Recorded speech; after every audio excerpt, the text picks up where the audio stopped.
Good evening, everyone. How are yous? Can everybody please put a Q in front of their questions? That would be very helpful for me to basically, there are more subscribers nowadays. Well, maybe tonight because it's an impromptu sort of early sort of notification. There may be less people on this potentially. But well, still, it would be nice if people could please just use another method. Putting a Q in front would make it with a colon, which would make it much easier. I'm having a few problems at the moment. I'm not sure, the issue. So you're going to have to bear with me. I may actually take the background out. Maybe that's causing some issues as well. I don't know. Just give me a sec. I'll remove the background. Hopefully that will sort things out. I don't know what's happening with my connection at the moment, so please bear with me. Richard, always a pleasure, mate, to help out an addict like yourself, connoisseur addict. Aaron, yeah, that's one addiction I wouldn't be worried about. Nice one. Thanks, mate.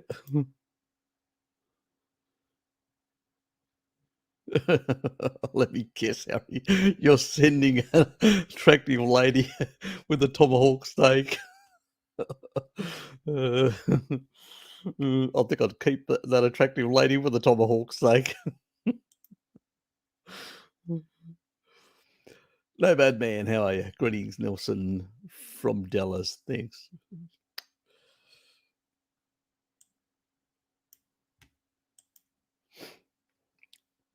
Does citric acid or lemon juice, which is highly acidic oxidized fat, make them harmful? Nah. Or is it okay to put lemon juice on fatty, lean, cooked meats before eating them? I use lemon juice for a few pork because I like it, and fish, white fish. That's about it. I don't like it on beef steaks, and I don't use it on most other things. It's really white. Most of the others I may put a bit. I'll either have them like that, or I may put a bit of butter or something like that. But I definitely don't like it on everything. But at the end of the day, citrate is citrate. It's not going to really cause any real problems. It's part of the Krebs cycle, so I wouldn't be really worried about it.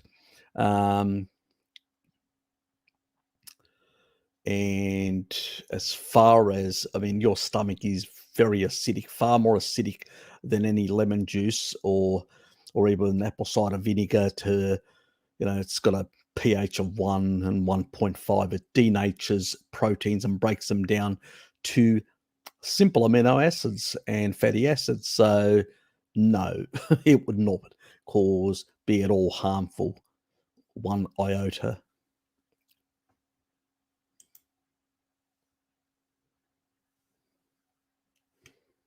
Yep, fine, not an issue. I wouldn't worry about it. How are you, mate? I saw the little clip earlier. I haven't looked at whether I think I noticed that you left us. I'm not sure whether you left a comment or just anyway, hope you're getting better. Any spine surgery, fusion, what you've done isn't an easy thing. I know you've been struggling with it for some time now. And the biggest problem with spine, once you have sustained an injury in the spine, it doesn't have a lot of good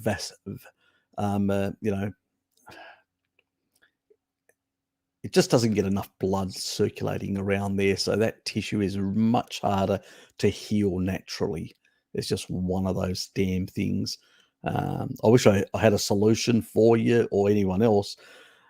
But, this is another reason why we really need to protect our bodies as much as possible, because, those sort of things are very hard to deal with. Get well soon, mate. Take care and look after yourself. Focus on, getting yourself back up in a state where you can operate comfortably. So that's your goal, and that should be your focus at the moment. So look after yourself. Take it easy. You and your partner. You're in my thoughts, so to speak. So yeah.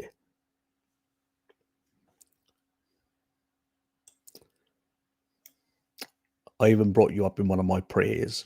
So yeah, look after yourself. Hope you get well soon.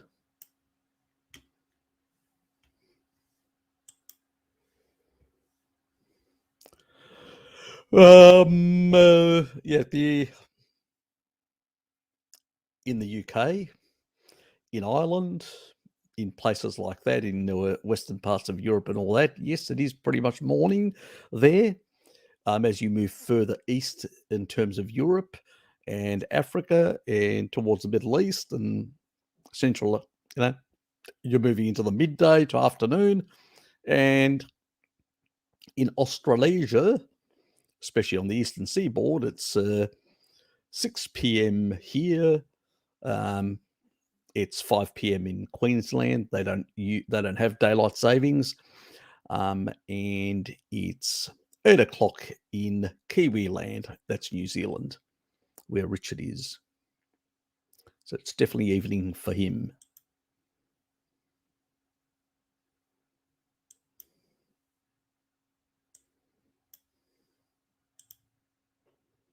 G'day there, Crow Kitty. How are you? First question can be about his opinion on taking NAC. I don't see it as a necessity. And detoxing from a bad chemical and disrupt someone's endocrine system. I think taurine plays a much more important role. And I think choline as well, because it methylates excess estrogen, but also it methylates a number of other compounds. So, and taurine and choline are helping with liver detoxification.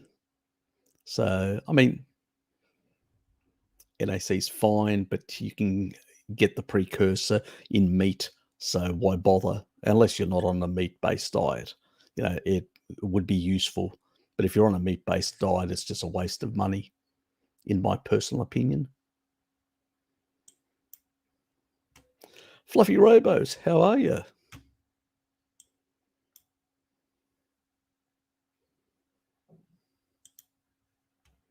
Very first question. Yep, we've sort of covered that. The Q, yes, the Q is important. Yes, the mega Q. You can blame that Bart guy from New Zealand. He's always got the Q in front. Questioning. Yes, that fellow.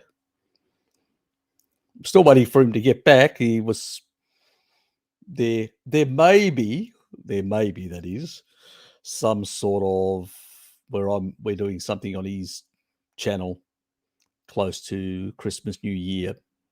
I'm still waiting for him to get back to me, because he said he agreed with me it was a good idea. So he's still organising it, but I don't know where he's at. So should find out soon enough about that one. So look forward to that. The rest of yous. Hello, Kitty. How are you? Yes. I was in a rush this morning, as you know, to walk with the others. So, well, that and a few other things. I'll see you tomorrow morning. I suspect we're going to the farmers market.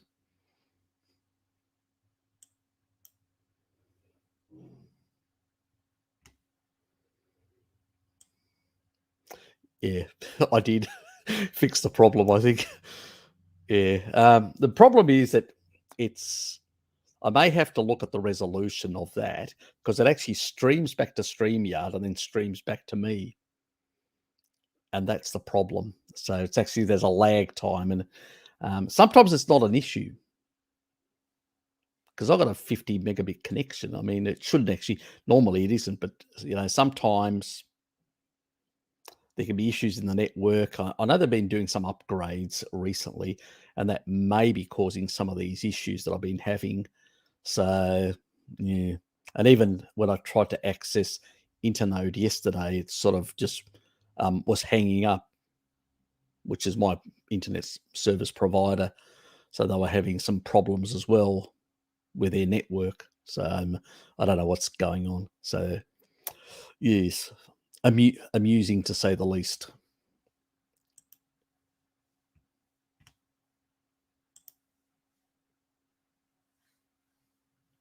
Oh, thank you. Thank you.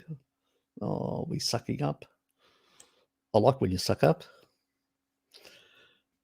Question, best dietary ancestral advice for recovering from major spinal fusion decompression surgery. I'd say that, protein and more protein and more in particular eggs. Really, eggs are the big one. I would be doing, and I'm not, and you're a big bloke, for people that are burns victims, they're doing something like 30 odd eggs a day. In the old days, I don't know what they're doing now. Now they're using a lot of medicines and shit like that. But in the old days, before they had a lot of these so-called medicines, allopathic bullshit, they were giving people like mega amounts of cholesterol. So you will be using shitloads, and so for healing and repair. So the biggest priority should be phospholipids, and one of the best sources of phospholipids is eggs. I would be basically doing a carton of eggs minimum every day. That's what I'd be doing. So, and I wouldn't worry about the biotin because I've talked about that. 27% is only what gets bound. So if you're in the hospital, mate, and it's hard to basically just get Sophie to bring you a carton of eggs, just knock them back down raw, So, yep, I know the aftertaste of the whites is a bit. Yeah, I know. Just put up with it, man up, you know what I mean. Just put up with it. I don't really like the whites as well. Just don't think about it. Think of something pleasant while you're doing that. So yeah, I'd prefer them, couple of raw eggs and some of the whites in a sort of an omelette with some to get it down that way, and then quite a lot of fried. I can do a lot of fried eggs. I love fried eggs. Anyway, so yes, in butter. Oh, yummy. Now you're making me hungry. So yeah, I would prioritize phospholipids and cholesterol. So that's really what you want in high amounts. So that would be my key take. In your case, you're a big bloke. I'd be going for 30 eggs a day. If it's not practical, at least minimum go for 24 eggs a day. So that's what I would be doing. We could actually buy 30 eggs in one hit sort of cases down here, which is good. And I'd pretty much do that for, the first 2 months.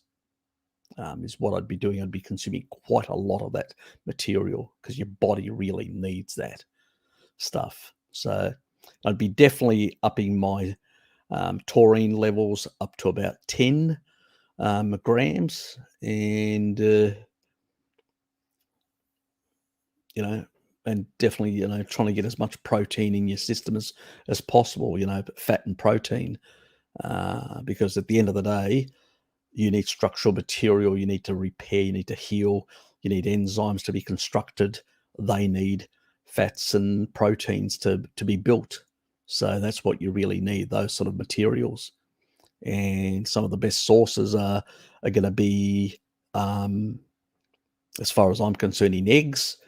And the next one is to give you the sort of volume of is going to be, just muscle meats and stuff like that, and maybe some connective tissue as well will help as well in that regard. It'll mean that less stuff needs to be converted from the essential amino acids.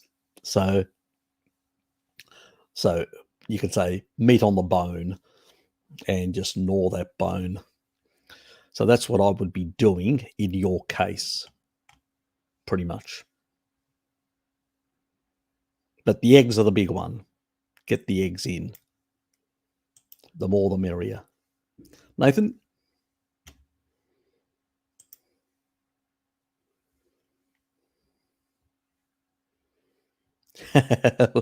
Not a problem, Aaron.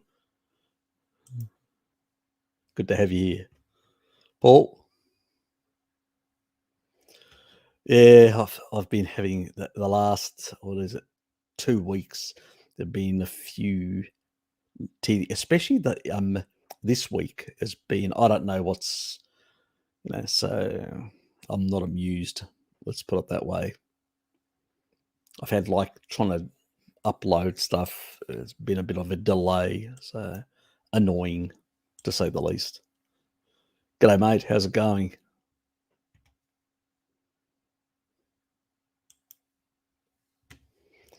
Glorious.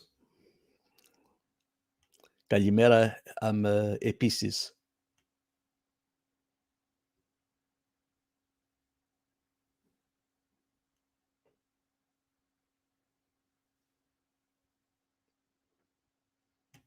That's George from Greece. Yorgos.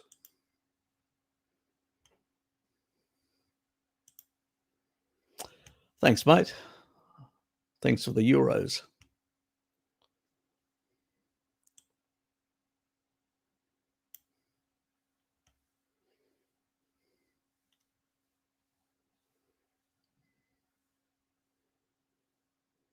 Yeah. That's probably hospital. Yeah, and I suspect the food is crap as well.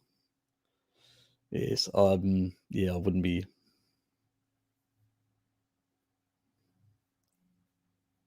Yeah, get Sophie to get you some eggs in there, and maybe some beef jerky, and can you actually buy the fatty type beef jerky, not the dry stuff, the biltong, which is similar to the south, to the African types that you get, those dried meats, which are much better in composition. So the biltong type, the sort of African style, much nicer. You should be able to get that in Britain, I suspect. So I'd be munching on that, some of that, and I'd be munching, and also, for yogurts are fine, as well. If you can tolerate dairy, yogurts are fine because it's, providing some, especially now that you're doing antibiotics, you can actually get some of the lactobacillus back into your system, which is important. So they keep the pathogenic stuff under control. So keep that in mind, because sometimes you come out of hospital with gut problems, and that's where taurine's going to help as well, regulate some of that sort of stuff. So yeah, do keep that in mind. You're welcome, mate. How you going, Anika?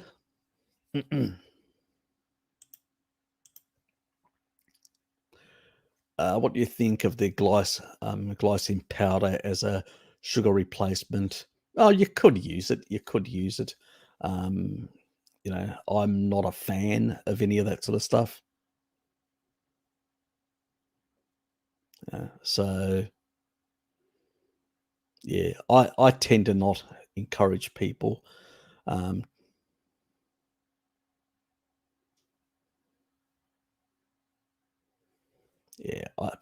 not a big fan. I'm really not a big fan of single amino acids and stuff like that, and the potential issues.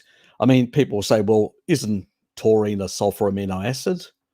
It's a it's a sulfonic acid. Just because it has a few, the reason why they call it a taurine, they call it a sulfur amino acid, is because it has a few peptides, a few amino acids chained and linked to it, to the molecule. That's why they call it that. But technically speaking, it's not like other amino acids. So it doesn't work the same way. It's a sulfonic acid, really. There are many things in the body that have polypeptides, that have multiple strings of amino acids. Doesn't make them necessarily, they don't operate like amino acids in the same way. So I'm not a fan of that sort of stuff. I would rather the body just transcript what it needs and stuff like that. So no, I'm not a sort of fan. Just use, you can use cream, much better for sweetness, or, well, not sweetness, but that creamy, which is which provides the same sort of, and it actually provides a better satiety signal anyway. So I'd go that way personally. But that's me. Let me just get my go to my channel, and so I can actually see the actual, because otherwise I'm going to lose my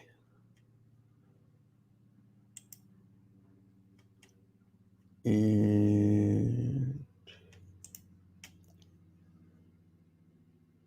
pop the chat out for a sec. Come on. What are you doing?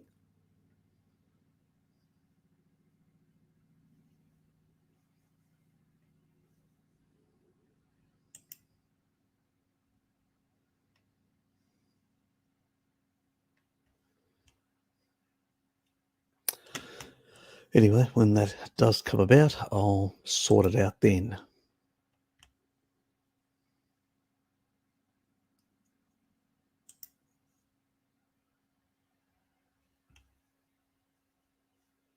What the hell?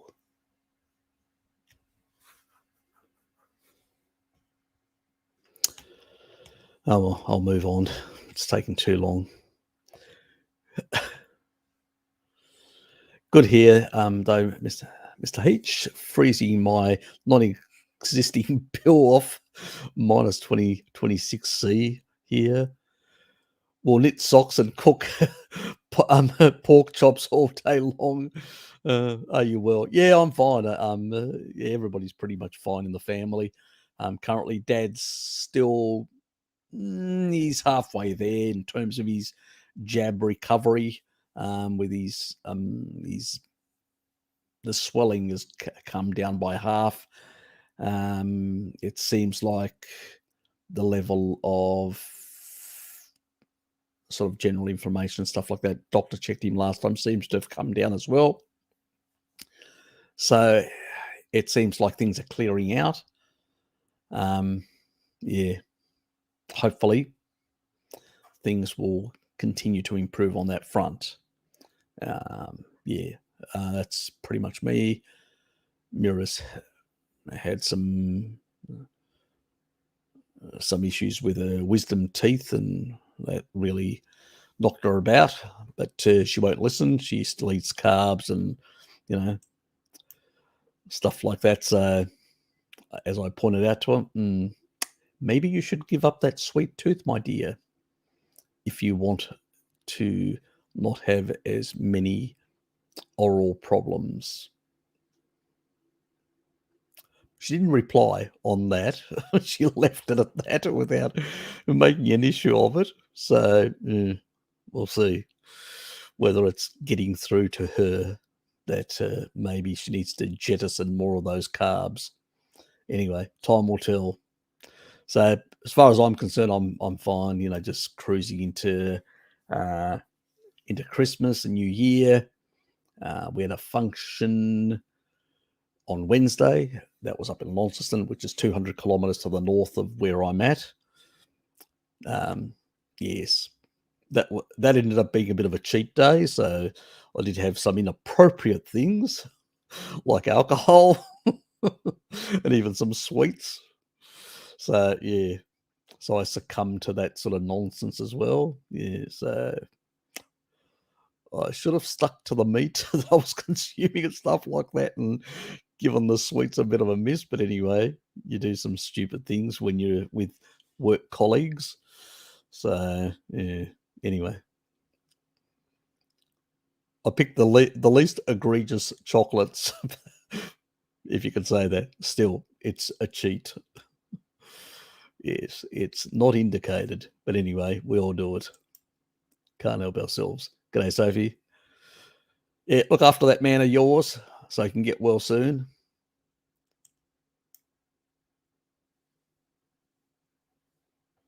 Potentially. It can actually lower your calcium serum levels. So that can be an issue. If your vitamin D isn't up to scratch and you're not consuming with MK4 higher amounts of calcium, and if you've got pretty much a pre-existing, genetic predisposition to low serum calcium from being able to derive from food sources, so you need to consume more because you've got pastoral genes. I did a video recently. I'm one of those people, and so I have done high dose of MK4. I did not get any symptoms or any problems or anything like that when I was doing my high doses. But the reason for that was that I was consuming quite a bit of calcium as well. And it was primarily coming from cheese, because you can actually get higher amounts via cheese than milk.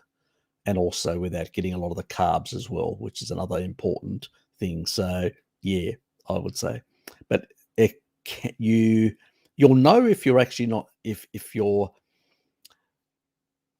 basically affecting serum calcium levels. And it usually tends to be when it's really high, when you're doing like, the sort of 15 to 45 milligram sort of levels, there is a potential risk. Now, we don't see it in a lot of the experimental stuff up to 45, but they are short-term studies as well, and they are looking at animal models, and so it's really hard to know whether this could be an issue for other people, but it is a potential risk in that regard, especially if people have these types of genetics.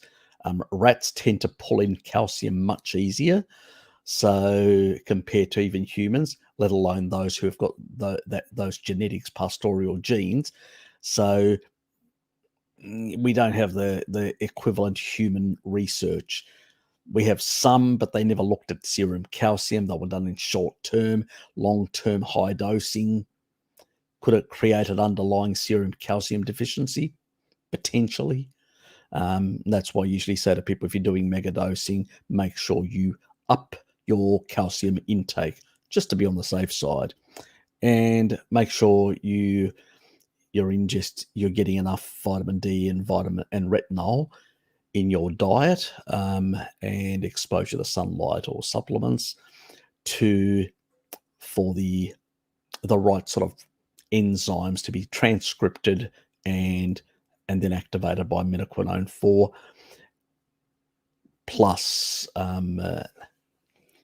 Technically speaking, if you've got enough taurine in the system as well, which is what I had when I was doing I think that was regulating serum calcium and recovering serum calcium at the kidney levels and regulating the ions in the bloodstream. And I think that was sort of protective for me. So an animal-based diet that has a certain level of taurine may, under those circumstances, may not be a problem. As I said, the reason I'm using may or may not be is because we don't know enough. There's no research. It's sort of anecdotal and trial and error on what we're doing and how do you feel. Do you feel like you're getting a higher heart rate or your heart is pounding? Well, that could be a low serum calcium level. That means, something's causing it, especially if you're taking a high dose of MK4, that could be the culprit. But it also could be that you're not covering that. Now, I didn't have those issues, but at the same time, I was doing higher doses of taurine and many other things simultaneously. So just taking menaquinone 4 and being low on all the other stuff, could that potentially cause a problem? Maybe, but I've never experimented that way, so I don't know. So what are you feeling? What is your vitamin D retinol status? And many other things, taurine status. So maybe you should be looking at those things and playing around to make sure that you got the dosages right. If you're going to be doing high doses to remove calcium from soft tissue, because that's what menaquinone 4 does. So just keep that in mind. KL, and one other thing, I do it as a protocol. I never recommend, I usually recommend up to 200 micrograms for the average person, sort of low doses and all that, or getting it from, and those are the people that can't eat like brie and can't eat cheese, have got some sort of issue with dairy, and so they can't get sufficient menaquinone 4. So then I recommend, or don't like liver. So then I usually recommend, or eggs, I recommend to those people, well, get it from a supplement as a low dose. High doses we should only be doing because we're decalcifying, we're doing something specific. And you haven't spoken to me about any reason why you're doing it, or what are your health concerns and why you need to do that. So leave me a comment on exactly your reasons, and then I can give you a much better. Oh, thank God for that. I can pop it out. I like to use the chat box on the side because it actually allows me to keep track of what the hell's happening. Okay, so that seems to be working fine. Well, as I say, anything that's relatively fine is better than nothing in that regard. So yeah, so I mean, you've got to be very careful with single type interventions unless they are part of a protocol and it's synergistically combined with certain other things, and it's done at certain dosages for a certain period of time and for certain conditions. Just playing around with things that normally in the scheme of things we would never have these high doses from naturalistic sort of living and taking in. It just wouldn't happen. So keep that in mind. I don't like people doing certain things in excess when, just basically when you're not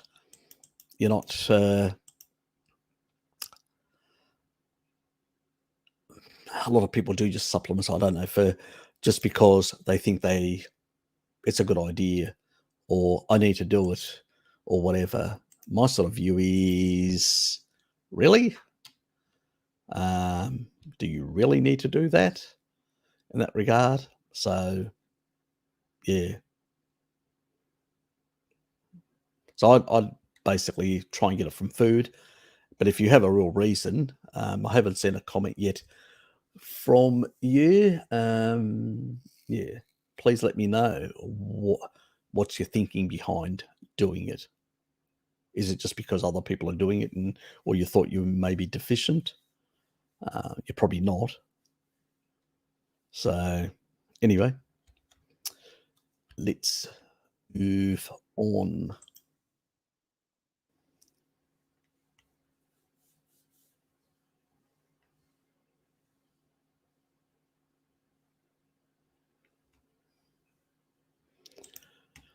Anyway, get back to you. Yep. NTL, good to have you here, mate. Can L-Reuteri increase testosterone for someone who is already in a healthy high-end of the range. Does long-term supplementation cause histamine issues? No, it doesn't. Doesn't cause any histamine issues. And does Ruteri and also rhamnosus seem to help improve testicular function? So that means your gonads.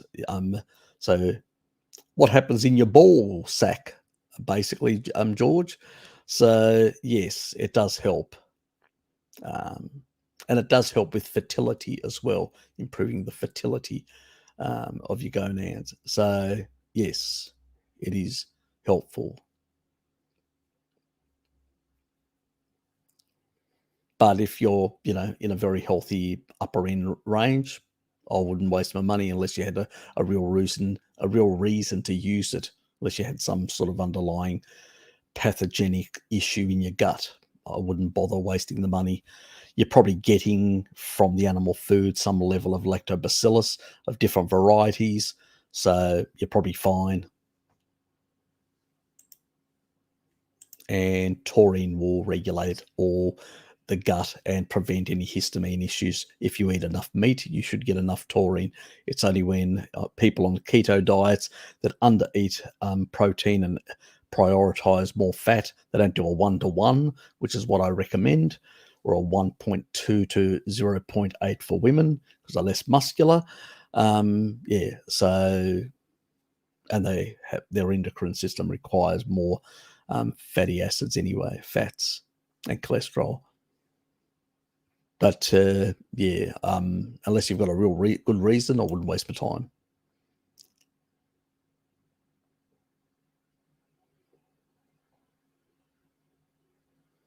Yep. You're welcome. You're welcome. Yeah, it's the best stuff you can use for any recovery after surgery or injury or illness or whatever. It's pretty much a superfood, let alone its bioavailability and its utilization index is the highest out of every single thing out there. The only thing that comes close to it is whey protein, but the difference is the eggs have got massive amounts of phospholipids, which are very important for reparative purposes throughout the body. So they are number one in my book. Is drinking milk good for you as galactose can cause glycation? No, that's bullshit. It can't. Galactose ends up in the liver and gets converted. It goes through the portal vein straight into the liver and gets converted into glycogen or glucose and let it into the bloodstream. So no, it is not possible. Now, as far as what A1C goes, fructose and galactose will not come up in an A1C test. The difference is fructose can circulate in the system, where galactose goes straight to the liver and gets converted to glycogen and glucose through a 4-stage enzymatic pathway in the liver. So, no. It's not the same. And it's not the same. It's not a lactose has got one is 50% galactose, 50% glucose. But the galactose, as I said, turns ultimately to glucose, where fructose turns to fat in the liver. So completely different animal. It just won't register on, and its structure is different. So it doesn't have the same glycating effect. But it just, see, the A1C test that everybody's been talking about because of Saladino, the A1C test is all about the sensitivity of the test. The test is designed to detect glucose glycation, nothing else. That means the glucose molecule. So it takes the red blood cells and says, how many glucose molecules are bound to that? So many. That's your A1C. Okay? Now, galactose in the system or fructose in the system don't have the same affinity for this test. so they're not going to be picked up. But as I said, fructose is an issue and highly glycating, where galactose is not highly glycating. It just doesn't get picked up in this test. But as I said to people, show me one study that shows that galactose actually is highly glycating, like glucose. I haven't heard anyone yet come back to me on that one, and I don't think I will, NTL, because it would make sense. If that's the case, why are we having centenarians who are basically Messiah? Can somebody explain that to me? And many other populations that were most of the centenarians amongst pastoralists who consume quite a lot of meat, dairy-based products. So the answer again would be no. That is not an issue. But obviously, I don't want people to be consuming excess amount of milk sugars either.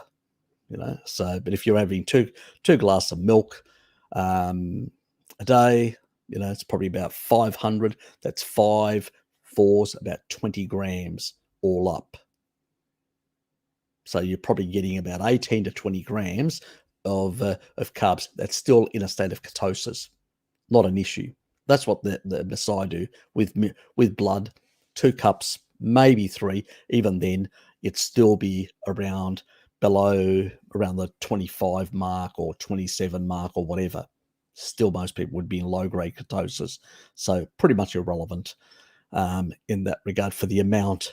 We're talking about like hundreds and hundreds of grams, which is a problem. A small, minute amount isn't going to bust the bank, so to speak. So I wouldn't get too concerned, because then we become reductionist in that sort of thinking. There is a threshold in terms of, these things. And if you're basically taking galactose and turning it into glycogen, or releasing it as glucose because the body requires it, because you're in this low carb state, so it can release some into the bloodstream, no different than gluconeogenesis will produce. It just means less gluconeogenesis. It's only when you exceed a certain level threshold, that's when you actually start raising insulin. Then you turn off certain other things like hormone-sensitive lipase, so you can't access body fat, and then you either have a hypoglycemic shock, stuff like that, or then you start having issues, or if you can't do certain things, or if you have excess amounts, then you're getting your energy from that source, which is a negative, not a good source, a high deuterium source. So, but in general, milk sugar is much lower in deuterium compared to, it's just the way it's constructed. I'll tell you another thing that's actually lower in deuterium as well: legumes. The only plant foods that have got much lower deuterium are legumes. So, so even though some of the Mediterranean people have those, and remove some of the anti-nutrients by fermenting them and doing all these sort of things, well, you may be doing it, Anika, for the bile. Yes, MK4 does help with the bile, but you don't need mega dosing to achieve that. So just keep that in mind. Yeah, so I wouldn't worry about it whatsoever. Troy?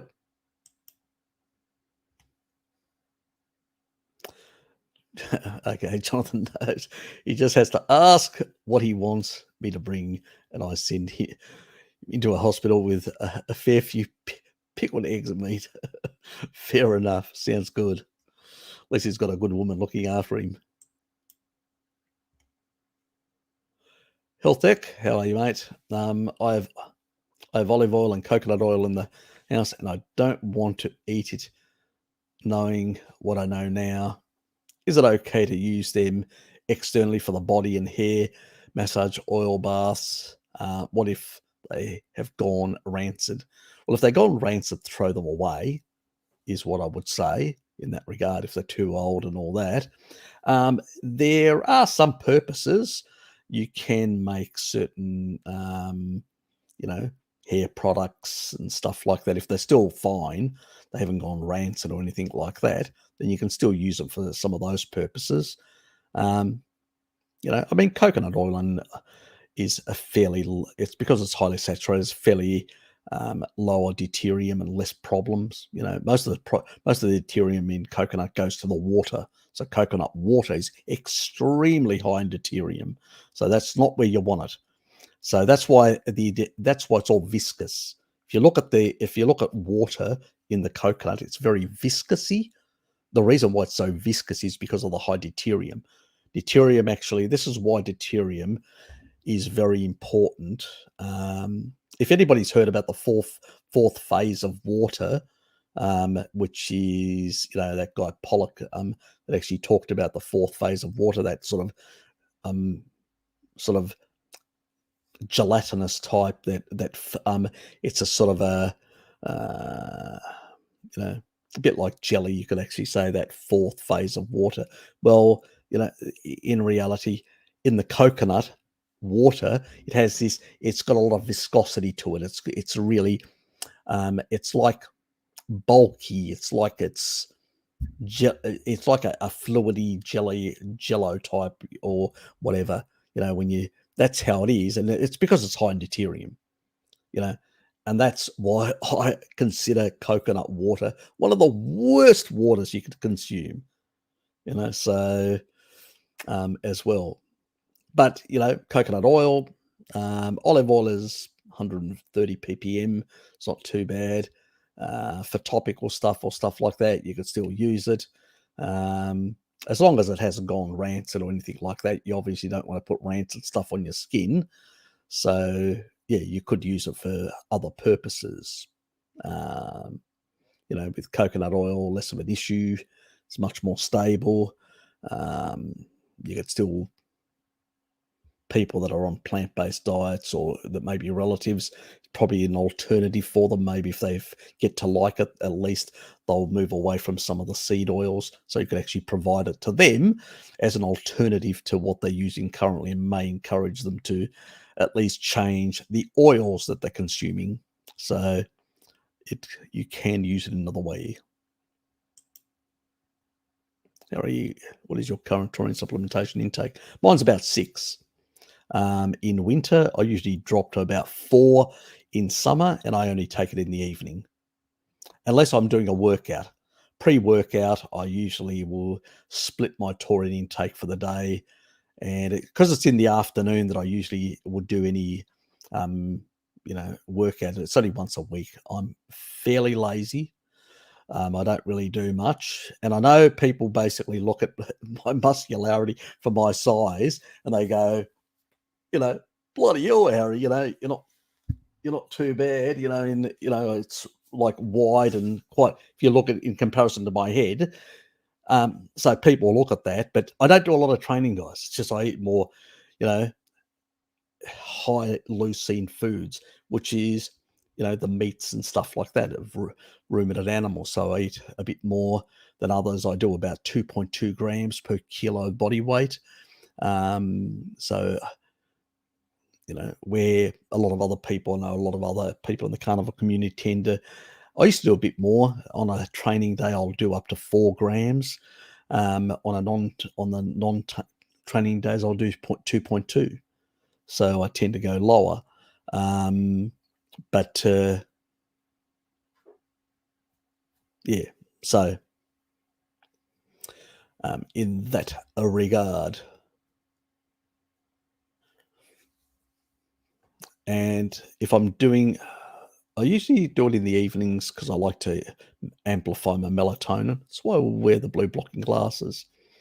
And so I get better sleep. I usually do 4 grams in the evening and 2 grams in the daytime, around when 11ish, when I usually break my time restricted feeding. And I always only eat in light.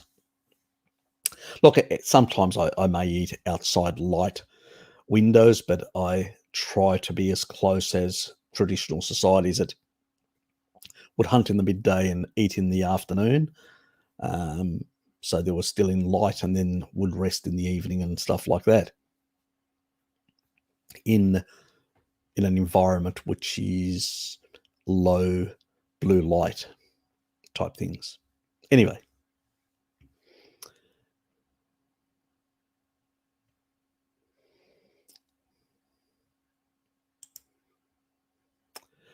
How are you, mate?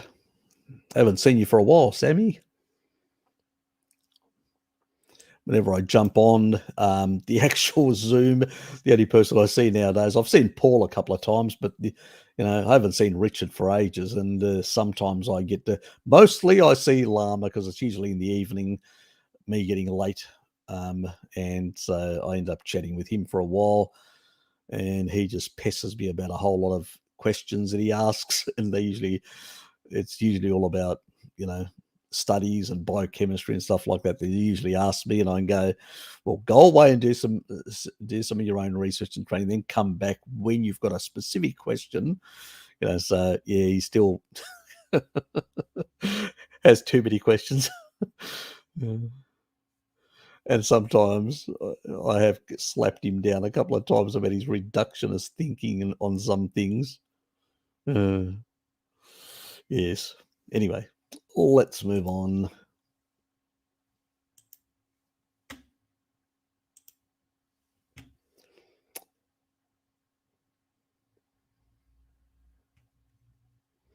Yep, and that's 60 to, yeah, I've mentioned that before. Yep, it just takes about 60 to 90 minutes to basically get around all your tissues. If you're a short person or average size, probably about 60 minutes.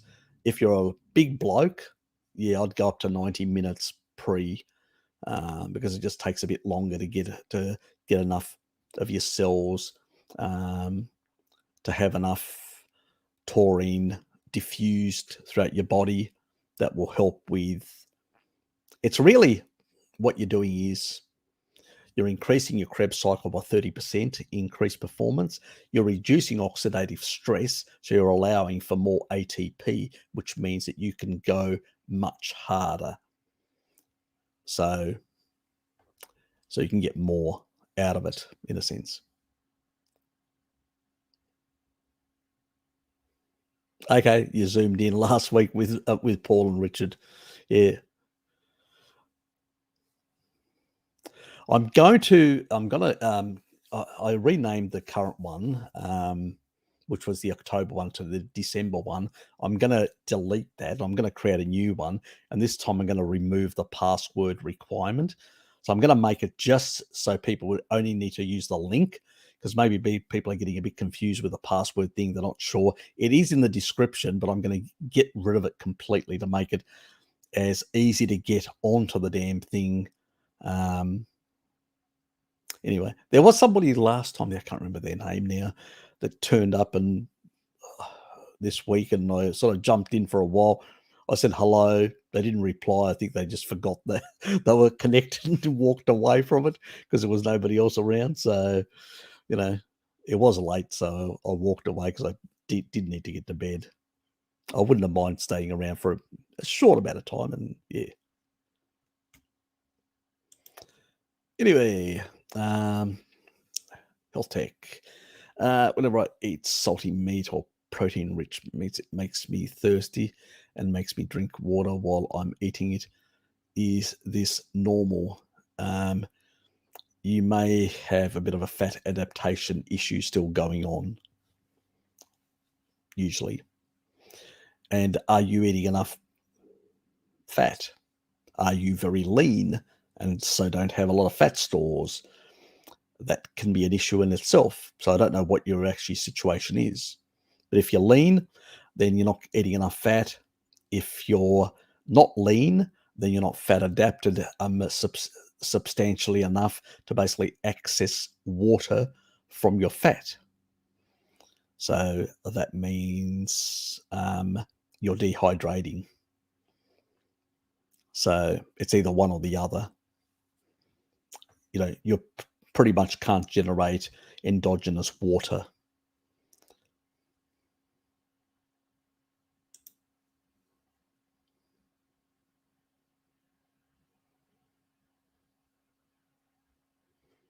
No, nothing to do with that. Who even? Yeah, it's not a non-issue. I've never heard of this hormetic stressor. Will it slow down aging? No, no, no, and no. Some of the longevity people, like centenarians, consume quite a lot of salt, and they used to be pastoralists, and a lot of the dairy foods they used quite a lot of salt. So, no, I don't know who's mentioning things like that. It's nonsense. Our bodies are more than able to excrete excess sodium. Um, if it's well regulated and you're eating enough animal foods, you're getting enough taurine that regulates all the ions, and you can either recover or excrete. So it's a non-issue whatsoever. That's a new one for me. But yes, there's probably a lot of different divergent ideas which don't make sense historically. Let's put it that way. If we look back in history before refrigeration, what could be the cause of craving? Carbonated water often feels like it is the only thing that I can get rid of the thirst feeling in my mouth. Okay, well, carbonated water does have certain properties which sort of mimic, and these are. Somebody else has brought this up, and I believe I remember seeing something about the amylase in your mouth, and I think it may have an effect on them. So it's a bit like, sweet water in a sense. So that's where it's actually, and it's generating this sort of, if your insulin goes a bit high, and I think these sort of waters also can have an insulinogenic effect. So plain water is best. But look, I'm guilty as anyone else. I occasionally have certain carbonated beverages as myself. Not a lot, but I usually have the odd one here or there. So yeah, can be an issue. So it's probably best to give it a miss. And if you learn to hydrate your body with fat, and learn to, or use cream or milk or stuff like that, and you will reduce your craving for water and something sweet. I think that's where it's coming from. So, and if you're not fully fat adapted, you will have, if you're not getting the ability to produce enough water in your system, or you're consuming too much water itself, which is high in deuterium, the body's trying to get rid of it, that can also cause some level of dehydration. Once people become fat adapted and upregulate their antidiuretic hormones, they usually stabilize a lot of this sort of stuff. Excess water is a problem. And so is the lack of fat adaptation. So these are the things you need to prioritize to improve. And it may be from small short-term fasts, which you force your body to become more fat adapted, and then go really low. I mean, zero on the carbohydrates, forcing your body to make that shift and adaptation. And then you'll notice your requirements for hydration, exogenous, will come down. And that'll be better because your body will start generating more internal water, which is much healthier than for your mitochondria as well. Flight F0000. That's an interesting flight. Goes nowhere, I suspect. I went to my local butcher, and he said his blood pudding had fake blood. What? Really? Okay, so they got a colouring type. Well, I would have told him, where you can stick your basically fake pudding then, blood pudding, where the sun doesn't shine. Oh, God. You'd think a local butcher would be more closer to traditional making of stuff. G'day, Tom. G'day, fellow mitochondrial healers. Ah, yes, we're all that. Many of us, many of us basically were on the deuterium side of things, damaging our mitochondria for many, many moons. Yes, we are definitely healing on animal fats. Darkfield Carnivore, how are you, mate?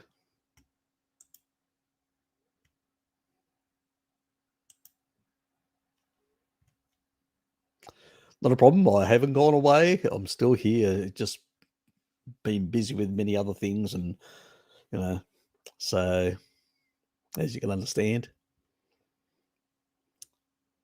I actually made a video, another video this week, and it was on Saladino. But I just wasn't. I'm going to remake it. I just wasn't bloody happy with it. I've still got it in my list, about to release, and then I was thinking about it, and I'm going. I listened to part of it, and I go, it's just too boring. Wasn't snazzy enough, so I'm going to redo it. I have to.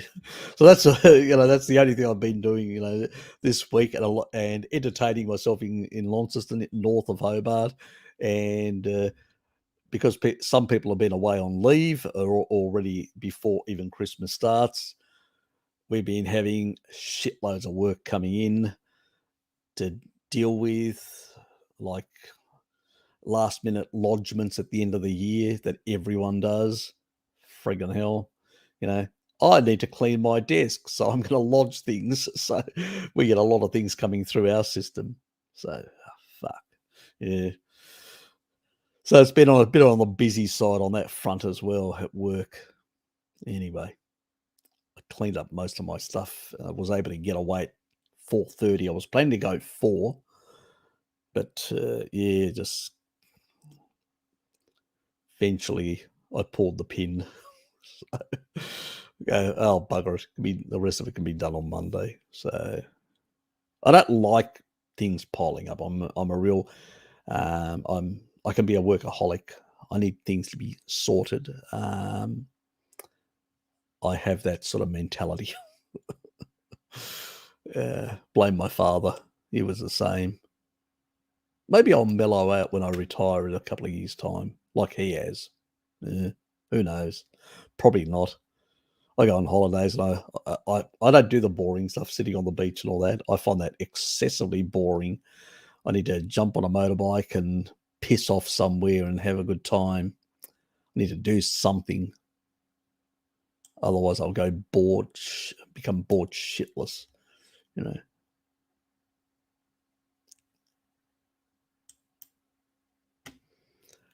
Anyway, try. Yep. Yeah. On that point, Panadol, Kamsaka. How can I get rid of tapeworms without taking a pill? Thanks. I have done a whole lot on pathogens, a whole lot of videos. Go and check my playlists on which covers parasites. So there's a whole lot of videos, and that will actually mean that I'll get some view time from those videos. And if you've got any further questions, then ask me and I will answer them for you.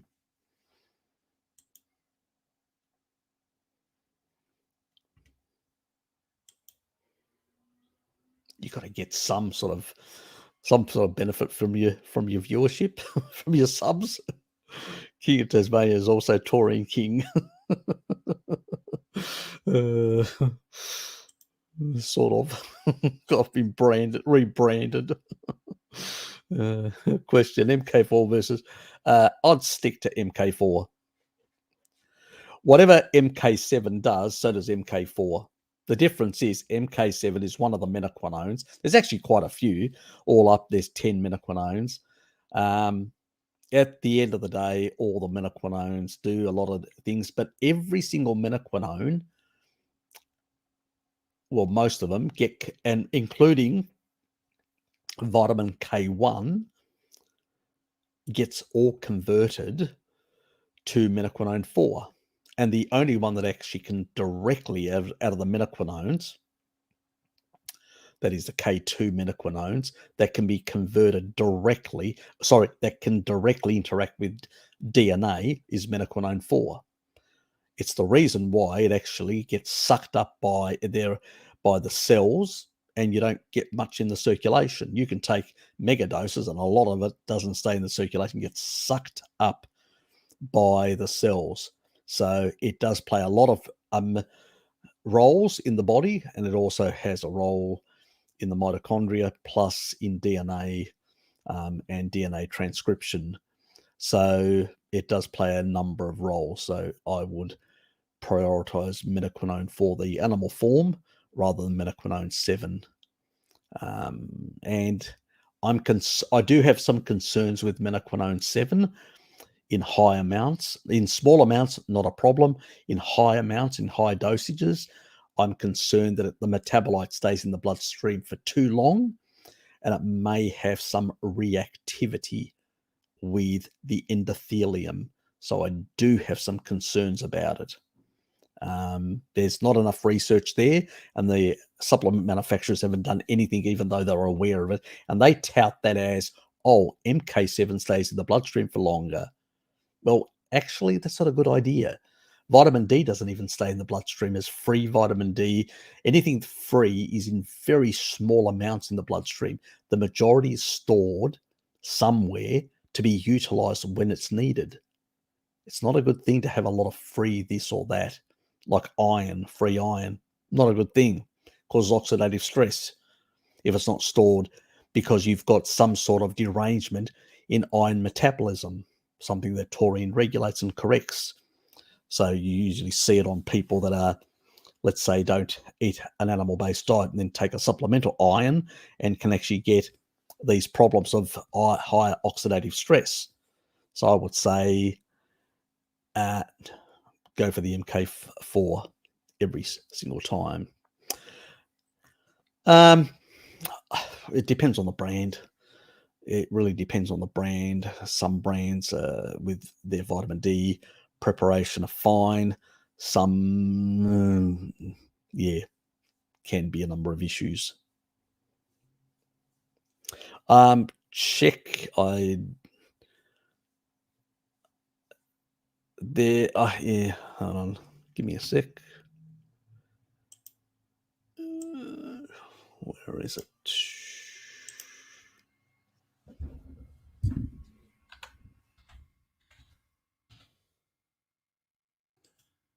Go to my iHerbie sort of thing, my list.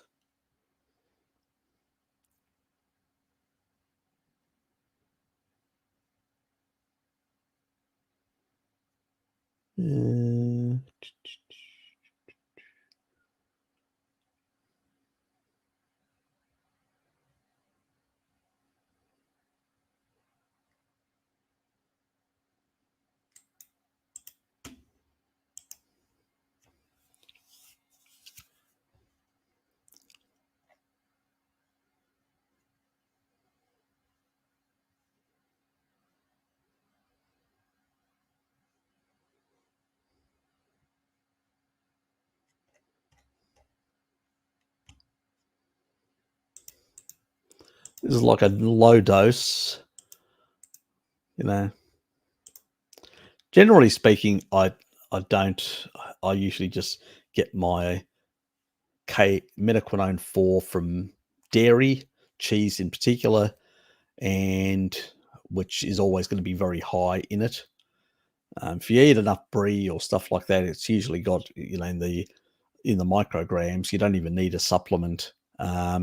People can't handle cheeses and stuff like that, or whatever, don't like eggs or have a reaction to them and all that, I usually say, well, this is your best option. They do have a K2 version of the same amount, and it actually costs more. And this one that combines a bit of vitamin D, it's not a lot of vitamin D, it's just a small amount, 1,000 I use, which is bugger all, which is fine for summer in that regard. Yeah, so, but I prefer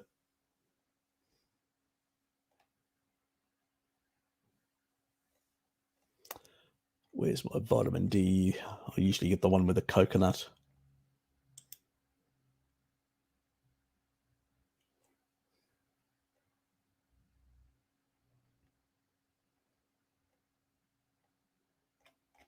Nope, wrong page.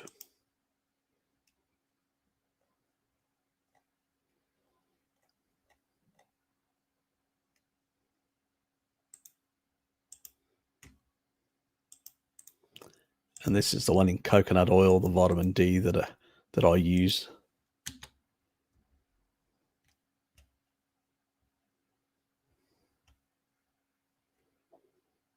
And it's, it's clean. It's, the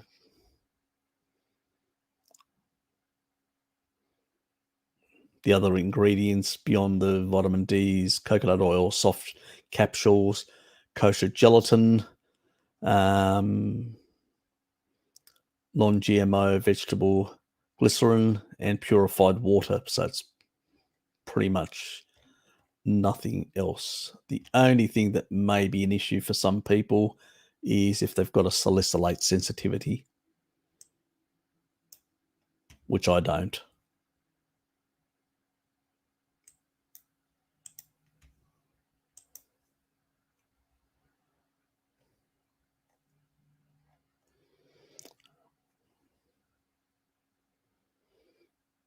And this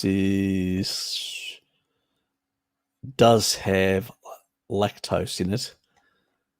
So if you're sensitive to very little, but if you're sensitive to, this has got slightly higher, 500 micrograms.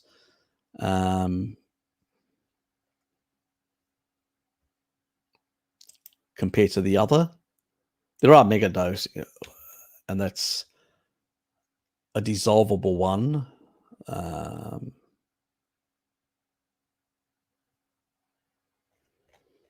So different types of things that are out there.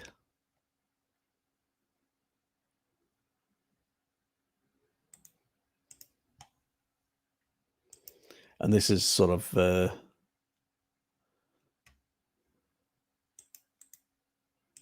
higher dosages, which I don't recommend to people. These are the things that are usually for therapeutic purposes.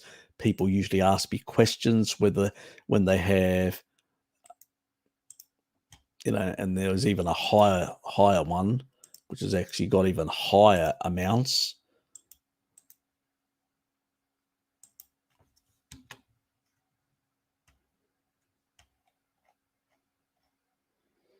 This one can go up to 15 milligrams. So if you some of the research that they've done for decalcification, but as I say, with all people, there's a cheaper one at the 5 milligram level as an alternative, because the other one's a bit on the pricey side. I noticed about 86. This is much cheaper, 32. So those are sort of the options when it comes to minoquinone supplementation. But usually, unless people have got a lot of reasons to be taking those higher dosages, I don't recommend them. I used to. I've moved further away from all supplements nowadays for the simple fact that I don't think that they're a good idea for people to consume those things. I just personally don't. Years ago, I had, for regular people, you don't need them. Truly, guys, you do not need them for regular people. It's just not a requirement. That's my personal opinion, obviously. I think that people should focus on getting those nutrients from the diet. We use certain things specifically because we're trying to fix issues in our bodies that are, legitimate, reparative protocols. So I've covered a number of those protocol videos and a few other things, and it's specifically for people that I know that they've outlined me, they've either emailed me or outlined specific issues that they've got, and then I've gone through and actually provided them assistance to help fix those problems.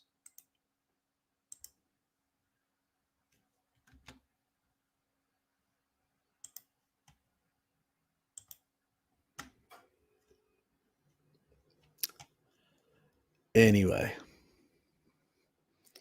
so Scotty, I just upgraded you, just letting you know. I should have done that a while back. I just forgot to do it. Anyway, so let's move on. I'll take Torium 1 hour before workout. That's fine. Sounds good.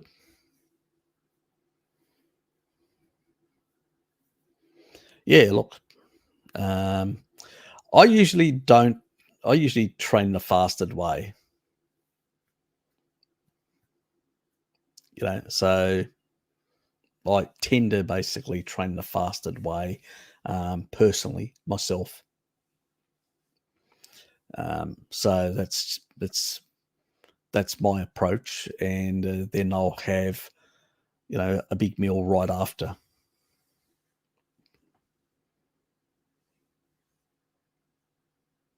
Because the body's need, if you're trying to get it to focus on digestion and work at the same time, if you want to have a certain level of nutrition in your system, do it a couple of hours earlier. So because normally people will do physical work, they'll do activities and stuff like that, and then they'll have food after at a point in time. You get better results long term.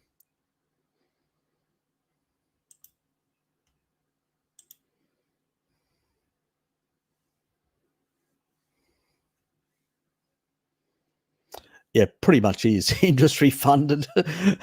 So yeah, it is heavily industry funded.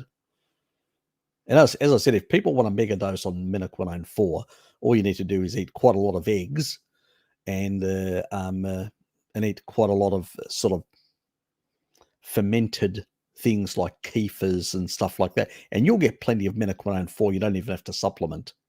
And that's a much healthier way of actually getting your menaquinones in. It's only when people, they'll come back to me and say, Harry, I can't tolerate this, I can't tolerate that. They've got leaky gut, they've got issues, they're still trying to resolve a lot of things. Then we go for the supplements, because it means we can actually, I don't want people to be reacting, suffering.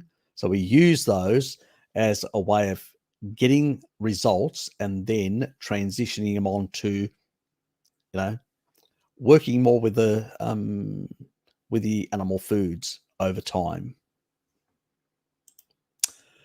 I just finished off my 1 kilo jar and opened a new one. Yeah, I actually ordered 4 of those. Not the 1 kilo, the 300 and whatever of the ones that I get off iHerb, and I took 2 to work, because mostly I'm at work, and I've left 2 at home, and 1 I've got sealed, and that'll be the one that I use to take overseas when I go overseas next year. So when I'm traveling, so that is the plan.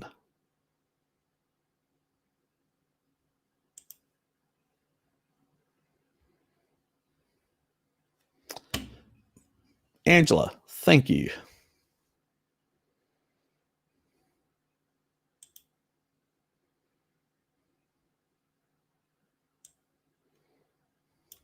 Oops. Thank you very much. Thank you for your support. You're always been quite generous. Some Irish coffee. The one with the whiskey in it. Sounds good. For a happy Christmas. With thanks, all great info. generously given. You're welcome.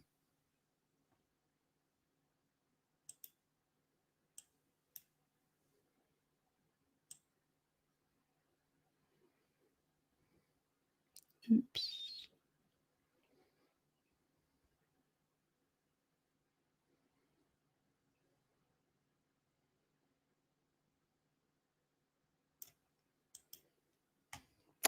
Water fasting once every week versus 72-hour fast end of each month versus alternative day fasting. Which one do you recommend for young and healthy? I actually, personally, I prefer doing a 24-hour dry fast, pretty much. So, but I'm fat adapted. If you're not fat adapted, that can be a problem. You can end up with dehydration because you can't produce your endogenous water. The longest dry fast that I've done was 3.5 days. I was intending to do a fourth day, but I had to stop it because I did have a function the next day and I wanted to get my stomach back into normality before I ended up going to the function. And so, so that's it, sort of rebuild my mucosal layer before I assaulted it at the function with a bit of alcohol at the time. So that was the only reason. So I had to cut it short. And then I had a water fast day on after that indiscretion, and then just went back to normality. Yeah, I don't do long fasts nowadays. If I'm going to I do time restricted feeding for about 16 odd hours, and sometimes 18 odd hours. It depends, and pretty much I eat practically every day, and occasionally I'll do once a year, maybe twice a year. I may do a 3-day dry fast. I used to do, and if I do extend it, the only thing that I will do, because I need the cofactors, which is the B vitamins, I'll take a B vitamin on the, if I'm going to extend it, I'll take a B vitamin as well. Usually going into a dry fast, I usually take a B vitamin complex to provide enough of the cofactors for the enzymes that still need to work even under those fasted conditions. So that's probably the only thing that I do take, because fat soluble vitamins I'll just release from my fat stores. So that doesn't really bother me in that regard. But I don't believe in excessive fasting. But then again, there is one group of population. Now don't have centenarians amongst them. That, from as far as I know, that some of them do live into their 80s and 90s. They don't have centenarians, but they do consume some carbohydrates now and then. They do also consume a lot of animal foods as well. And it's a tribal group in the Amazon, and they usually tend to eat every third day, which is sort of. But they may have adapted themselves to this sort of method, and it's a bit of a cultural thing for them. So it's quite interesting in that regard, what certain populations can do and still remain viable and reproduce. So. But I haven't dwelled. I probably should research them one of these days and look into them a bit deeper and see what are their protocols for pregnant women, for children. I know that the Greek Orthodox faith has restrictions. That means women that are pregnant, lactating, and young children cannot fast at all. They're prohibited because they need nutrients and need quite a lot of nutrients. So it's viewed as not a good idea for those groups of people. But for others, it's a different story. It's encouraged to abstain from certain things. but in a sense, yeah, it's the problem is a lot of the data out there is very mixed, and I've got question marks on it all. As far as I'm concerned, if you want longevity, mitochondrial efficiency is the way to go. So the lower the deuterium intake of foods, which means eliminating alcohol, sugar of all sorts, and in particular from plant-based sugars. You know, we still get sugars from fatty acids, the glycerol backbone, but that's low deuterium in comparison. So that's a non-issue. Most animal sugars are low deuterium, so they're not a problem in that regard. But in particular, all the plant-based sugars, which includes alcohol as well, and alcohol does concentrate deuterium as well because of the way it's processed. So, you know, that's another reason not to consume alcohol on a regular basis. So, because of the high deuterium. So if you consume those sort of things on a regular basis, that's what's going to basically affect your mitochondrial health and your longevity. So if you can be in the lower ppm, like at 110, after some level of depletion, you're likely to live longer than many others. And we know that, you know, from the Russian population that I've talked about in the past, I think a couple of years back in one of my live streams, I talked about how the Russians had seen these populations that were drinking glacial water and also, you know, using it on their crops and stuff like that.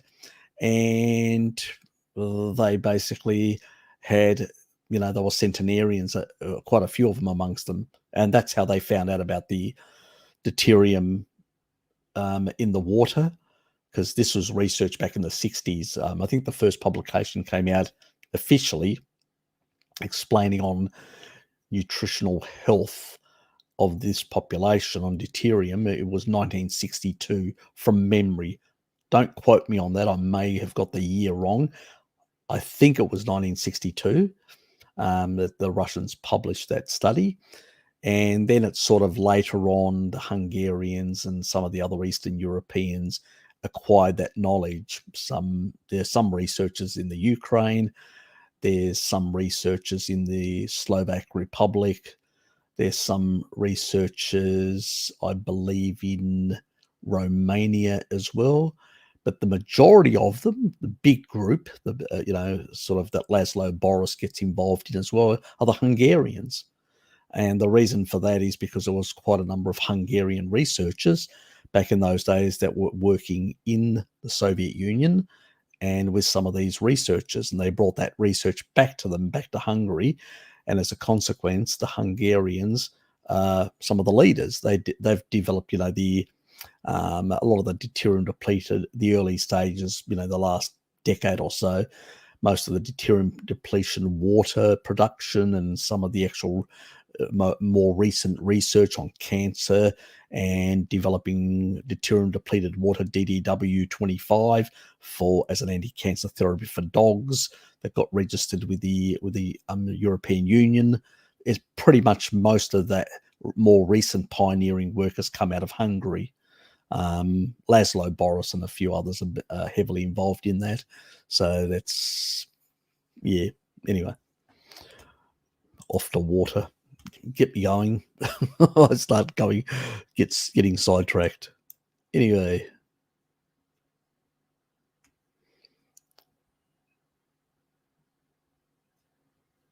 Yes, you can.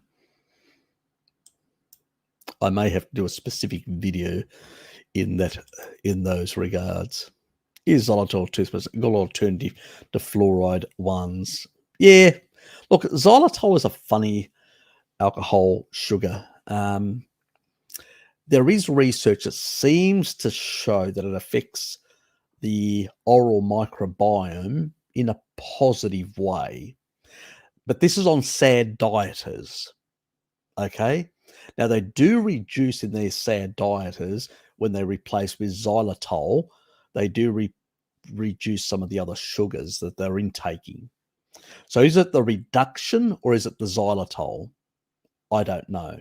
So, and it is industry funded, the xylitol sort of experiments.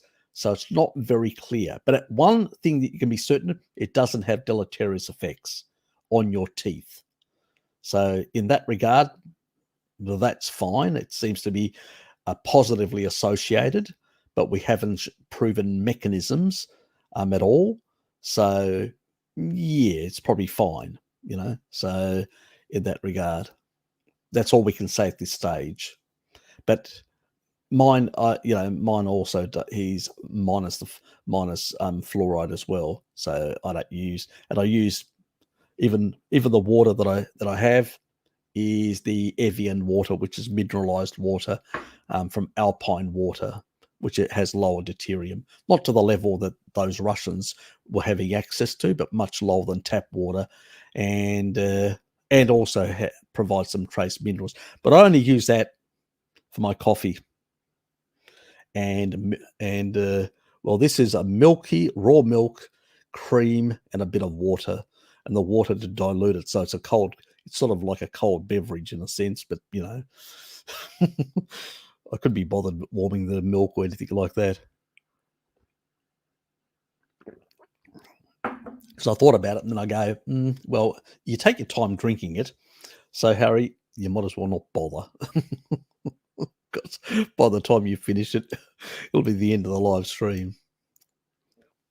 I'm lucky because I can eliminate caffeine 4 times faster due to genetics. It doesn't affect me that, by the time I finish this and have the live stream, after that, I can be out in like that. Doesn't affect my sleep at all. I know it affects other people because they've got different detox capacity, and that's really what it is. So that can be an issue for some people.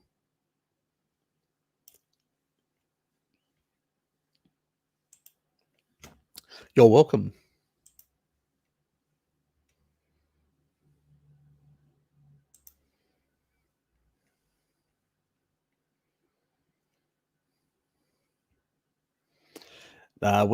For us, it's Sunday morning, so until midday. But I usually go in the morning. Well, sometimes I have gone at midday, but tomorrow I've got to be somewhere else at midday, so it's going to be a shorter live stream.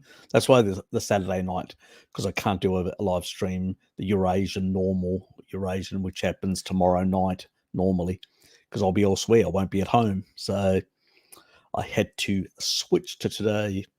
So it was a last minute thing. Yep. So yeah. Ah, yes, meat. Smith, good to see you, mate. I don't know, half. Not sure what you're trying to ask there, Jenny, but good to have you here.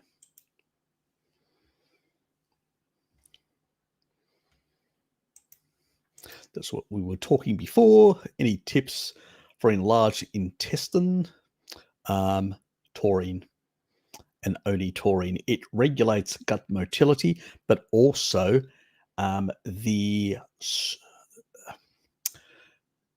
structural mechanics is probably not the right word of saying it.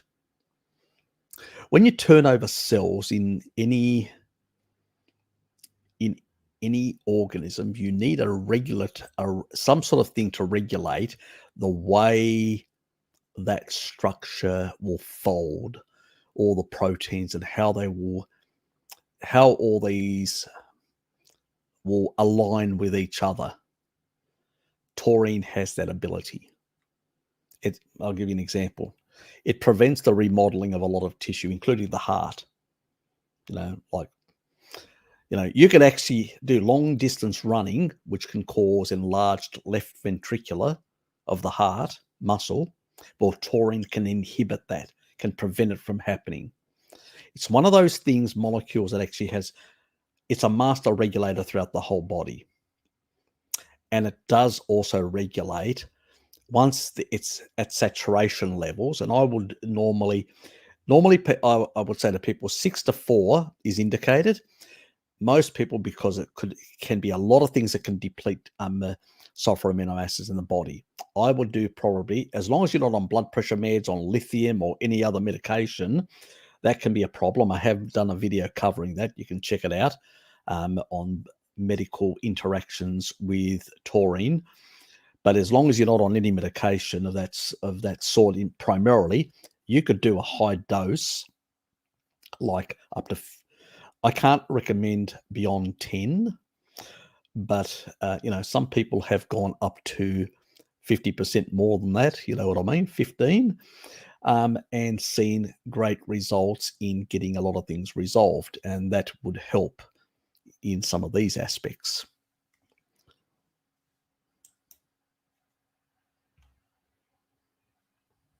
Yes, it will be. Yeah, no password. Yeah, I don't know why. I need to clean up the protocols, the settings in Zoom, and just go through them and just reset everything. I've reset a couple of things that I looked at it and go, why did I set that up? And I've changed a number of the settings, but I need to get rid of that as well, and then it will sort itself out. So it may make it easier for anyone to come on. I'm just making it too difficult in a sense. Why don't I have any ketones when I eat twice a day, 6 hours apart? Oh, there can be many reasons. You may have something. I mean, it may not even be food related. You may have a very, very clean diet, and you could have an exposure that can have cause a stress effect, which may raise blood sugar and may raise cortisol levels and may raise insulin levels, and really make it very hard for ketone production. So, yeah, because normally if you're eating a species appropriate diet and you're only eating over 6 hours, and for 18 hours, you should be producing ketones. Unless you've got an Inuit background, you should be of a specific group with specific genes. Not all Inuit have these genes. Then that is a potential some sort of problem in being able to. There is one other possibility, just one other possibility I just remembered.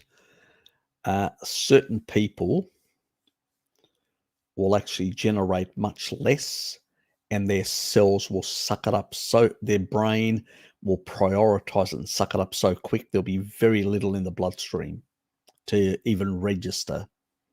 It's taken up so quickly. And we don't know what happens. We think it may be due to certain people having certain genetics that this may be happening.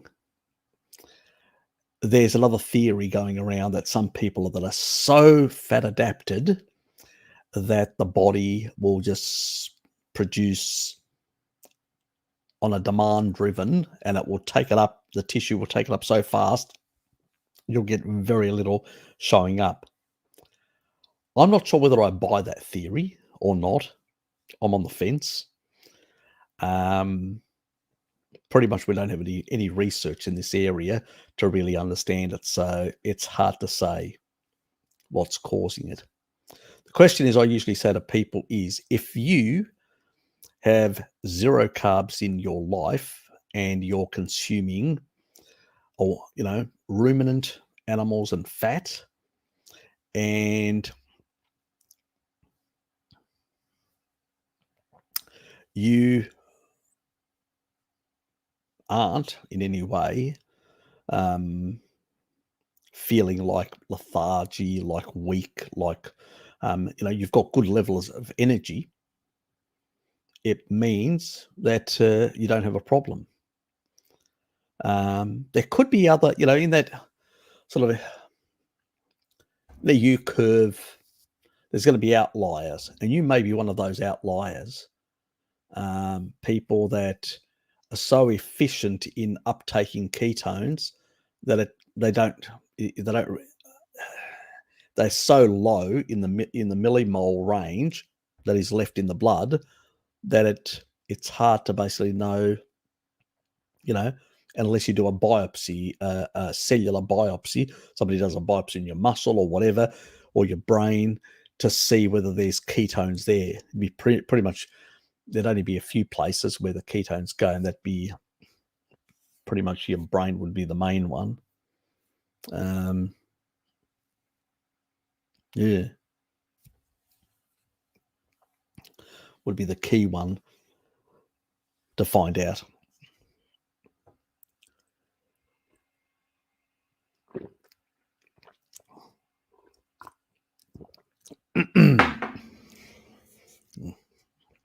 Swallowed that up a bit too fast.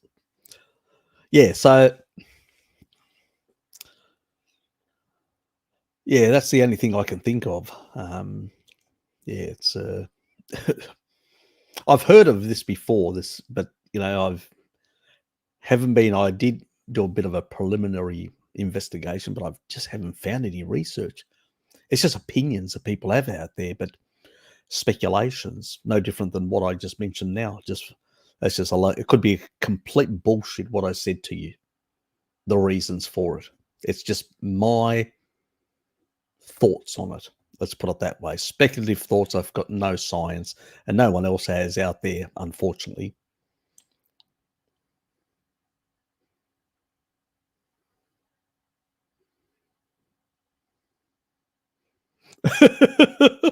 Really, Necro Kitty? No biggie doing a brain biopsy?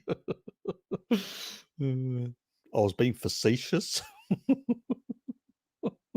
No biggie. Not biggie. No, don't do that. We don't want a brain infection or something. Yes. It's one of those interesting things that I've come across that I've got about 27 things that I'm currently researching. Let me put it that way. Things that are on the periphery that nobody talks about, or there's these esoteric little things that I've been looking into. And yeah, the problem is most of these things, these 27 things that I'm looking at, have got very limited research. Some of them do have plenty, but the majority are way out there, and I'm trying to get my head around what is happening, the mechanisms and stuff like that. So yeah, stay tuned, Jenny. I may at some point find something where I can actually then give you some sort of scientifically based explanation from what's happening. At this point, all I have is those idle speculations, and that's all they are. So, you can either go, that's a possibility, you may say to yourself, or you say, well, maybe that's just a lot of hogwash bullshit, Harry. And it could be. I don't know. Yes, science is still in the primitive. We're still very low on, we don't study too many things because most of the funding comes from big pharma, and most of the stuff that's done is on statins and stuff which is contraindicated medications. Does coffee and caffeine have any health benefits? No, not really. People claim a lot of things, that the polyphenols in it and has some benefits. Now, it does have a bit of extra niacin, so coffee itself is a good source of niacin, which is vitamin B3, and a few other, things, but it's not a superfood. And caffeine is definitely a toxin to the body. Your body has to detox it, get it out. I just have the capacity to detox it faster. I don't consider this a health beverage. I consider this poison, or low grade poison, which I enjoy. Pretty much, that's all it is. So let's be completely honest about it. It's like alcohol. Yeah, that's a high grade poison, but it's still a poison. It's not what our tribal ancestors did. Didn't brew coffee or all that. The only reason I can clear it out of my system very well is because these detox pathways, um, people in the Mediterranean and Middle East have the similar genes, and they were heavily exposed to coffee and other compounds like that. And so that's the reason why that population, some people that went, like some of the crusaders that went into the Middle East, when they came back, some of them, let's say they had a bit of hanky-panky with some of the locals there.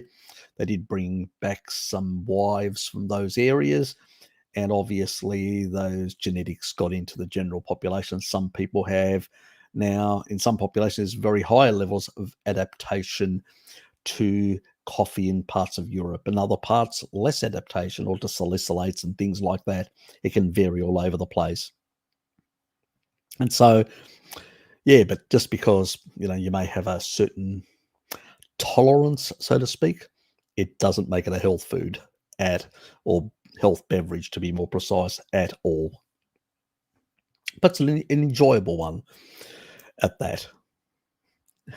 Coffee tastes good. If only for the positive feelings, I will keep abusing it. Yeah, my thoughts as well. Greeks consume a lot of coffee. I mean, I've sort of cut back. I used to consume quite a bit. I've cut back to about 2 coffees a day. This is my 3rd coffee, actually. But this is a light one. I didn't put a lot of coffee in it. It's sort of a milky thing with a bit of using the coffee as a flavorant, in a sense. Yeah. But not indicated. Definitely not. I have a question about taurine. Taurine, you mean? When you take taurine, or recommend one of the supplements, how do you use it in water or the same kind of fat? First of all, it's a sulfonic acid. It's not fat soluble or anything like that. It's more water soluble. You can mix it in water and drink it down. That's what I usually do, with a bit of water. Or you can put it into a kefir drink, into a coffee drink. Don't worry, it won't get affected by heat. Or you could put it into yogurt, for instance. That's how my father consumes it in the evening, with yogurt. He has yogurt every night. So that's another way of doing it.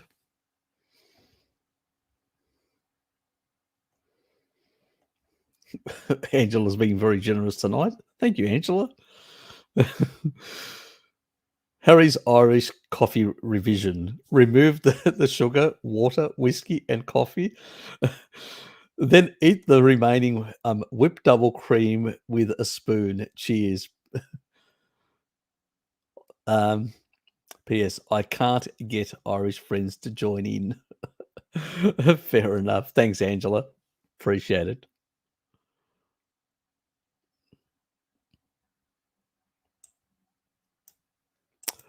I'll put that up there. Oops. Nope.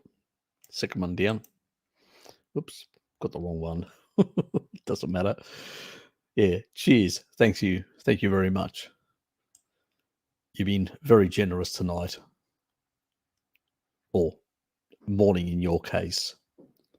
In your morning, in my evening.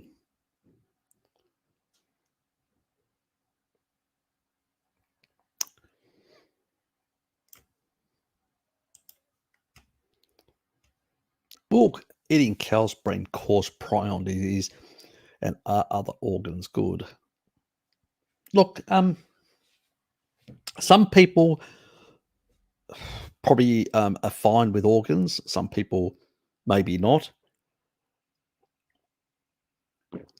I usually say, what did your ancestors consume? I'll give you an example. The Irish consumed a lot of cod liver oil. As a consequence, they're down-regulated. So let me just step back. All humans are adapted to muscle meat, a small amount of organ meats. and some coastal or river fish.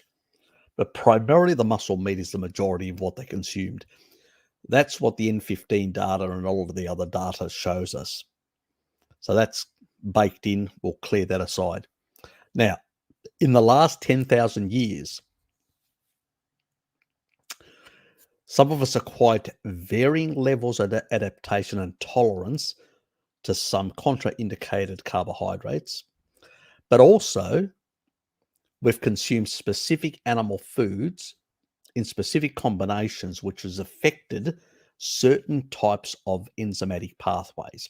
As an example, pastoral populations, 24% of Europeans today that have got a high level of those pastoral Indo-European genes tend to have an inability to absorb sufficient calcium. I've done a video recently on that. So they need to consume far more. Now, our traditional ancestors would have just, with vitamin D from the sun and eating the ruminant flesh of animals, would have extracted more than enough vitamin D. We know that if you eat sufficient protein, you will uptake more calcium. There's literature for that. There's quite clear, good literature covering that point. And if you take and you combine that with vitamin D, you'll increase that even further. So calcium deficiency is impossible in those people. But if you're one of those 25% of people that have had strong pastoral background, then because those people consumed slightly more than the average tribal person would have traditionally, that gene had to be downregulated because they were taking in far too much calcium. And so the genetics were adapted to reduce the intake. Same with the Irish.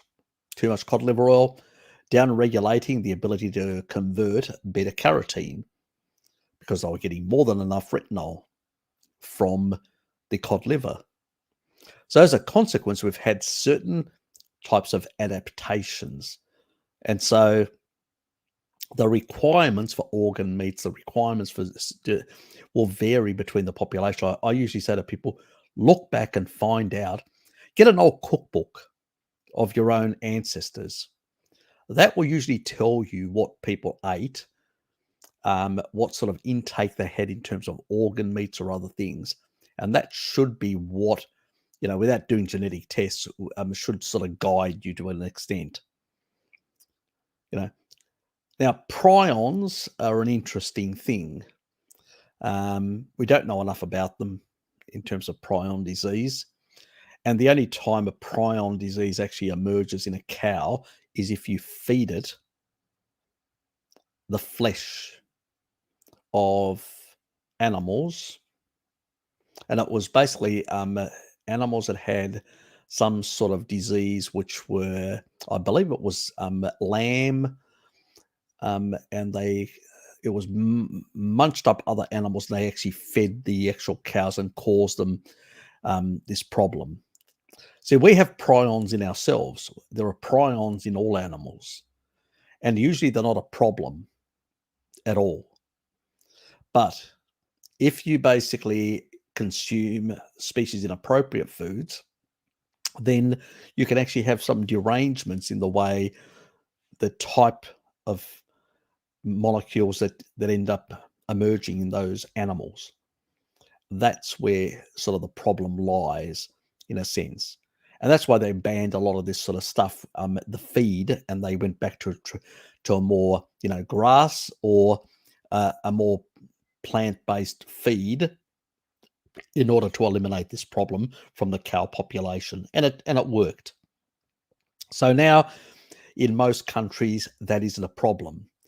You would have to check with your health authorities to find out whether the stocks in your country, whether there was an issue. If there was an issue, then I would give brains a miss because you don't know what's in the supply. Simple as that. Other organs won't be a problem, but brains could be a problem potentially. So in countries where there's never been any issue with cows because they haven't actually fed them inappropriate things, then in those countries, I don't see a problem with the people consuming cow brains at all. They're a good source of cholesterol. And, but in the UK and a few other places, I'd be a bit more cautious. Let me put it that way. Simple as that. And as I said, organ meats are not a problem. Excessive amounts, maybe. Small amounts, not an issue. And some populations require more, like my ancestry consumed quite a lot of organ meats. And I have a downregulation of the beta carotene side, not to the level that Irish do, but I do. And I have downregulation of the choline pathway and a few others. And as a consequence, some of the nutrients in organ meats are things that I require because many of my ancestors consumed quite a lot. The west coast of Greece is considered organ, sort of like an area where organ meats are consumed heavily. So my requirements are different than many others. So I may consume some organ meats, but I do have genetic requirements for them and adaptations. Other populations have less of that, and they can extract, they can take the carotenoids from the animal fats of the ruminant that's eaten grass. They can convert those to retinol. They can do all that sort of stuff. So it's less of an issue. So tell me your genetics, and then maybe I'll be able to tell you exactly what's probably a good idea and what's not for you specifically.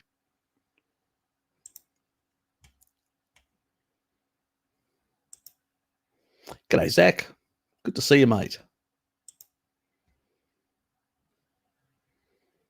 Scotty still around, or are you hiding, mate? Knowing fructose is highly glycating, when is a sweet fruit like orange, apple worth eating? Never. I consider fruit to be the worst carbohydrate out there, period. It's the highest in deuterium, period. That means of natural foods, obviously refined carbohydrates, refined sugars, and, stuff that is processed in a factory is going to have much higher. It'll be up to not 150 or 55 ppm, but up to 160 or more ppm. Once you get over 180 parts per million, actually, there's a lot of disputing exactly where the threshold is. Some people say that the maximum threshold where you start getting into problems is around the 180 and all that. I think Laszlo sort of agrees with that. That's the Hungarian guy that I've talked about in the past. Sort of agrees on that 180 ppm. There are other people that disagree with Laszlo on this. So we have to be clear about this. Some people think the threshold is slightly lower at the 170 mark. Others think that it's slightly higher, potentially. We don't really know. So at 180 ppm, you're probably in between, halfway between the different people. Now, seed oils is way off. We're talking about seed oils at 255 ppm, well over 200. So they are extremely toxic, period. But fruit, it's just, I'd give them a miss completely. People justified, look, you can basically be like salad boy in the tropics, and if you're exposed to quite one, you're earthing yourself, so you're taking up electrons, and that's helping your mitochondria, and it's also helping to stabilize any reactive ROS, reactive oxygen species generation. That's true, but you're still, if you're doing a lot of contraindicated things, wrong things, even that's earthing, yes, will help, but it's not like a miracle drug. It gives you some additional electrons, which help with the mitochondria, the electron chain. making it, powering it up and actually improving the redox potential, as it's called, by giving that whole system more, electrons. But, if you're still doing contraindicated things, not a good idea at all. It's still a high deuterium thing. The Krebs cycle, I've talked about this before. If you take a look at it, has all these things called dehydrogenase enzymes. Now, what do all these do? Well, they're swapping in and out deuterium with H1 to H2 molecules. H2 are the deuterium, ions. And I've talked about this before. I've been talking about this now for the last couple of years.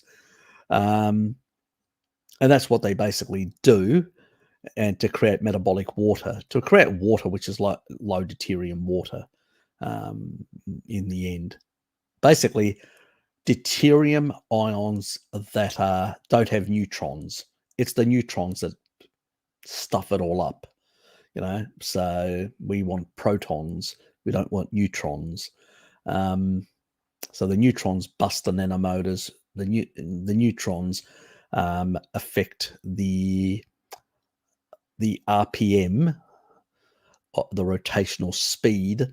They can slow it down, and that's how they can impede, the level of, ATP synthase, energy production, but also creating through complex 1 some electron, bleeding out electrons, which can actually increase reactive oxygen species. So these can be issues in the way the mitochondria work. And, these sort of contraindicated high deuterium foods are doing that problem.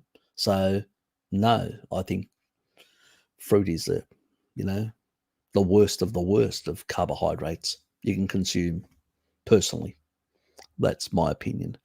The best carbohydrate, it does have a lot of anti-nutrients, I'll give you that, but on a deuterium side is legumes.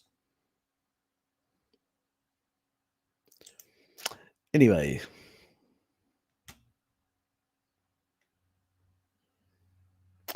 all that as well. Yes, that's a good point. Are you close to starvation? Health tech.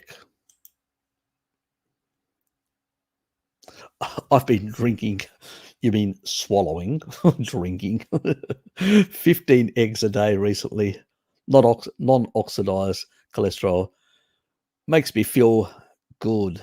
Yes, it will. Yes, definitely. Good stuff.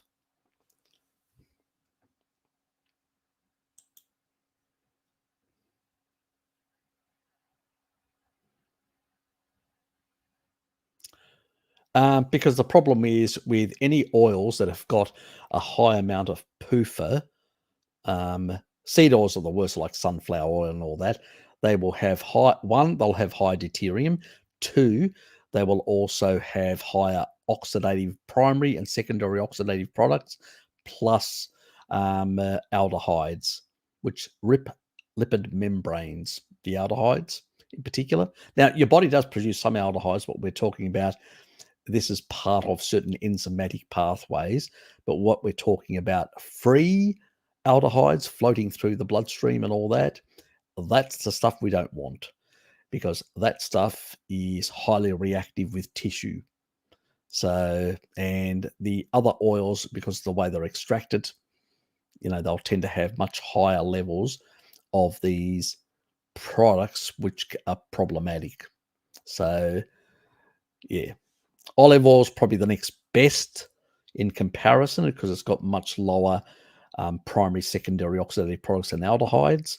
But, olive oil is the best in that regard. Sorry, coconut oil is the best in that regard.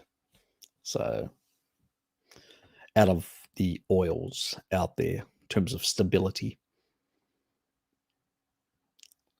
fatty acid stability.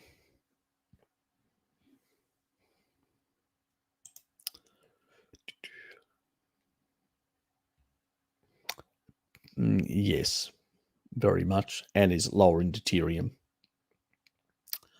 Olive oil is at the what I call the safe zone. The safe zone is 130 ppm, and that's where olive oil is.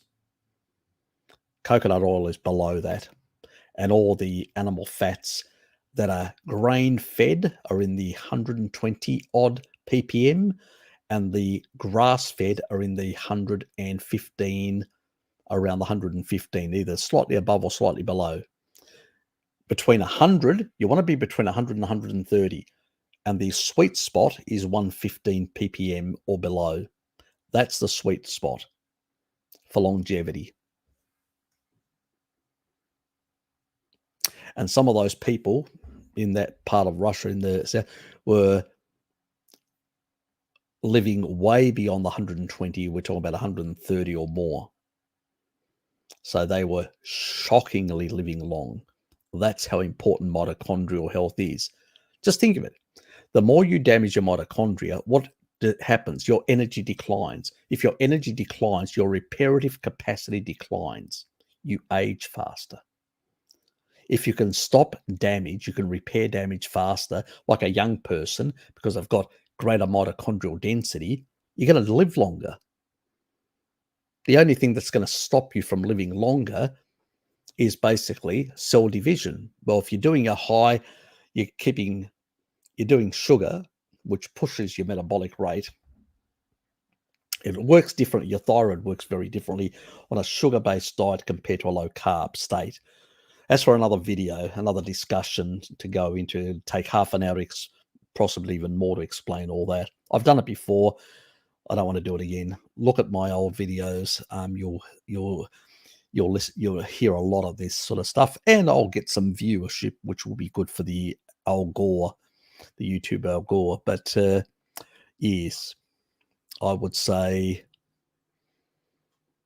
these are the sort of things. Yeah. Anyway, yes, you're powered.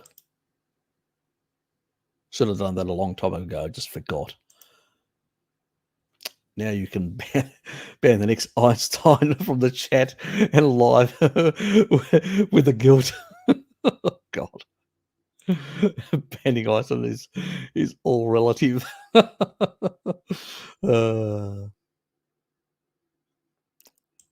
That's what I have to put up with, Angela.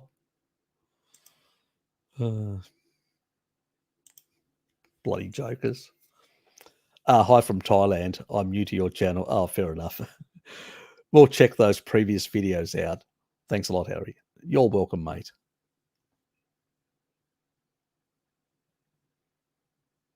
I do like the shield and the Greek warrior. That's very nice.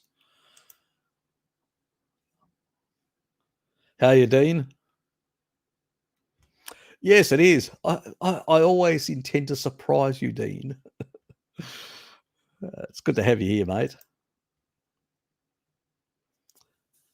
Doesn't carb trigger mTOR more than protein? Depends. It depends. This whole thing about mTOR activation is it depends on signaling that is happening in the body. Why do people like Sinclair promote low animal protein, assuming exogenous carbs has the same effect on mTOR, but unlike protein, is not required? Well, the problem with people like David Sinclair, and I've actually done a video covering his contraindicated thinking, is that David basically is a reductionist researcher and can't see beyond his reductionist thinking. We don't have longevity studies because we would have to lock humans up in a lab for their entire lifetime to test any of these theories. So there is no human research at all. Zero, zilch, nada, nothing. If you were to remove mTOR from the system completely, let's say you will suppress mTOR, what will happen to your body? Extreme frailty. You'd become very weak. Your muscle skeletal structure would fall apart. That should tell you something. This is like, these fasting mimicking diets that, Londo and Sinclair sort of promote. Well, if you did that forever and kept mTOR low or very low, what would happen? You would fall apart. And so it is completely illogical. And as I said, there is no way in hell. I said once, I will shut down my site if somebody can show me one study where insulin to glucagon is at around 1.3 and mTOR is sky high. They'll never find a study like that because it never exists and never can exist. So it's nonsense. Insulin, IGF-1, mTOR, anabolic signaling hormones. And the word is signaling. They are not basically causal of anything. They signal and regulate and interact with receptor sites in the body. They don't cause pathology, but if they're highly elevated, it means that certain things are deranged in the body, which signal that this derangement is the problem. It's like, oh, we've got a whole lot of inflammation in the body and there's a whole lot of cholesterol trying to heal it. If you get burnt as a burn victim and you lose your skin, what do doctors in the tradition used to give you? Shitloads of cholesterol, shitloads of egg powder, massive amounts. Why? Because they know that will heal you, because you require massive amounts of cholesterol to heal. Only reductionist idiots like Sinclair and Londo, think like this. Any other logical person that's actually in frontline medicine knows quite clearly that if you give a person who's actually had a major injury a lot of cholesterol, it will heal them very rapidly. So if you've got inflammation in your arteries and you've got a lot of cholesterol around trying to heal you and stitch you up and fix you, LPLA coming to the rescue to do the job.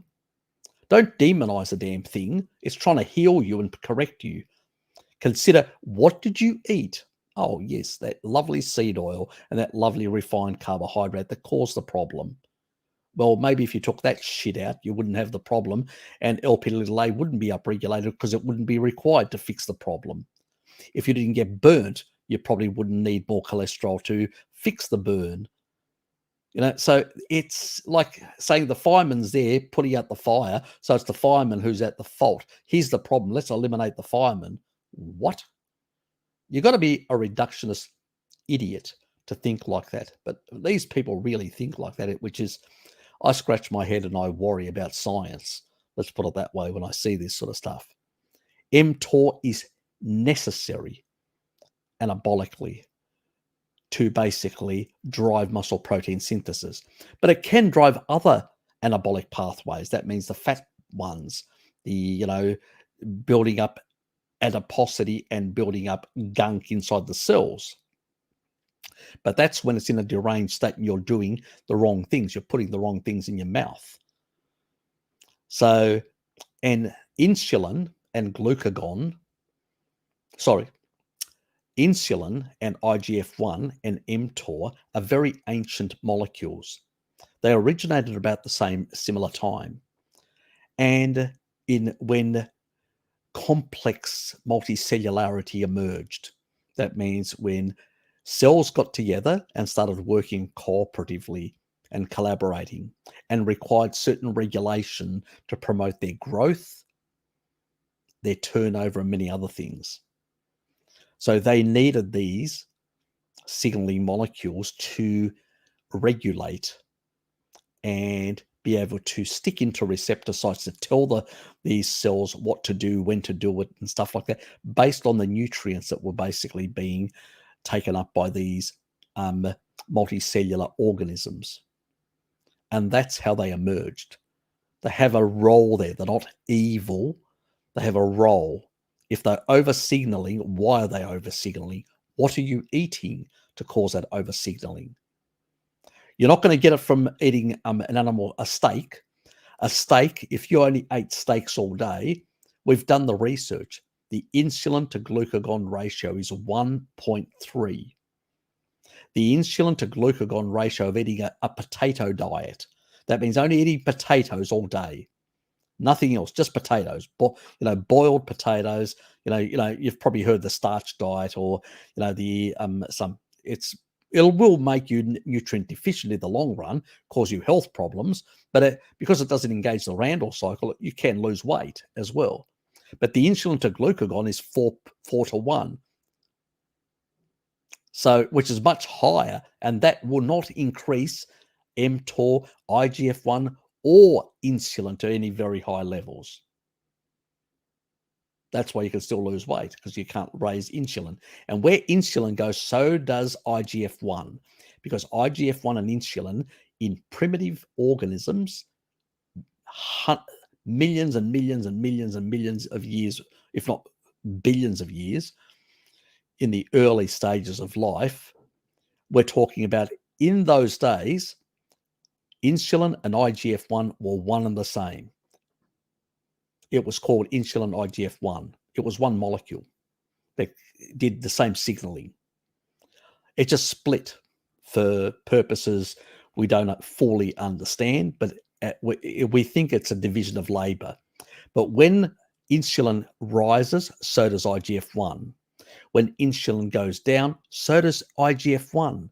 And mTOR also it's sort of delayed, but also goes in lockstep with those other anabolic pathways. How much of that signaling happens depending on what you're sticking in your mouth. If you just eat a steak, your insulin to glucagon will be 1.3, which means that glucagon will be much higher. If you're eating a lot of carbs, glucagon is in the toilet and insulin is sky high, and will drag up IGF-1 and drag up mTOR.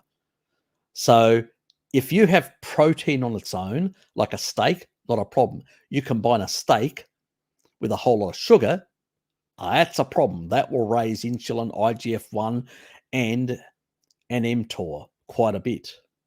So then it's what we call the Randall cycle activation. You've probably heard me and Bart talk about.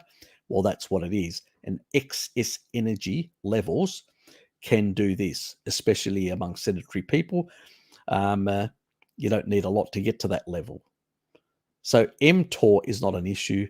IGF-1 is not an issue, and neither is insulin. But if it's overexpressed, then it's a problem. The key anabolic component of an animal-based diet is leucine. Leucine is the key thing that signals IGF-1, insulin, and mTOR for muscle protein synthesis. But it's insulin that drives it. Even in a fasted state. I've done a video. If you Google leucine, Harry Serpanos, you will see people in a fasted state, what I call a dirty fast. You will basically still get muscle protein synthesis. And you're in a catabolic, so-called catabolic state, being fasted. Just throwing in their leucine will bump these signals up. Not a lot. You'll only get a small bit of insulin, IGF-1, and mTOR signaling in a fasted state. It'll just be a smaller bit. It will interrupt autophagy. It'll interrupt sort of the fast, you could say, for a very short amount of time, and then it will drop. They will drop off because there's not enough of a bolus of protein in the system to hold them up. But what happens is that leucine will, that small amino pool that exists, will shove it into muscle protein synthesis. Doesn't require a lot of signaling. Why would you get excess signaling of mTOR, IGF-1, and insulin? The so-called construct of an insulin resistance, because that's what it is, a construct, you can't measure it. You can measure insulin, but you can't measure insulin resistance. All I could call is the over-amplification of these anabolic pathways. You basically, these molecules, mTOR, IGF-1, insulin, over signaling. Now, why are they doing that? It's because because you've just had a big bolus of sugar with fat. You've provided the body with excess energy, which it can't handle. It's overfilled all the actual cells. The cells are protecting themselves from excess, glucose. And as a consequence, because remember, there's a rate limiting, those enzymes down there that can actually handle the amount of stuff they can push through the Krebs cycle. As a problem, you then have to leave a whole lot of stuff energy in the system. Now, we can do that in modern society. If we go back 100, 150 years, or we never had supermarkets or anything, pretty much people ate, under-eating for most of our existence as a species, we've always under-eaten. We've struggled to get enough food in. We know this because we even see it in the bones of some of our ancestors. We see certain stress marks on their bones. That means that they were under-eating for long periods of time. So it's only in our modern society we've been able to engage the Randall cycle into this. This is why it's a very new science of understanding these mechanisms. What's happening is you've got the blockade of the cell. The cell's going, no more, we're replete, we've got enough. And then you've got a lot of circulating stuff in the bloodstream. Under those circumstances, what's happening, the body's going, well, what do I do? Because it doesn't know. This is not a normal state. This is a modern state that we've created. The only people that had something similar were the wealthy people in antiquity and the wealthy people in the Middle Ages and all that. Why? Because they could afford to eat massive amounts and be sedentary all day. But the peasants working on the land, they were depleting glycogen like there was no tomorrow, and most of the other energy substrates, which meant that they always were running much lower insulin, much lower mTOR, much lower these things. Enough to basically for muscle protein synthesis, for other functions in the body, but not over amplifying. And that's why it was, like Henry VIII that had gout and all these people that had all these problems. Why? These are metabolic syndrome diseases. Excess energy, which cannot be managed. And these signaling pathways just go trigger like mad and go, get this shit out of here, store it somewhere, put it somewhere, get it out of the bloodstream. It's causing a lot of endothelial dysfunction and damage. The glycocalyx, those little hairline structures inside your arteries, they can collapse from excess sugar up to 6 hours. We're talking about massive stress on the vascular system, the vascular tree, which is all your arteries and veins and all that sort of stuff. We're talking about massive stress on the vascular tree. So that's where you get the over amplification of mTOR, insulin, IGF-1. You don't get it from a steak. That's just ridiculous. As I said, show me one friggin' study and I'll shut down my channel. But it has to be a carnivore, steak only, nothing else.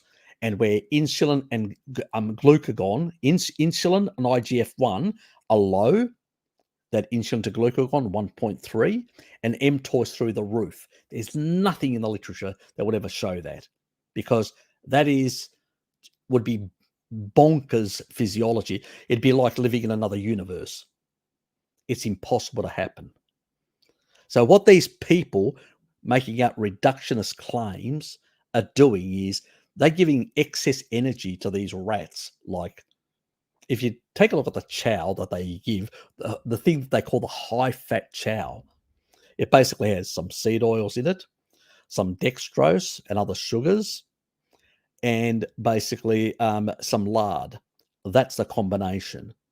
So it's basically the standard diet. That's what really they call the high-fat diet. It's the standard diet, which is high excess energy generating these what we call metabolic syndrome. So, what have they proved? Absolutely nothing. We've already known that. It's just bloody nonsense. So don't fall for this nonsense is what I'm saying.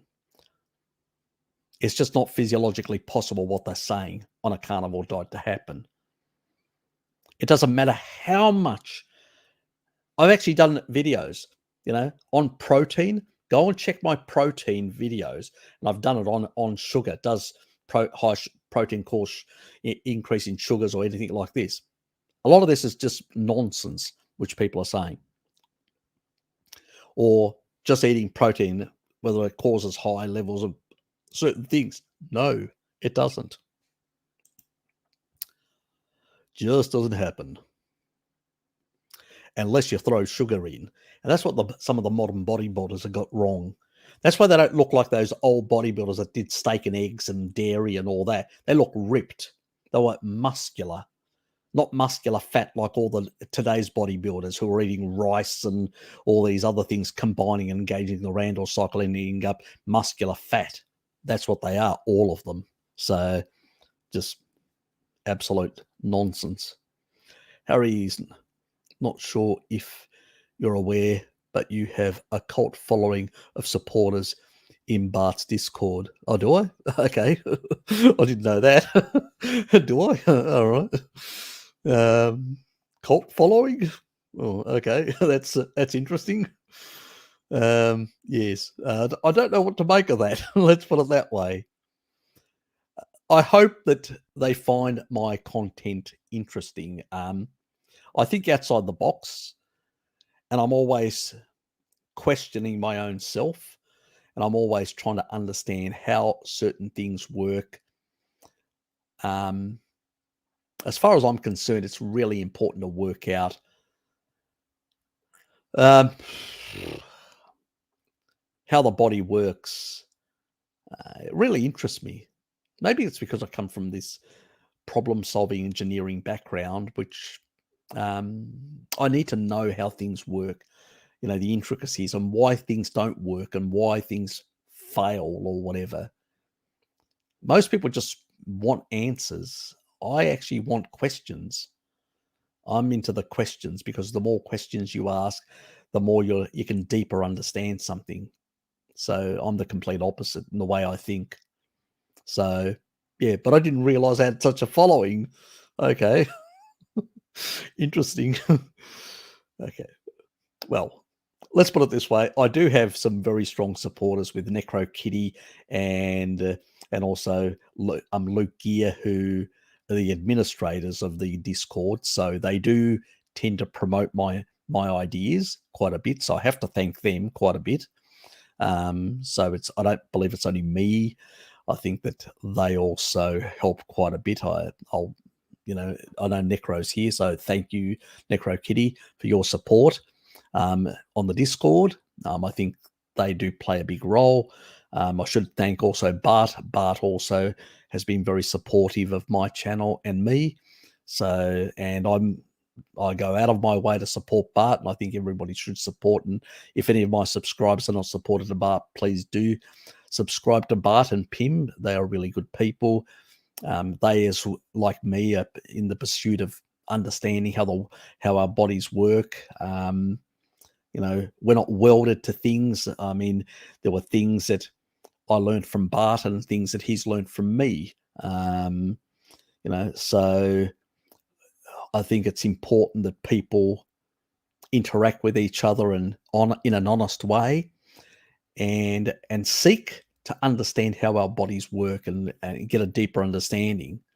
And so, where most people just, I don't know, that I think most people just want the clicks. As I said a while ago, if people, don't like what I say, I usually say, I don't care. I sometimes say certain things, it upsets some people. And I say, well, if you don't like it, you can unsubscribe. I don't, I'm out here to understand how the body works and get the best stuff and help people. And I've helped people with cancer, with all sorts of things. There's a lot of my subscribers that have got cancer that are in complete remission, and they've gone under scanners, and because I understand how it works, what is causing it, what is driving it, how to reverse these things. And if I don't know, I usually tell people I don't bloody know, or I'm investigating it, or I'm still, on the fence about certain things.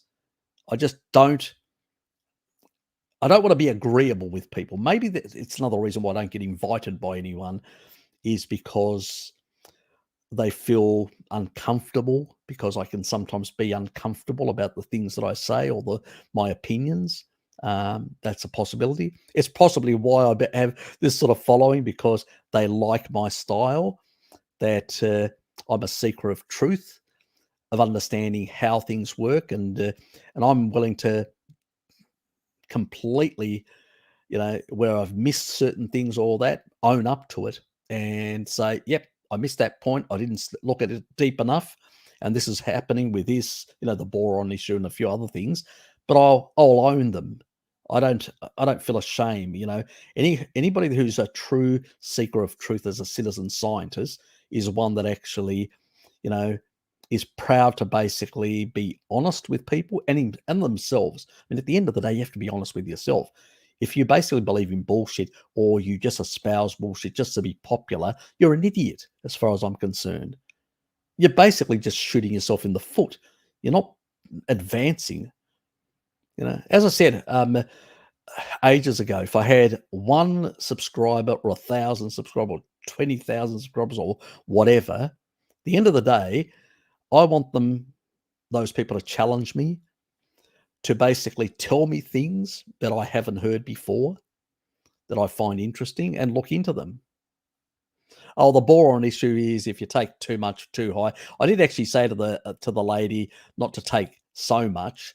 I said it helps normalize things like a number of your hormones, your sex hormones. A lot of people have got deranged, especially postmenopausal women and some males as well in older age. And so you take 12 milligrams, then you take 9, then you take 6, and then 3, and that is every week. First week, second week, third week, fourth week. And on the fourth week, you go to 3 milligrams and you stay there for about 3 months. And that helps normalize a number of your hormones. And once you've done that, it can do other things as well, has some other benefits. But if you stick to 6 or higher for a long period of time, you can actually induce a magnesium and potassium deficiency, because it tends to use more magnesium and potassium. It's something that I missed at the time, Aaron, because I didn't look at it deep enough. Because I knew that basically avocados, like 2 avocados, are 3 milligrams, approximately. 2 large avocados. And I'm going at 3 milligrams. It's like having 4 avocados at 6. But there was something nagging me that I'd seen some literature that showed with supplemental, there could be issues above that for a prolonged period of time. And I'm going, but they didn't really know what was causing it. And so I said, well, I always like to play it safe. I said, well, at that level, you're still going to get the effects over a couple of months. Let's play it safe. And then at that point, there was a lady she was a nurse that from the Netherlands, and she basically stuck to 6, didn't go lower. And she caused herself, certain,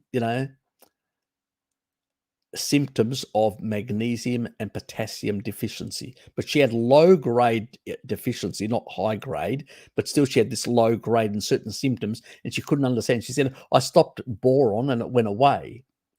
And I go, well, that doesn't sound right, because quite a few other people were doing the same thing and nobody was getting. Is she just an outlier, or am I missing something? And I went back looking and trying to find, and then eventually I came across some research that showed, has the potential in higher doses to cause this.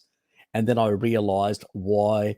Obviously, because there's magnesium and potassium in avocados. That's probably the reason why you wouldn't see it from them. And you go, oh, shit, I missed it. But I owned up to it, because you have to. That's the right thing to do. Most people just would have ignored it and just moved on. But the reality is that this was one thing, really way out there. You can miss things. We're not gods. I'm just human like the rest of yous.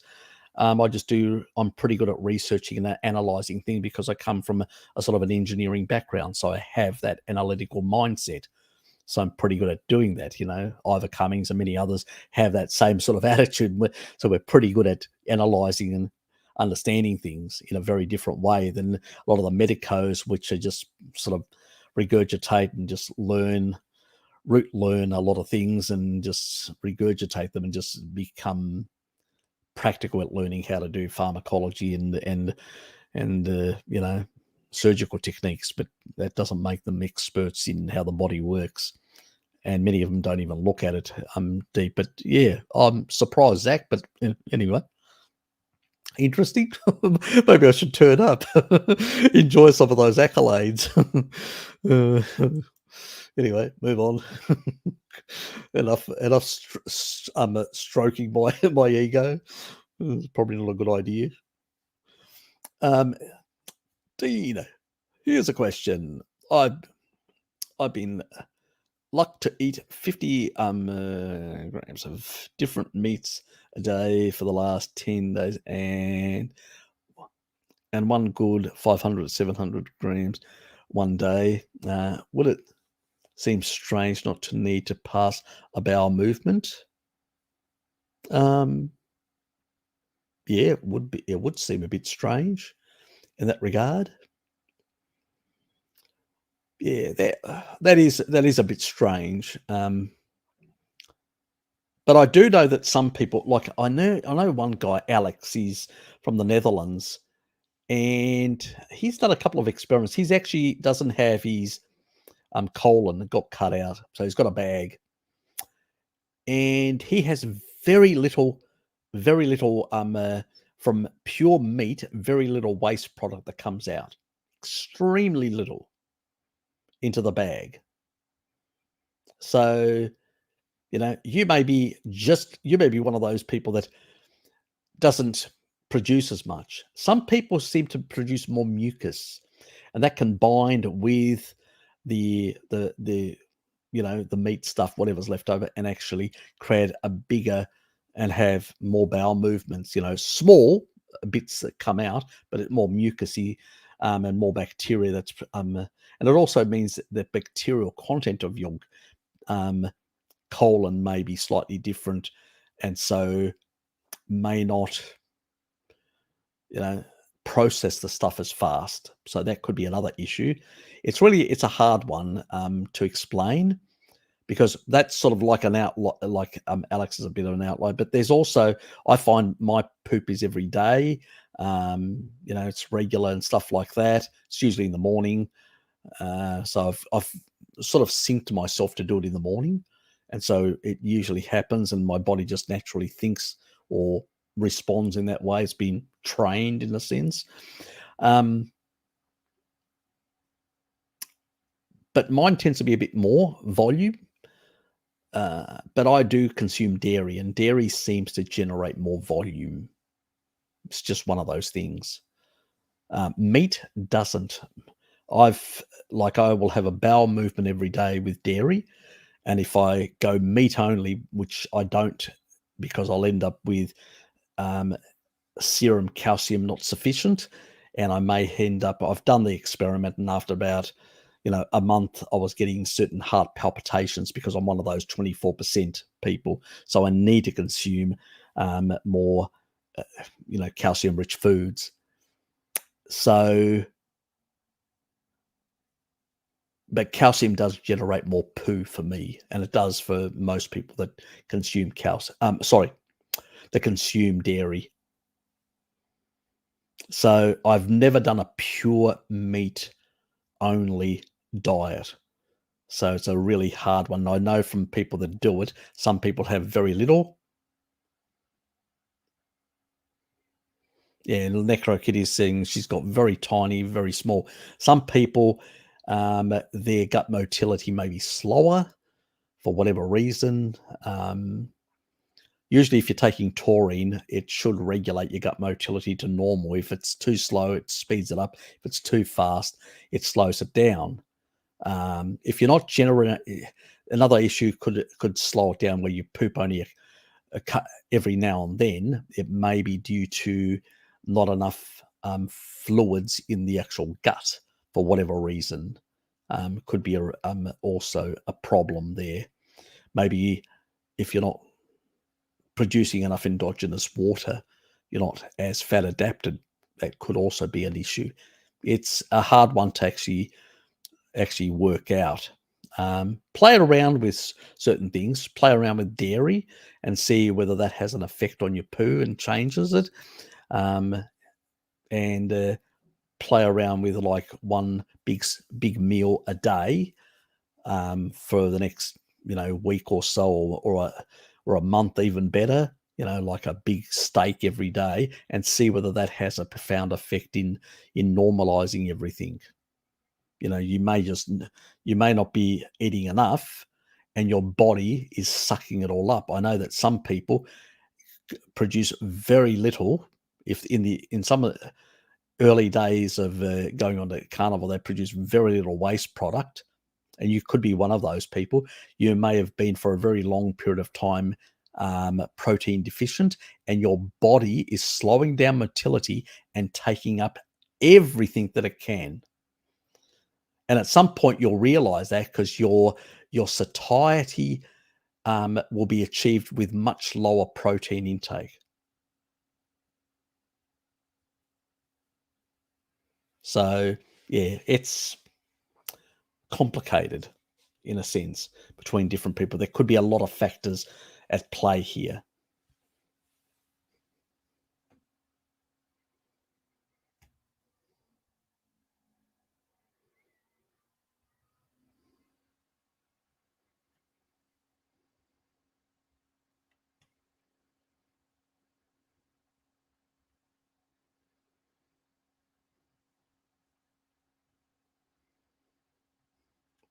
Yeah, Necrokitty, you may have to go much higher on the fat side, because women should be consuming more fat than, yeah, you're probably not getting enough fat. So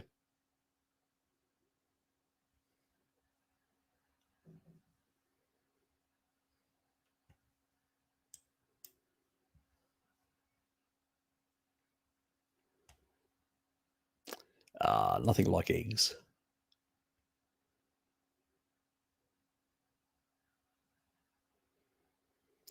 Pretty much.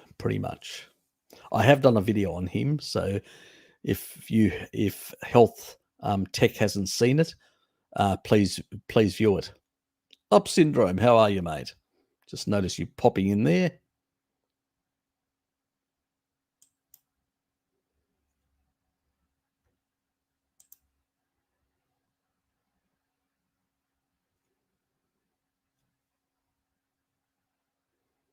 Yep, that doesn't cause the problem. Doesn't cause the problem at all. And if you eat a species appropriate diet, animal foods, it's pretty much driven by carbohydrates, fairly much. And if you consume taurine supplementation, it will fix a lot of that problem.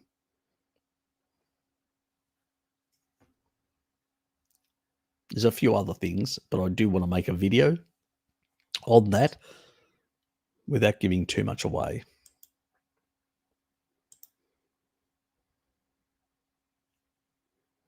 Does drinking coffee in the morning 7 to 10 increase cortisol?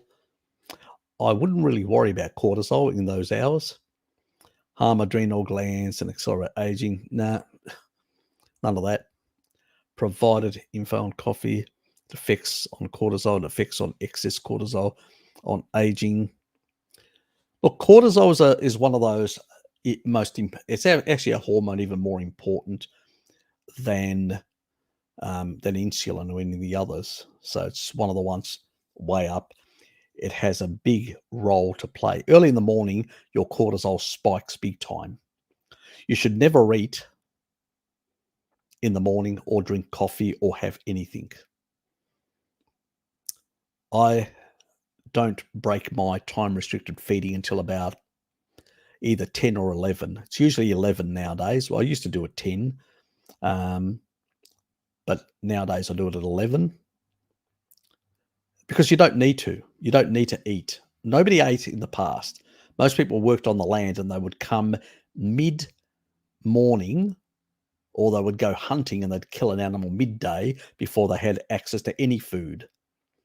So in the morning, nobody ate in the past, whether in tribal societies or in agricultural societies. They got up and the sun hadn't even come out. It was dark. They went down to the farmland in darkness. I've worked on farmlands picking tobacco on my auntie's farm. We had to help her out one year because they were having some issues. So believe me, that's what people, by the time we had our first meal, we didn't get back to the village until it was about 10:30. By the time you had any food, it was about 11 or 12. So, that's how people used to eat in the past, So you get a spike of cortisol in the morning and that cortisol increases blood sugar and increases free fatty acids to provide you energy to get going. That's why you should basically look at the early sun when it comes up. It's a signal to increase cortisol. That's normal. Your cortisol has to go high in the morning with blue light, and then come down midday around 11ish. Isn't that the time we should be eating our first intake of anything? Oh, I wonder why. Isn't cortisol at the bottom there? It sort of pops up a bit and then comes down again as it prepares for the night. That's why I'm wearing these blue blocking, so that I'm not getting the blue light signal to my brain saying it's daytime. No, it's not. It's nighttime.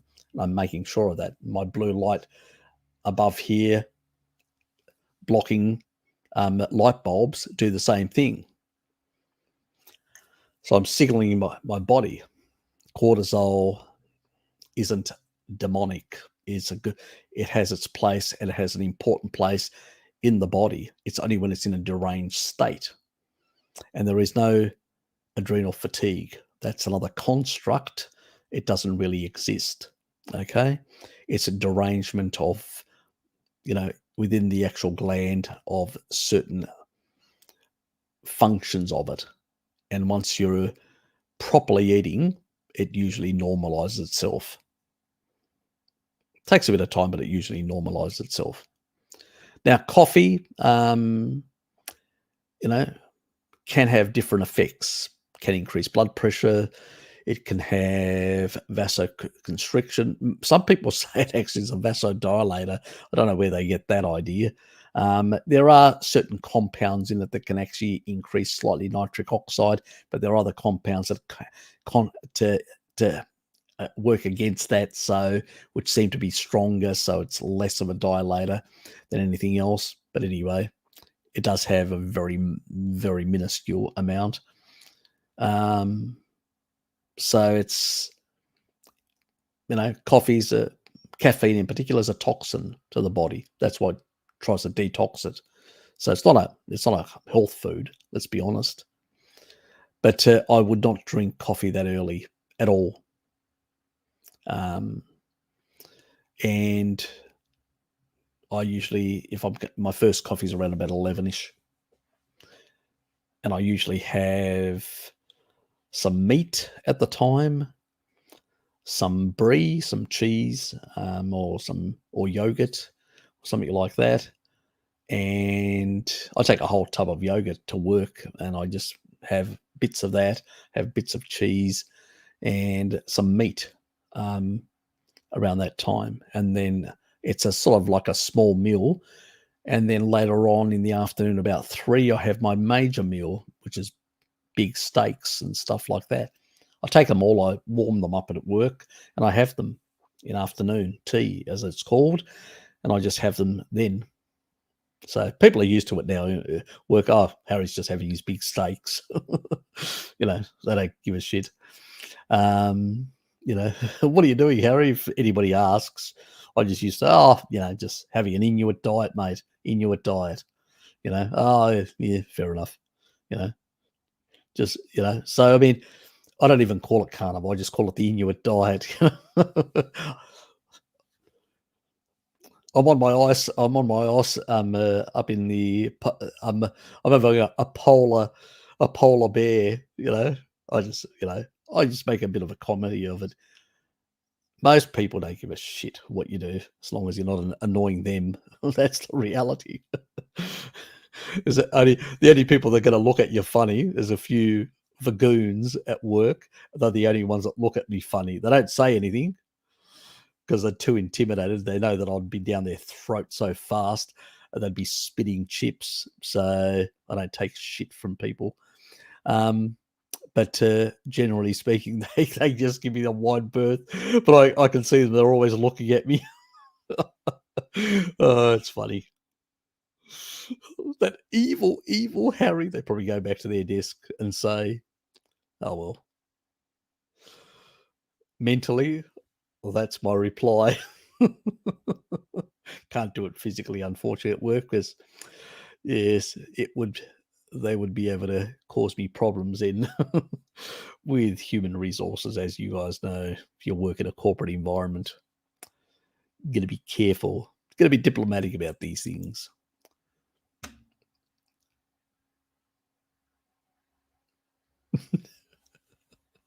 It's a bean. Exactly. It's a bean. It isn't precisely bean soup.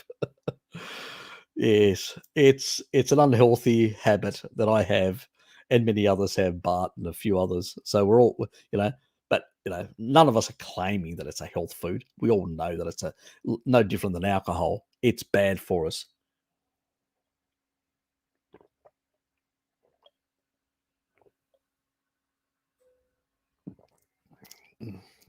I'll just finish it off, and so hopefully in an hour's time I'll feel less guilty. Is that what you're saying?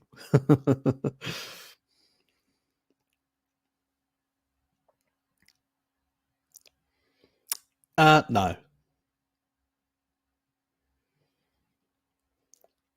The coffee is a different issue altogether, but the milk isn't going to be a problem. No. As long as you don't have any leaky gut, you don't have any issues, then not a problem. If you've got leaky gut, I've done a whole lot of videos covering how to fix up tight junctions. The short story, vitamin D, taurine, and taurine's in animal foods. Will drinking milk help when you have oxalate toxicity? Yes. You get the calcium from the milk that helps with dealing with oxalate dumping or those sort of things. Very important. Raw milk even better because it has lactoferrin, which also deals with if especially people that are eating compounds which are high in lectins, that's another issue in itself. It binds lectins and eliminates them. That's why in the past people were having raw milk with their breads or whatever, and those breads were fermented and had less anti-nutrients, and so sort of it wasn't ideal, but it was less problematic compared to today with all the shit that they put in the current stuff.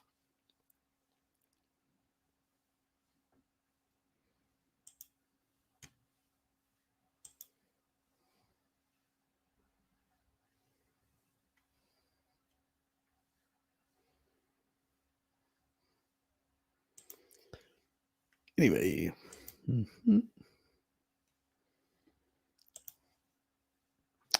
thoughts on the benefits of consuming apple cider vinegar? If so, amount, timing, next morning, fasted, before a meal, after a meal, or before bed. Thanks. I wouldn't take it before bed. Definitely not. If I'm gonna include it, I'd include it with the meal, than without a meal. Not in a fasted state, but with a meal, because it will help with a bit with digestion as well. But generally speaking, people need to remember that you need to, you're not eating the old carbohydrate foods and all that were soft and the processed food. You need to chew meat. You know, I've been saying this for some time now about chewing. Very important for good digestion. Apple cider vinegar can help, and so can lemon juice with digestion. But chewing is the main thing. If that's the reason why you're using these things for digestion, I would say chewing is the key thing. And the more you chew, your jaws will become stronger. It's like exercising, lifting muscle, lifting weights. Same thing. I can now eat, like I can take a bone and like the chicken bones and all that, the end of it and all that, and just munch into them and all that. And even the smaller ones bust in and eat them up. A couple of years back, if I tried to do that, I would have chipped my a whole lot of teeth all over the place. It'd be a mess. I'd turn up at the dentist and they would say, "What the hell did you do?" But that doesn't happen anymore. My teeth are much stronger. So obviously metacodone 4 plays a role with that as well, but also using the stuff. It's the old say, use it or lose it. You will get much better digestion, but also the jaw and all that will be worked, because that's what our ancestors did. They chewed damn things. They didn't just swallow. We've got with the processed food in a habit of swallowing things, not chewing things. We need to help digestion in that regard. I always think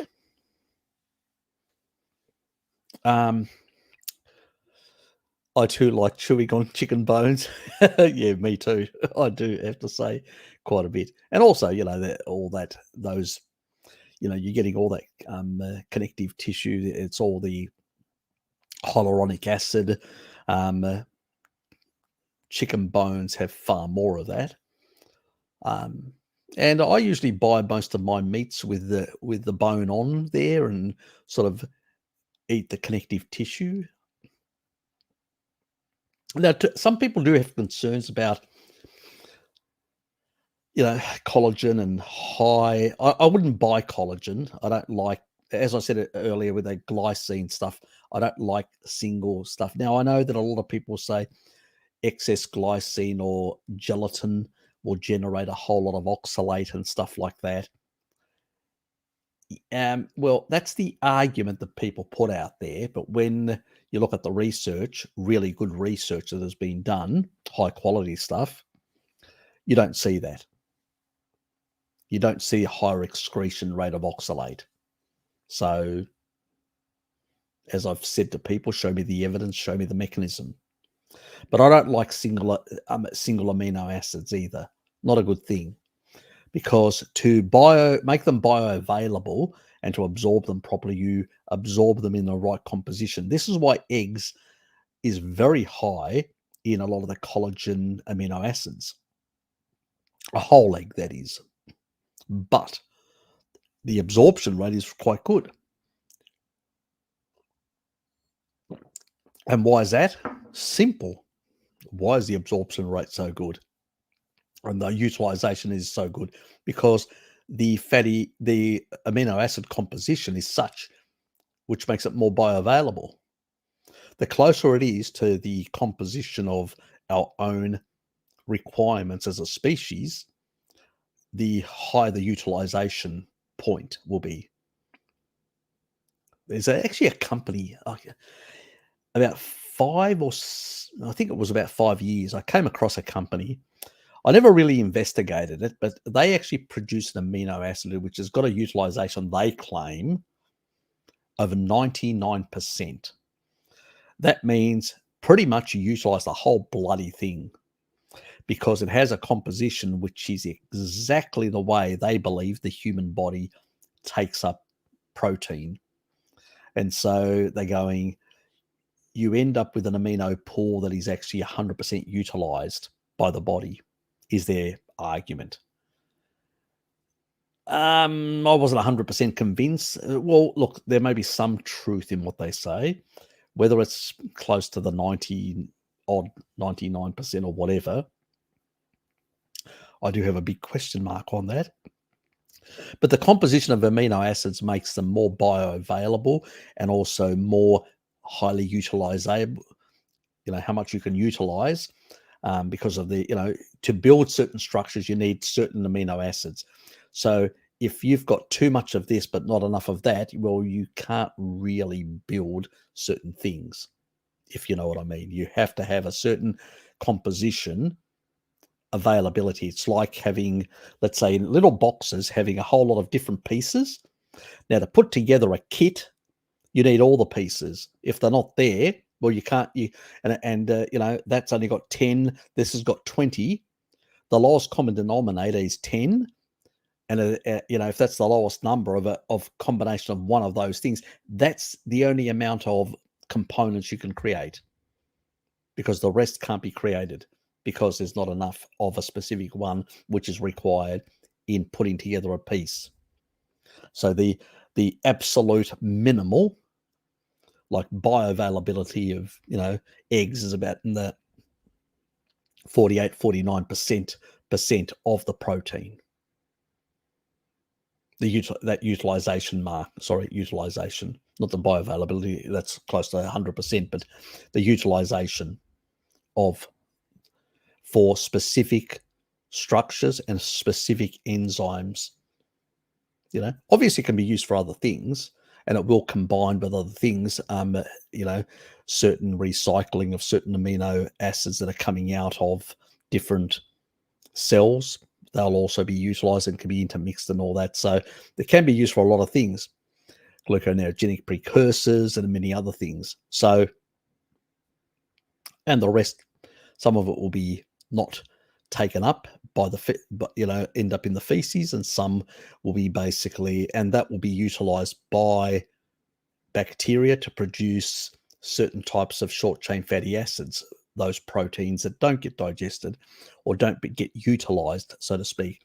So they will end up feeding the bugs, and they will turn them into things like isobutyrate and a number of those sort of things. And as a consequence, you'll get short chain fatty acids and you'll actually get more than you get from vegetables. So from the same quantity. Not a problem, Richard. See you hopefully on one of the Zoom sessions. Now that we're getting closer to the sort of when I have my Christmas break and all that, and I'll be taking a couple of days in the new year as well, I'll have a chance to jump in midday on one of the actual Zoom sessions and probably see you there. So hope to see you. Take care. Yeah, so yeah, I'm neither here or there. People talk a lot about the benefits. Yeah, they can help with oxalates, dumping, can help a bit with digestion. But a lot of the other things that people may claim about, I've never really seen any good mechanistic studies to really. They do help a bit with the citric cycle as well in the mitochondria. So, but it's not anything you can't get from animal foods as well. So it's neither here or there, in a sense.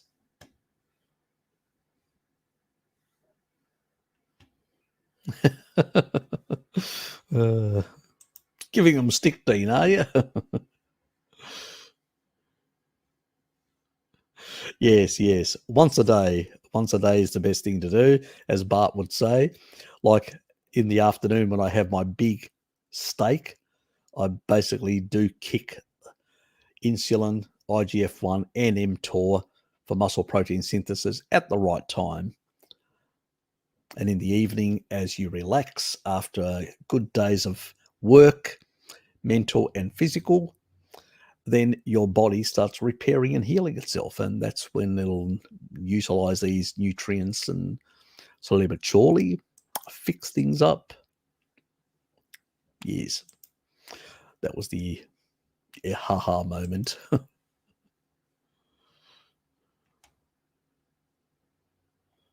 Oops.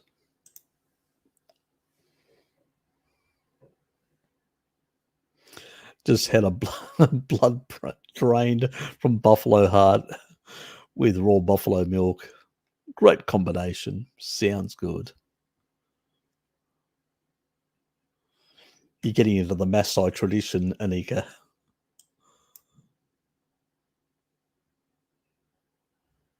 Yeah, pretty much, Anouk. Yeah, pretty much. It's, yeah, again, profits over health. Profits over health. Don't know, actually. I did see a study, but I wasn't convinced. Let me put it this way. It seemed to, because taurine is involved in protein folding and prion disease can actually affect protein folding, it seemed like taurine could lessen the condition. That doesn't mean that it heals it, but lessen the condition through protein folding and reducing oxidative stress in the actual brain, and also helping the immune system eliminate some of this sort of stuff. But, and this was not with, sort of the mad cow's disease type prions that we're talking about, but other prions that were deranged. So not all prions are the same. Some can be beneficial.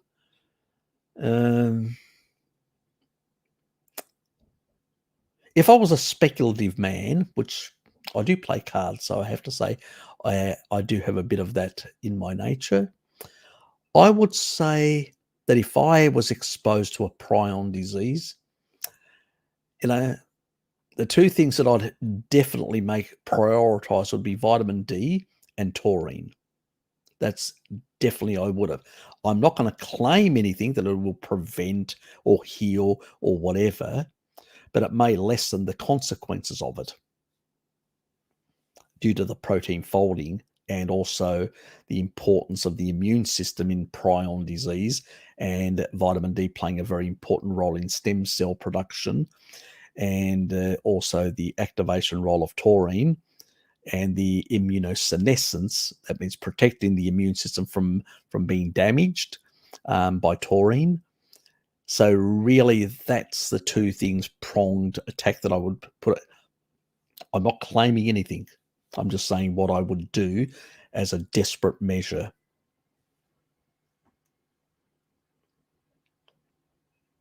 And currently there's zero research on this combination. So, yeah. If you do know somebody with such a condition, I'd really love to know if they combined high doses of vitamin D, not excessive. We're talking about like up to 20,000 IUs or 10,000 IUs on a continuous basis with, 10 grams of taurine. I would really love to know the combination of 10,000 IUs with 10 grams of taurine and find out, and I would start them on these sort of people, as long as they don't take any meds or whatever, I would start them for a month on 30 grams. I'm not kidding you. I'd work it up slowly, 2 grams, 2 grams, 2 grams, until they are able to tolerate 30 grams. I know one person's doing 30 grams at the moment as an experiment, and they're getting certain really good results. I'm worried for that person that maybe I'm saying the moment you feel any symptoms, you need to cut back. So they are doing quite a few eggs, so they're getting enough choline to mitigate any issues there. But still, I don't have anything to back me up in terms of research. But that's what I would do if I had the condition. So I'm not actually advising people do that, and then like a month and then drop down to 10 if they had such really problematic diseases. I don't think doing taurine is indicated at very high levels for prolonged period of time. So you have to have it really, if you're healthy, just get it from the animal foods, and maybe at minimum, just to improve your sleep at night, do 4 grams at night. Up to 6 is safe, and a bit before, or split it between exercise and stuff like that. I've got no problems with that, with that amount, because it'll help with your sleep and help with your recovery as well, and improve with protein synthesis as well. So I've got no problems with that. But in very high amounts, they do have therapeutic potential. And they have been used in animal models at these higher levels to reverse a lot of ailments.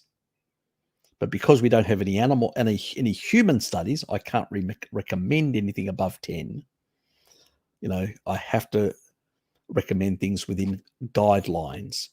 But what I'm saying is, if you experiment yourselves, now, if I had such a condition, I would definitely be in those higher levels. But that's me personally. That's not a recommendation. I have to be very careful what I say. But it's for people that have specific conditions that they want to fix. But there is within that bell curve, there are outliers, and some cannot tolerate very high amounts. It's because they can't clear it properly. They've got, sulfonation issues. They also may have a choline deficiency. Certain pathways that are affecting them. PEMT pathway as well, that can actually play a role. It's a couple of genetic pathways.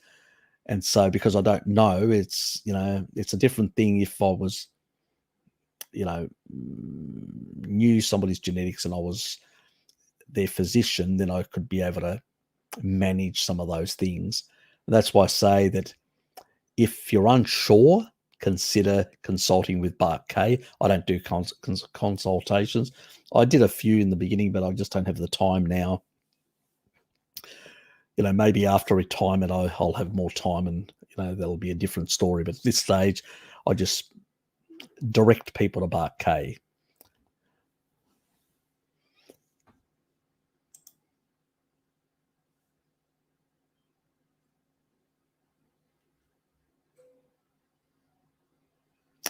Anything which is fermented, like cheese, like kefir and all that, will have much higher amounts.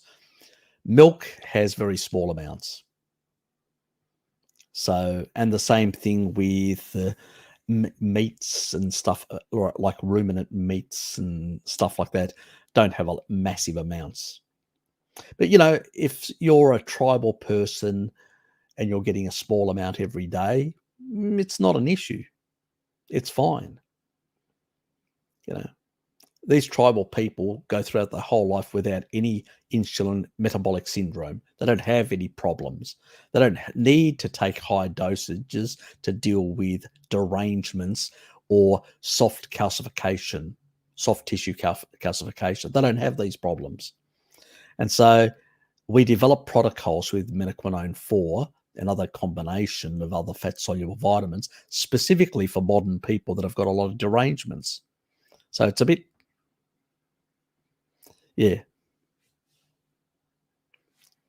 there's sort of those sort of things. Depends on your condition and what the issue is that we're dealing with, where we're going to basically base it. So he's gone now, but he'll probably listen to it tomorrow.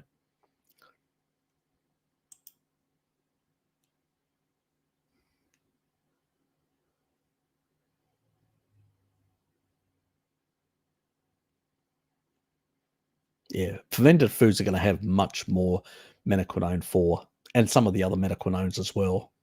Depends on what fermentation, what bacteria are in that fermenting product, because the bacterial strains can produce different menaquinones.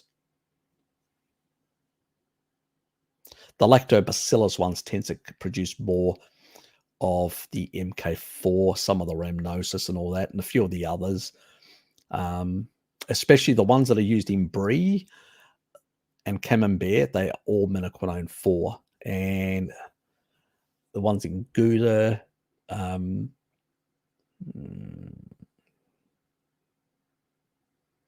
remember which one now. Anyway, anyway, it doesn't really matter. I'll probably have to, at some point, I'm going to do a video. And I did, there is a video that I did that actually shows the MK4. So where the sources, food source of K2 and stuff like that. So,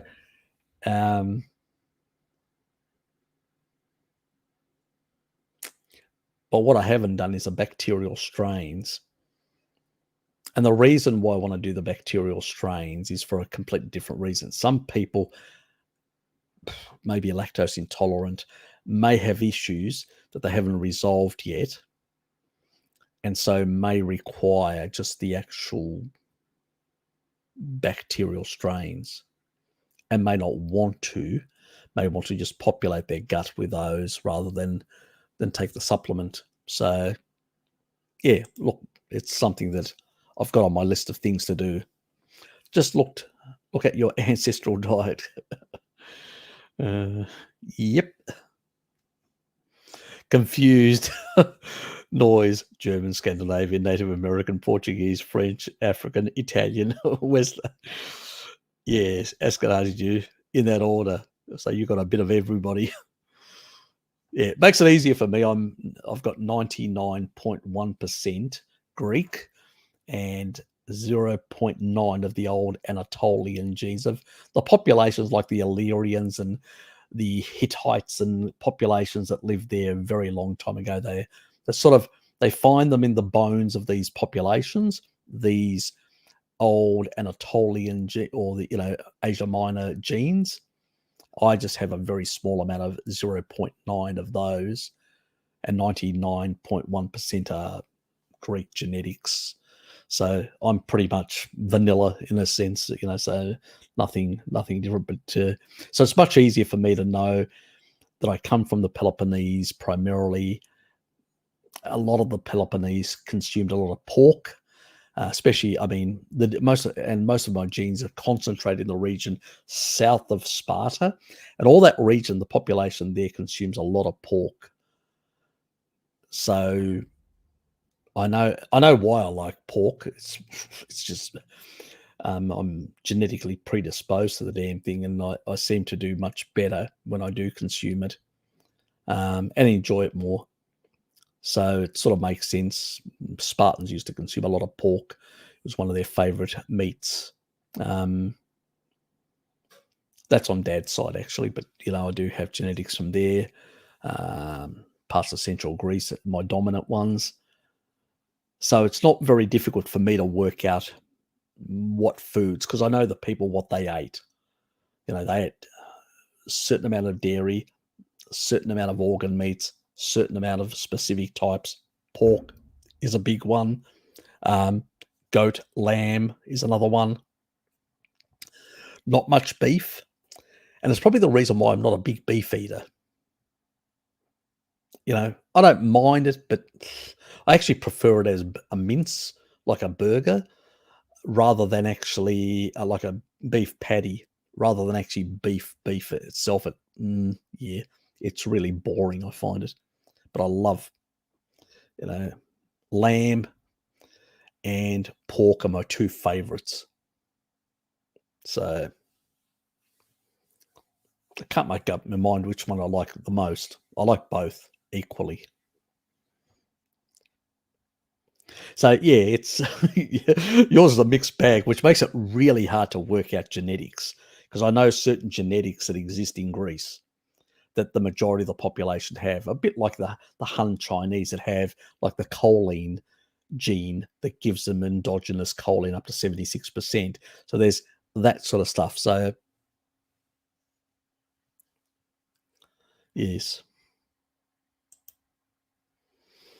I love pork, but pork doesn't love me. They fed pork literal trash. Yeah, look, I don't know what the food supply is. I actually am lucky in Tasmania, south of Tasmania. The pork that I get is the smoked bacon that I get, and also the pork chops that I get. They come from animals that are sort of, what do they call, free foraging. So they forage out in the Just on the farms. They don't have them in pens. They're free ranging. They just move around and just forage all day.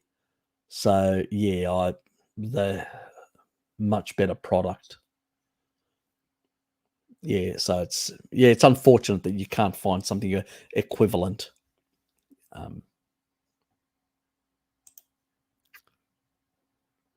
Um, reference values for MK4 different for omnivores and carnivores. That's a good question, actually. I would say yes. The requirements for carnivores would be lower because our diet tends to have higher amounts of menaquinone 4. That means for a healthy carnivore, you don't need a supplement at all. Because if you're eating cheese, you're getting it. If you're eating fermented, any fermented animal food, it'll be very high in menaquinone 4. Eggs are a good source and many others. So the requirements, unless you need therapeutic doses for specific ailments like decalcifying soft tissue, like your heart, or valves of your heart or whatever, if you've actually had quite a bit. Because a lot of people sometimes are being put on blood thinners like Coumadin, the rat poison. And that can cause massive calcification. In many cases, people get so calcified throughout their body, they end up having to have, major surgery on their heart as a consequence. The valves, and different things like that get calcified and damaged, and all sorts of things deranged. The other one that is a good calcifier as well, but more of the arteries than anything else, is statins. This is where I'm on the fence with statins. I'm against statins. They are a mitochondrial poison. But if somebody's coming off a sad diet and they've got very poor, calcification of their soft tissue, so they've got a lot of plaque, which is soft plaque, and it's unstable, and the doctor's saying, you got a very unstable angina, and we need to sort of take a number of steps and blood thinners and stuff like that. At that point, I would take statins for 6 months to calcify rapidly. And then I'd get off them, and I'd take also ubiquinol, so coenzyme Q10, which you need, the CoA between complex 2 in the electron chain. So in order to pass electrons across, you need CoA, which is coenzyme Q10. So that's the only way of actually transferring the electrons, which is basically, these are just, they hand over electrons. It's part of the NAD sort of process of, moving electrons between the electron chains and the complexes. That's what we call the redox potential. And the more electrons you get through that flowing, you're increasing the redox potential. So that's why earthing can improve redox values. But yes, under those sort of circumstances, certain things would have their value. But if you're a healthy young carnivore, not required. You get more than enough from animal foods when it comes to menaquinone 4. Yeah, and enough for a lot of other transcription roles as well, as so I should, at some stage, we will make a video covering some of the genetic transcription factors that menaquinone 4 is involved in. So that's for another day. That'll be a video. How much citric acid do you recommend for oxalate dumping? I actually prioritize, putting about a teaspoon in water and mixing it up in, a couple of liters of water, and actually zipping on that all day. And I get the Evian water, the Evian water, which has got lower deuterium type levels. So, use one of those, and that will be much. Or if you can get low deuterium water, now it is pricey. Probably get one bottle and sort of dilute it in regular, water type things. It's another option. But yeah, that's one thing. But I would also prioritize calcium because that also plays an important role in binding when it comes to oxalate dumping. At the end of the day, people ask me, would you stop oxalate dumping by taking chocolate or something like that? Yeah, you can do that. You could possibly, take a lot of oxalates and stop dumping and then sort of lower the oxalate levels and just prevent your dumping. But in the long run, what it does is it stuffs up your connective tissue, it stuffs up your joints, it stuffs up a whole lot of different parts of your body, even your back, if it's lodged. I mean, I did a video where I showed bits. So in the long run, a lot of the musculoskeletal problems that people suffer as they age are due to these nasty oxalates. So what the carnivore diet does, it gives you the opportunity to dump. Now, it's unpleasant, believe me, very unpleasant. I had to go through about 2 years nearly on and off. So it wasn't, I'm not going to say it's pleasant, but once you get that shit out of your body, your joints, a lot of different parts of your tissue, they age less. Because remember, if you're damaging tissue, you're increasing cytokines because of senescence. Oxalate drives senescence. So if you want to age faster, the more oxalate you have in your tissues, the quicker you're going to age. So it is a good idea getting rid of it. The question is, how do we do it safely? And that's where we need to use, citric acid. We need to use, a certain level of calcium and stuff like that to do it in a way where we minimize the amount of damage. Taurine, very important in dealing with oxalate, because remember, taurine is playing on a whole lot of areas. One, it's improving the clearance rate. It's also protecting the kidneys. It's protecting the gut lining, any stuff that comes out of the feces. It's also improving bile synthesis. So, because, some can actually go into the liver, so it can actually force it out and clear it with bile. So all these things help. So in combination, taurines, citric acid plus calcium from dairy, all these things can help minimize the effects as well. So yeah, but in the long run, once you clear it all out, some people, depends on how much you've got stored, can clear out quicker. We produce even some, our own body produces some, but it's very minute. Most of it is stored exogenous stuff that we've consumed over years of eating a lot of plants that were high in it. So, but once you remove a lot of that sort of stuff, your body's going to be much healthier and better able to repair itself and in better nick for the long run. So it's associated with a lot of modern diseases, oxalates, including cancer. I'm not claiming that but it's probably through the senescence causing damage to cells. It's probably, pushing cells in the wrong way. Let's put it that way without blaming it directly, because we just have associated data and nothing else. But it's not stuff that we want to keep in our bodies.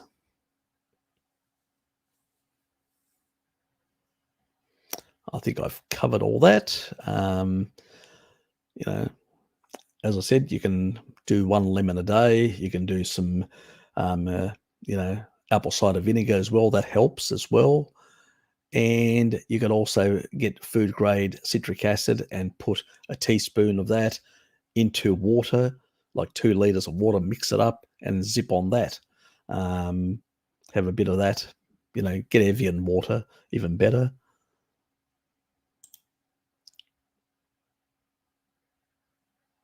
I just loved your emotion about Sinclair, but you just made me think To help repair my Achilles, should I be trying to get more saturated fat, not more meat, or whatever my normal balance is best?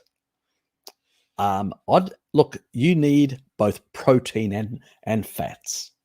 When you have injury in your body, you need proteins and fats. This is why eggs are so good, because it's a combination of a lot of phospholipids, cholesterol, um, choline, phosphatidylserine, all these things that are really beneficial. Because remember, your cells are made of cholesterol, fatty acids, and amino acids. So your cells are made of all these things.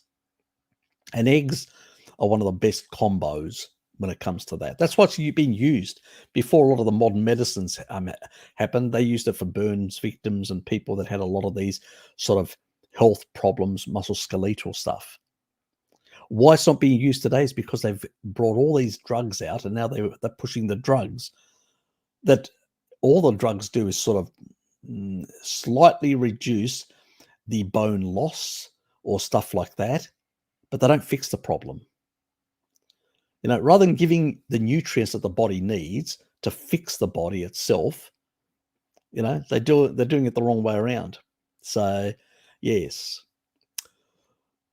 Dean, I want to see you on the front line of the meat militia, and I want you to be knocking back at least 30 eggs a day. Are we clear, young man? Otherwise, I'll take your bib off you and make you cry.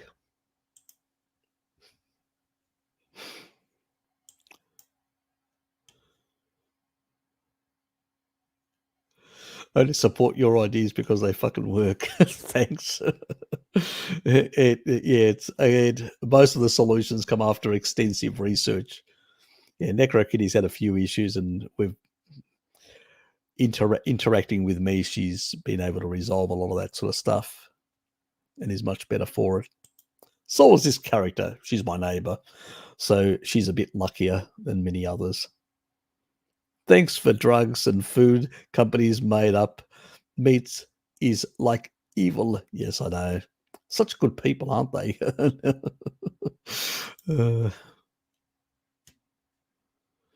You will eat the bugs. Yes, yeah. You will eat the bugs.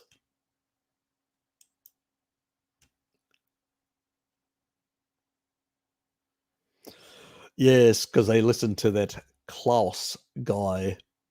Yes, unfortunately. Yes.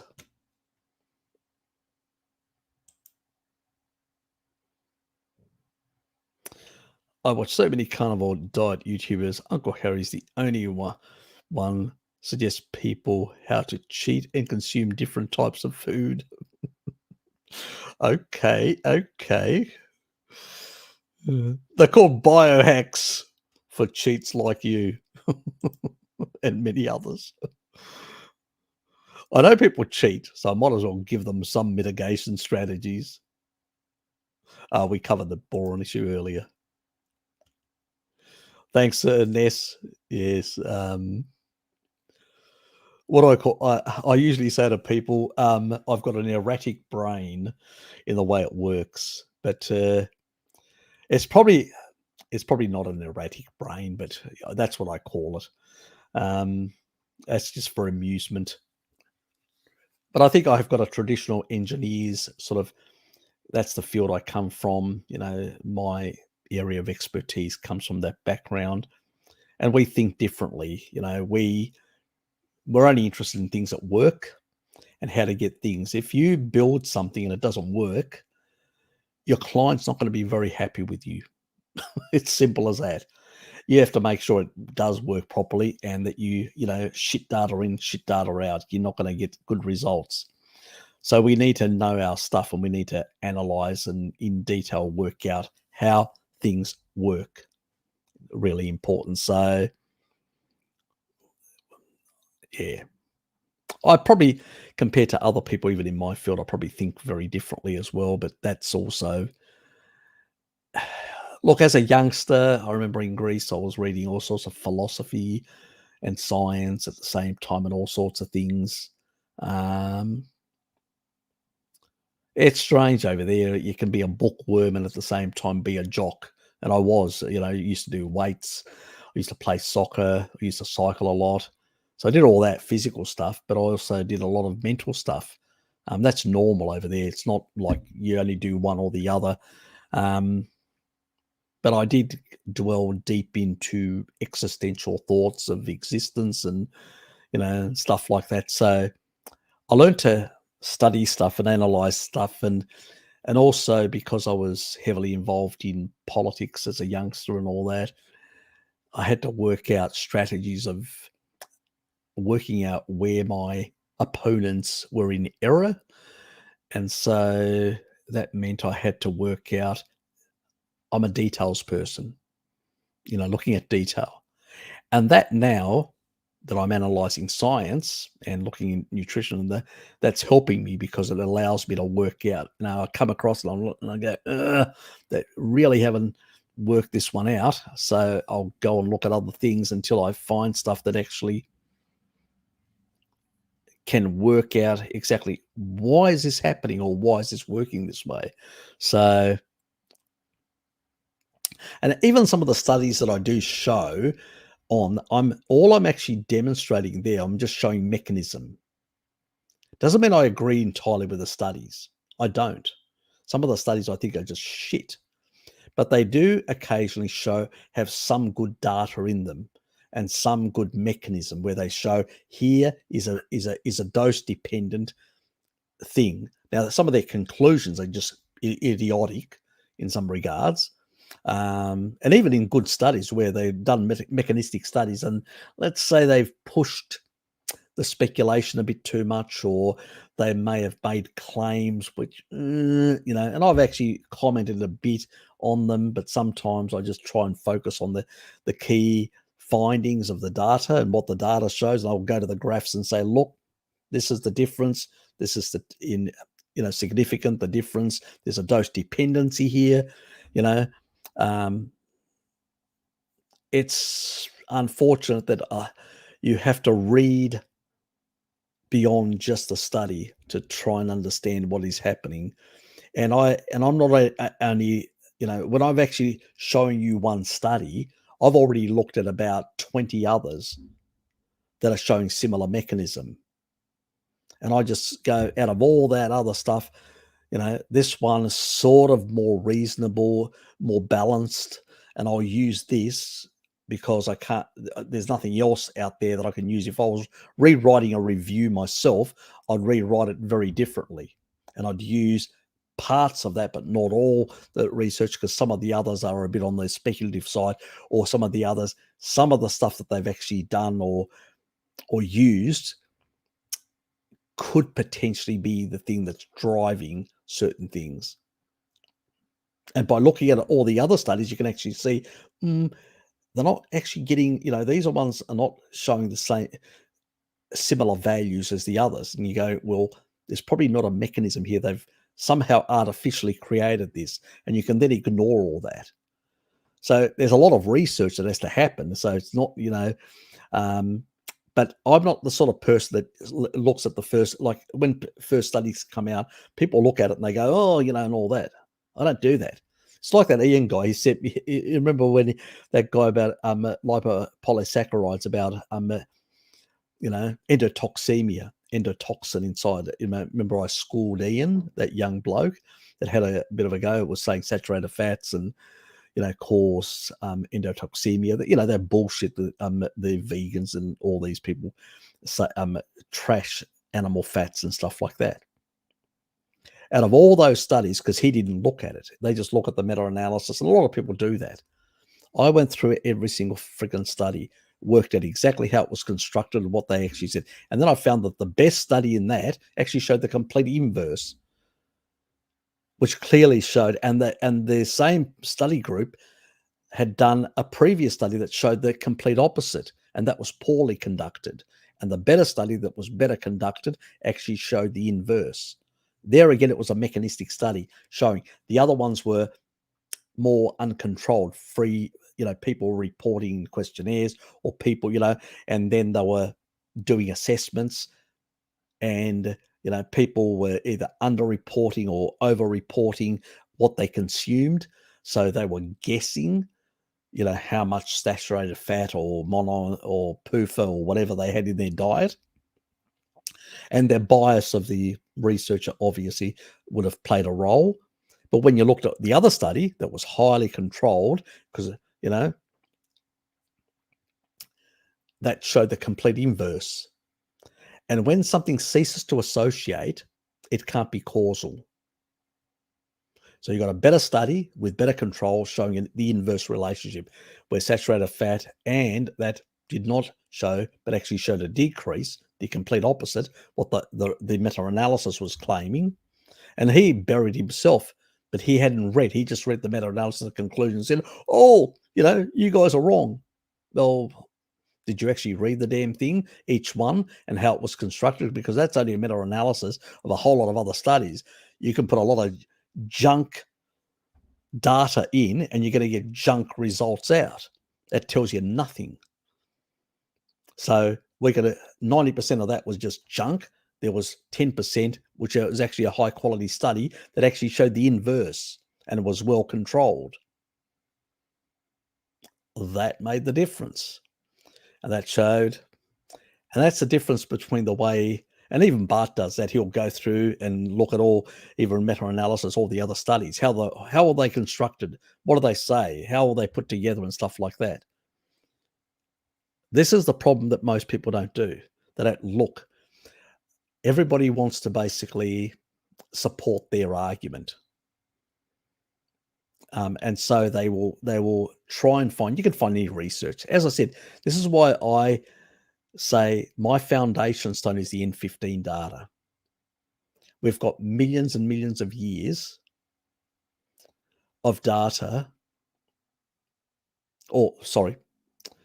thousands and thousands of years of data of bones, skeletal remains of humans in paleo times from around the world that actually show very high N15 and delta 13 isotopes, which means that the only source for those is from those humans eating ruminant animals primarily. Now, I think hundreds and hundreds of thousands of years of adaptation shown in the bones, the collagen of the, because collagen, what is it? What are bones? Mineralized collagen. That's what bones are. So it's protein and minerals combined, So when that protein structure was actually showing high values of N15 and delta 13 because of the grass, the C4 grass that the ruminant animals eat, delta 13, voila, there it's photocomplete. And you see it in all these skeletal remains in high concentrations, saying we were super hyper carnivore. If we were that for most of our existence, as far as I'm concerned, the experiment has been done over hundreds and hundreds of thousands of years. I don't need some nutritional punk, because that's what they are, paid by the food industry to fabricate reality so they can actually push an ideology to get money at my health expense. And that's why I've got a foundation stone like Bart has. We both have this N15 foundation stone from archaeology. And then on that, then we know that that foundation stone is quite clear. We've got hundreds and hundreds of thousands of years of adaptation. And most tribal populations, like I did the Maasai recently, pastoral, eating animal foods, living well over 100, and even in their 70s breeding, the men still can get it up and still can basically perform and do the deed. Not many young people in the West can do that on the plant-based kibble that they're consuming. So it's quite clear, and luckily we've still got some of this data. Before these tribal populations, now that they're getting seed oils and a lot of other shit coming into their young ones that are going to school and starting to damage them, These are the sort of last generation. These are the people that are going to tell us what our species has been eating for a very long time on both traditional animal diets and ancestral animal diets. These are the last remnants of people that we can get direct information in that regard. In the next 30, 40, 50 years, that most of Africa is rapidly developing at the moment. There's not going to be any of these people. They're going to be all in cities, and they're going to be all like urbanized and going to be very different people. You won't them, and what will happen is you're already seeing in Botswana and in other parts of Africa where they're creating these national parks because the globalists are telling them to create these and kicking out all the tribal people into the cities, into slum cities around Africa. That's what's happening. Tribal populations are dwindling, and city populations are exploding around Africa.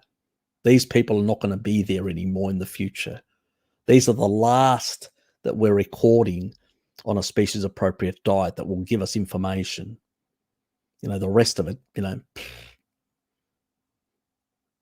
and the difference is we look, I don't waste my time with epidemiology. It's junk science. It's not controlled. And we have zero high quality nutritional studies because you can't lock up twins for all their life. So there's no way of getting any information of that sort. What works and what doesn't. We can only go to the archaeological evidence, and we know. There's some anecdotes when we look back to the 1950s and 60s when people are eating 2/3 animal foods that were much healthier than today.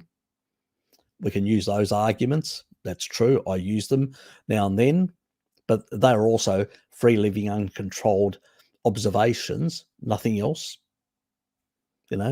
So, but the rate of disease in the population was much lower in terms of cardiovascular, cancer, all these major diseases of civilization. So at least we can argue on those grounds that animal foods cannot be the drivers since they've reduced. Now they are less than a third, where back then they were 2/3. So we can argue that point.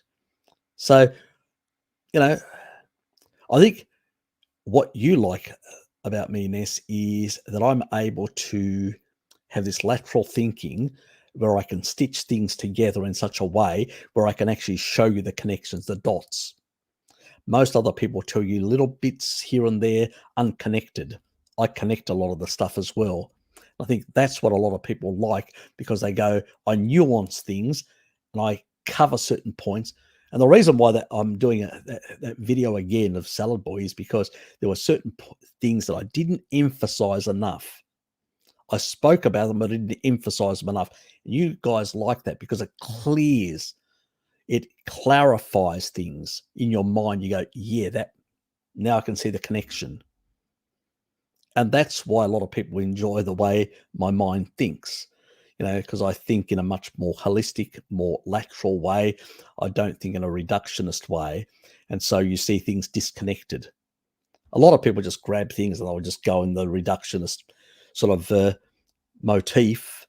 And yeah, they'll cover a few things. And I sometimes talk with people on, different conditions, and they find a bit, by going down the reductionist way, they might find a bit of the truth, but not all of it, not fully understand. It's a bit like with the cancer and the deuterium. Okay, you can lower deuterium levels and stop the damage of the mitochondria. But how do you fix it? We know taurine, melatonin, those sort of things. That's where they're missing that link. So that's the problem and other people are going, oh, melatonin is great. It seems to be really helpful. So better sleep. It seems to help and improve, but they miss the other side, or the taurine side, or the actual, so because they don't think in this holistic way, they are very reductionist, very narrowly focused. And unfortunately, biochemistry and physiology is taught in a reductionist way because they're looking at the biochemical pathways. They're not looking at holistically how these things are interacting. That's how I view the body, And that's probably why I think differently than a lot of these people. So where unfortunately, and it's the same thing, and it's outsiders. People say, oh, you know, everybody expects solutions from the academics. Forget it. I mean, let's not forget Einstein. He was a patent clerk. He had finished his qualifications. No university would take him. Not one university would take him. He ended up working for the patent office in Switzerland. So he was a patent clerk. And so, you know, I think it was in Switzerland that they actually took him. Can't remember now, I think. And the thing is, he had an opportunity there because he had free time. He didn't have to, you know, he did his job in the evenings. He could actually work on his research. Plus, he was in a place where all this new information was coming in continuously, and he could actually compare and see what did these people see and what are that. Because back in those days, remember, you didn't have the internet, you didn't have any of that stuff. So here's another person grabbing a lot of things and laterally thinking about all this sort of stuff and coming up with a new concept. Things that all these people that are in a reductionist way were missing. I do the same thing. I'm not claiming that I'm Einstein. I'm not even anywhere close to the intelligence of that guy. I'm above average. That guy was brilliant. But it's still, even an above average person like myself can actually make big inroads to understanding how things work in the body. If you're willing to think in a different way, you come to the table with not your mind made up about a lot of things.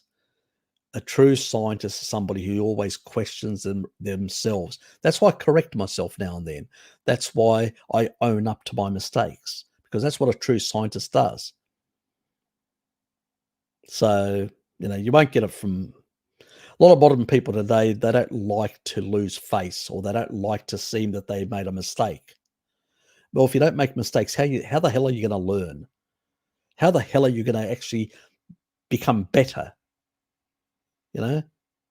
So when you basically make one lie after another lie, all you do then is you're covering up your lies, and you're no longer interested in pursuing knowledge. If you're not interested in pursuing knowledge, I think you've lost the point of getting a higher education, becoming an academic, or that. The whole purpose is to try and understand reality in a much deeper way. If you've lost that interest, why the hell are you there? Honestly, why the hell are you there? And then you bully people like Bart out of academia, who basically is inquisitive, and you're just a little ideologue, a paid ideologue, you know, to basically bully people that are interested in trying to understand how the body works, you know. But unfortunately, we have this corrupt academia. And so I'm glad I'm a citizen scientist, because I don't have to put up with that bullshit that and I can actually look at the stuff and treat it in a very different way. So, you know, this is the problem. When civilization goes to shit and you get corruption in academia, politics, and everything else, and we see this decline in morals, decline in everything, that's why our world is going to shit at the moment. So it's not only academia, it's not only nutritional science. Every area, facet of the world is going to shit, because there's too many people that are allowing evil people to get away with their nonsense and their corruption. Nathan, how are you, mate? I'm just having another rant. Yes, yes, good. I mean, different nutritional values, so it's good to combine and play around with things. Just eating one thing. Speaking of science, can you believe that they're making me fill out a form that proves my vaccination status for an interview at the Department of Health? I tried and said I was triple jabbed at. I lied and said I was triple jabbed at first. Oh, God. Did it work? That's a white lie. I'll pay that. There are times when good people have to basically say white lies because the system is so corrupt and so bad. So I don't blame you. I don't think anyone wouldn't do the same in your situation, Zach. Dom, good to see you there, mate. What do you recommend as a sunscreen alternative? I've bought a balm from Tassie Tallow, and that was tallow and olive oil. I don't actually use any sunscreen whatsoever, but in the past I did. I have to say, I did. There was, I went to a naturopathic shop, and they actually did like an in-house preparation for me, which had no chemicals, no nothing, and none of that sort of stuff. It sort of had like a zinc and some other compounds that actually reflected to some extent. But as I started clearing out my seed oil consumption, because that's really what it is, and started improving and all that, I've done experiments with Rosita cod liver oil and with higher retinol, and also with nicotinamide, which is the B3, the cheap stuff, which helps with the skin hydration. And I actually found that by doing that, I was able to stay out for hours and hours and hours without getting burnt at all. But, Nathan, it's the fat adaptation. The more you fat adapt over time, your skin will reduce the amount of oxidized PUFA that has been incorporated in there. It'll turn it over and clear it out. Low dose jarrow, the Toco type vitamin E is very important to basically stabilize our tissue and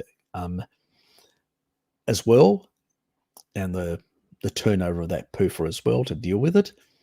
And then on the other hand, and I did that for for well over about six odd years.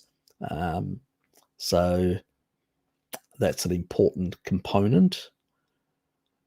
And you'll notice that as you start clearing out oxidized PUFA and starting to get better adapted to UV radiation, your body will cope much better.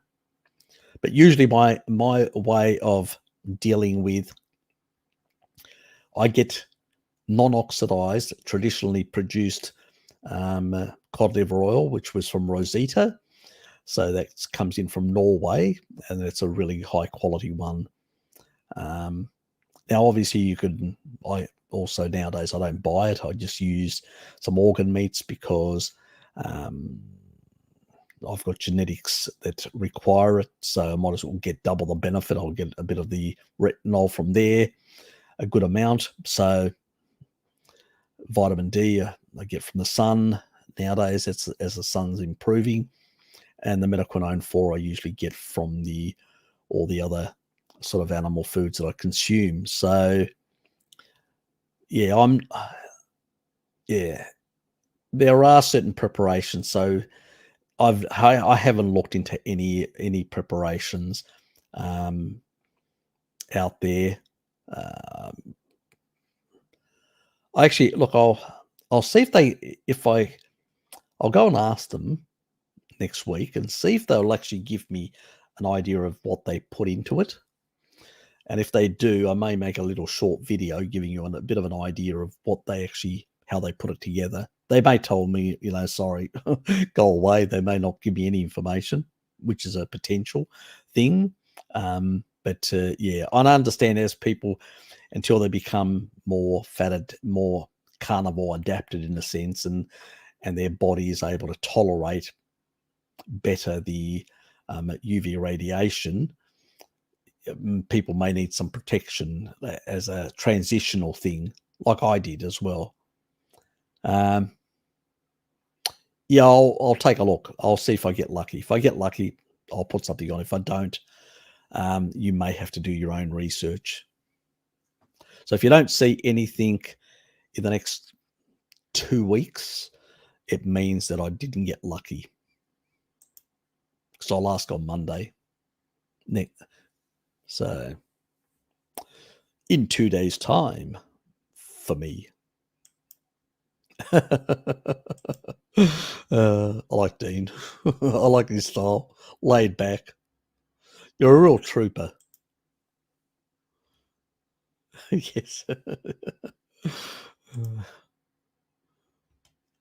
Eat the tallow.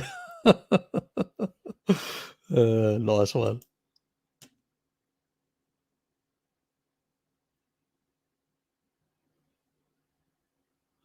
Oh, that's fine. I mean, people will have different poo stuff. I usually just have small amounts, plonk a few out. If I have very little dairy, yeah, I'll get very small ones. If I have dairy, I'll get slightly larger ones.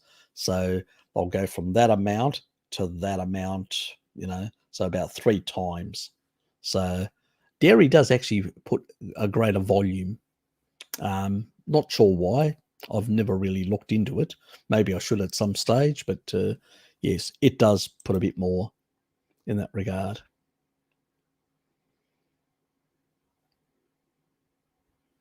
I've been having problems getting into ketosis. Carnivore. I didn't lose weight after if I cheat. Yeah, remember what I said a while ago, that you possibly have some level, like we've resolved a lot of your gut issues and with the kefirs and a lot of the other stuff, the protocols that we discussed.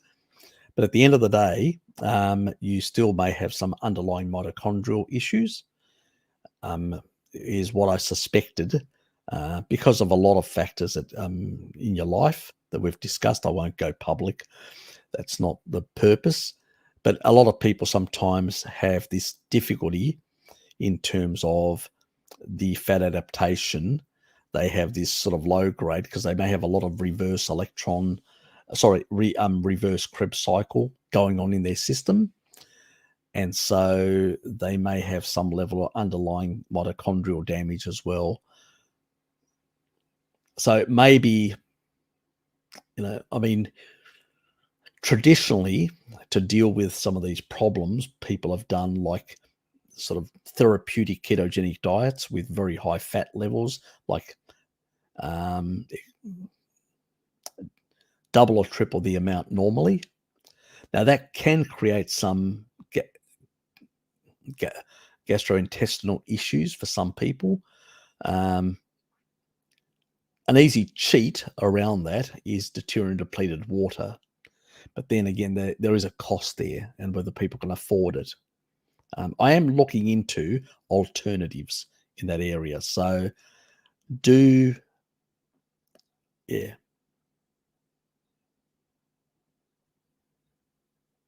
Yeah, it is the bulk. It can create a bit of. In some people, I don't get the mucus thing. I just get slightly larger, but some people do get a bit of mucusy type, and it's not very clear.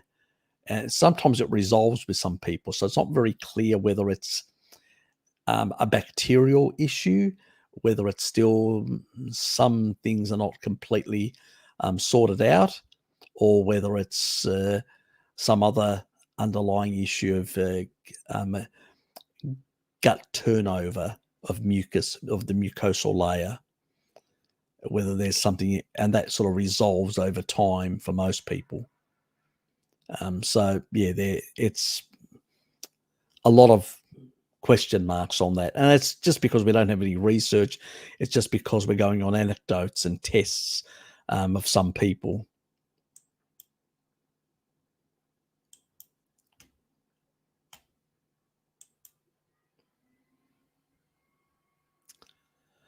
Well, taurine helps with stress to calm things down.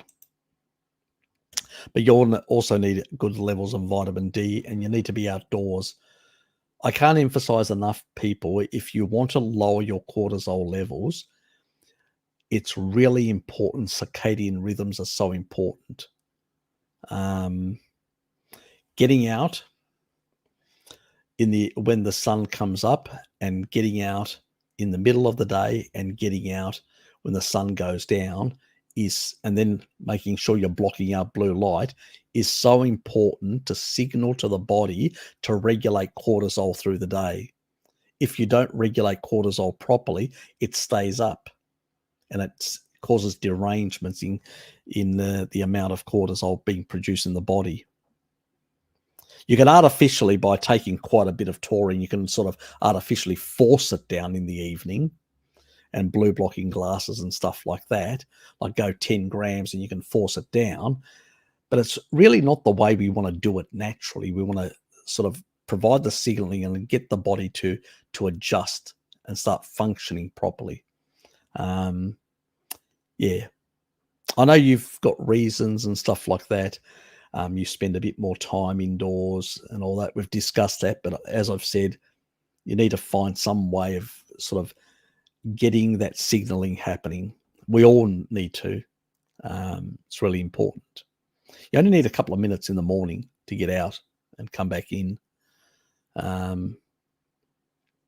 Makes a big difference in the long run. Yeah, look, I know we need to get more fat. An alternative is butter.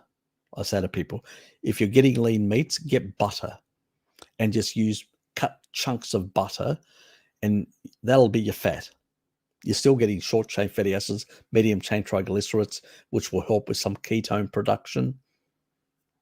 And, so there is value in that. Up syndrome, how are you, mate? Yep, you've got to find a way. Butter is the best alternative for people struggling to get meats that are not that lean. I know it's a problem, and it's not going to get any better with the current food supply and people out there. Exactly. Like you do, and I do as well.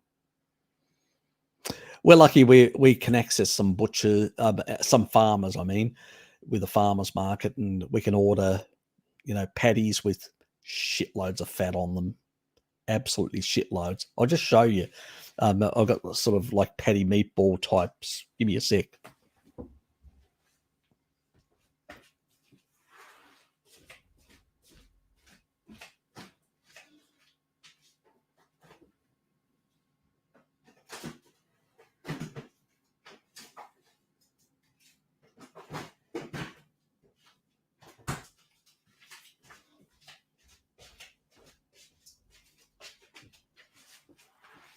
These are Angus beef burgers.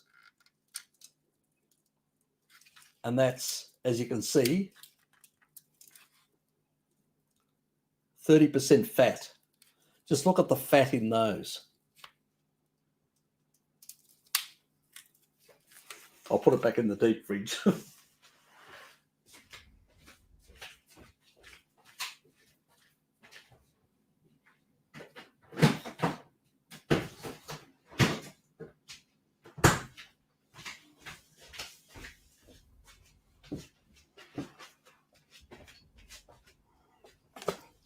You can either have them as meatballs. Oops. So you can either have them as meatballs, or you can actually, sort of, when you put them on the pan, actually just press them down and flatten them a bit and make them into like thick patties. So you can do them either way, but they are really nice. 30% fat, yummy. So Hello Kitty went for 40%. She's decided to go down. That was a bit too much, and I thought it would be. Now she's decided to go a bit down to 30 for her next order.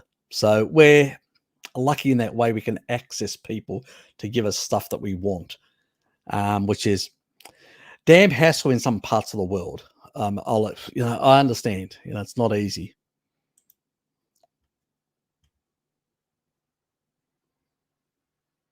Yeah, it takes more than 10 months. I wasn't seeing any results until about 2 years. So after 2 years, I was seeing that I was only getting pinky, and then it started dropping off. I found the quickest biohack was to use the Rosita.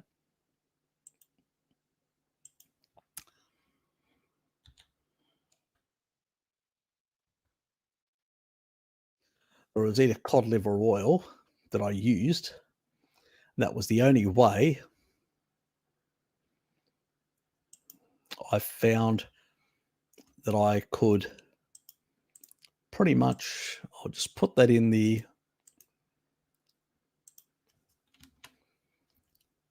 so even though I was in the second year and I was still getting a bit burnt, I found that once I took the cod liver oil,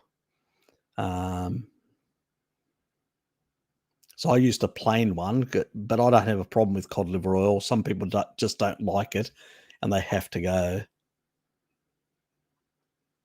I still used Aaron. I still used the Jarrow.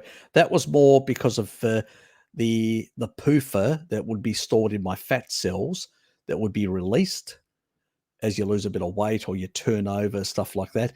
Some of that will come out, and you want to basically mitigate any of the the toxicity of that. So yeah, that's what I was doing. But, this is probably the only brand that I recommend, no other. And I usually, even here, I'm not a big fan of cod liver oils. I mean, they should be put in the fridge once you get them. I have used this, and I do have a bit of this, which is the ratfish oil thing that has a number of benefits. But that needs to definitely be in the fridge. I put the other stuff in the fridge as well when I had it. And that actually, taking the sort of standard dose of that, was able to eliminate all the burning, because you tend, when you're burning from UV, you tend to use two things: niacin and retinol, to heal the skin. That's what actually, and if you take, like I did, the standard dose plus the, eating the animal foods, getting certain retinol from them. And I was basically able to sit in the sun for, this is after 2 years, for 5 hours and not get burnt. Everybody else cleared away and I was still out there. I think even Hello Kitty's seen me. So I don't get, yeah. So it's a non-issue the way I see it. But it takes time for adaptation. But that you can actually use now to minimize the amount of burning. But I will try to find out the formulation that they actually made for me for the non-toxic sunscreen.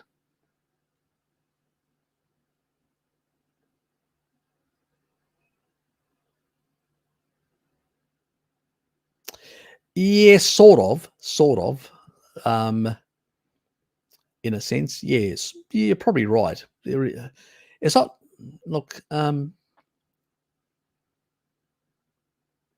yeah, maybe. I don't know. I'll tell you one thing. I have tried raw eggs, and on a number of occasions, it's probably, if you haven't had like any sugary stuff for a very long time, certain aminos and certain things in their natural form do actually seem to have a slight sweetness to them, in a sense.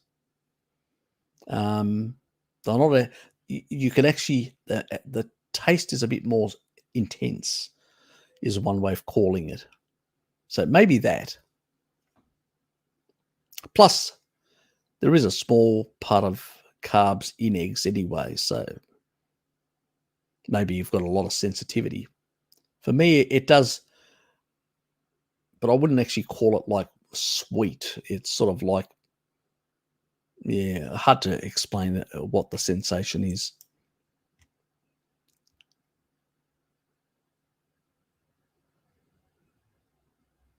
Good. Yes.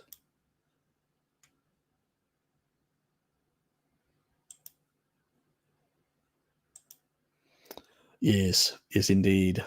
Big problem trying to get good animal foods in that country. Too much processed stuff.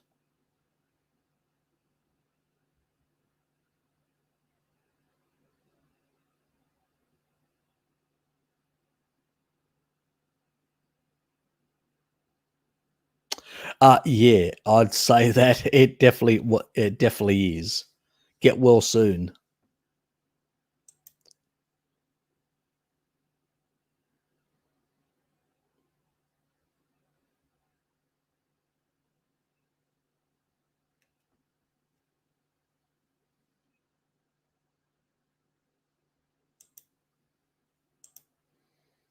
Yeah, well, you haven't been doing it for a long time as well. Um, well, I've put the Rosita link there. Give it a try. See if that resolves it for you. Maybe your requirements. Some people's requirements for retinol are much higher. So, I mean, when even grass-fed meat, the fat in the grass-fed meat has some carotenoids. And those carotenoids, if you, let's say you've got an Irish background, I don't know what yours is, Nathan, or a coastal area of the British Isles, or Icelandic, or some of the coastal areas of Norway and stuff like that. People have genetics where they're actually poorer converters because of they consumed in the past a lot of cod liver oil or cod, their ancestors. They have a poorer conversion of carotenoids from that when you look at the ruminant meat, it actually goes yellow, and that yellow is not only the omega-3s but also is higher in carotenoids. And so if you can't convert them, you may be not getting enough retinol, and you may need some either to consume a bit of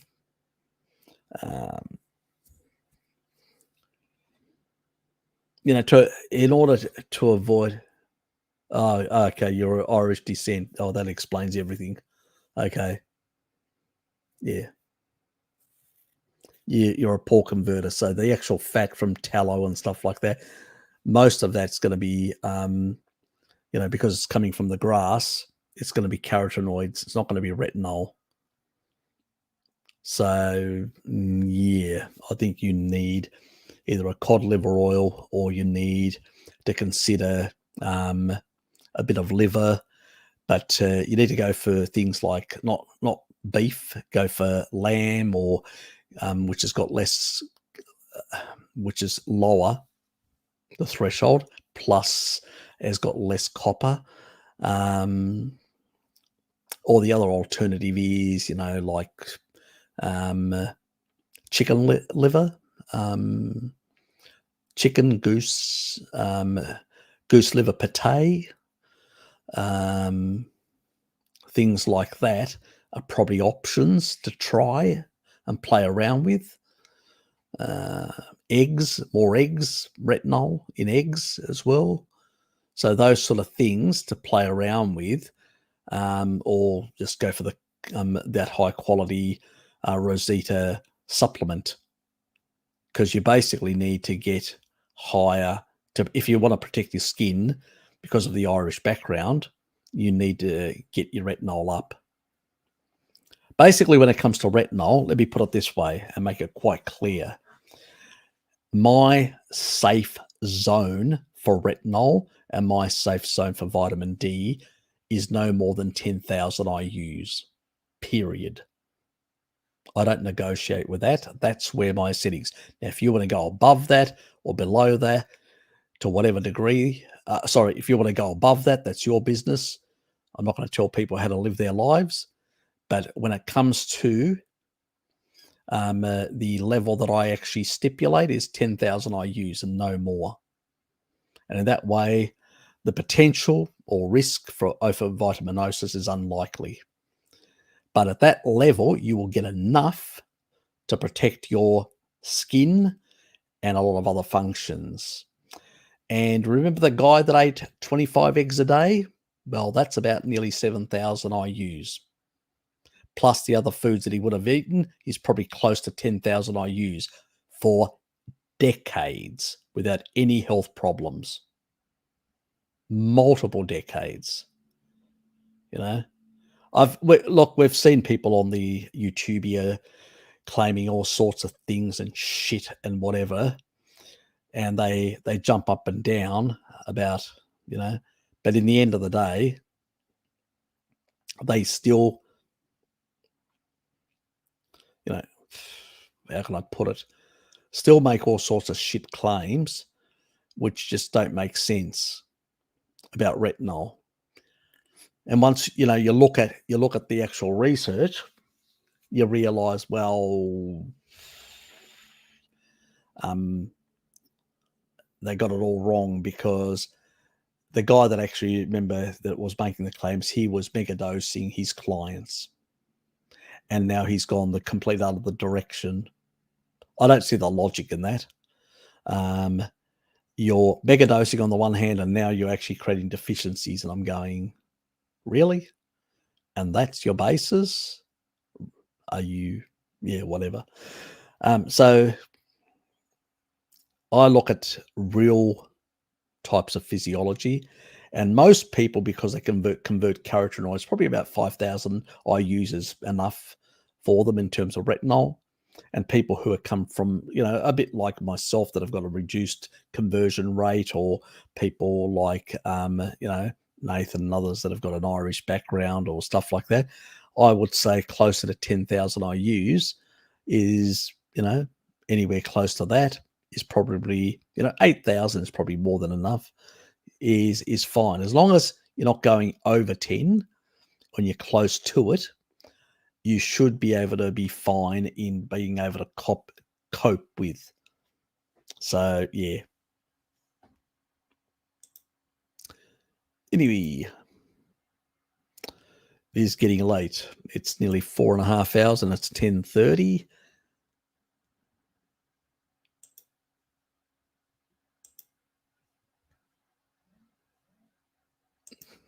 Well, we corrected that, didn't we?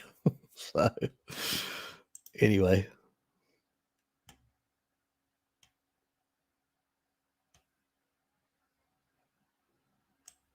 Yeah, I just find from, liver and liver products or things, butter, eggs, and try and get at least 5 or 6,000 I use, and I find that I'm fine under those circumstances.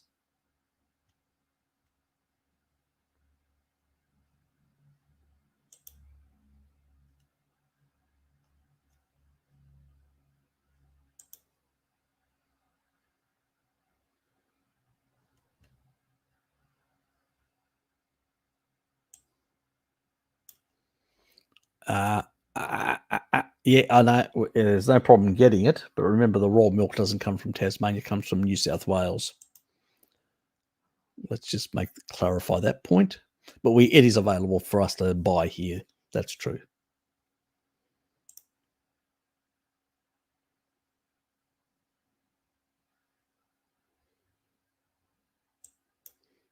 That's good.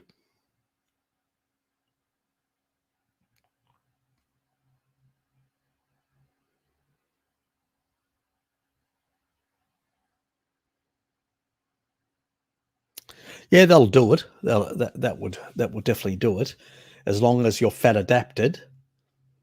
If you're not fat adapted, it won't work. You'll basically just reduce your metabolic rate. So you still need to, if for any reason your insulin is high, you can't do it. And actually, you'll start breaking down proteins.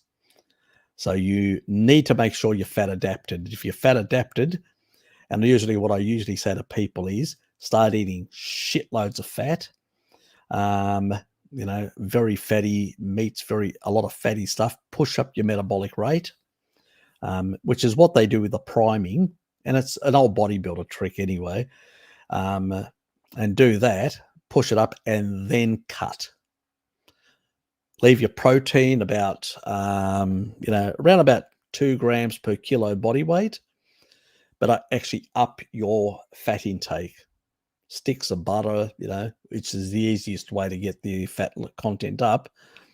And once you do that, then you cut. And what happens is your metabolic rate is up there.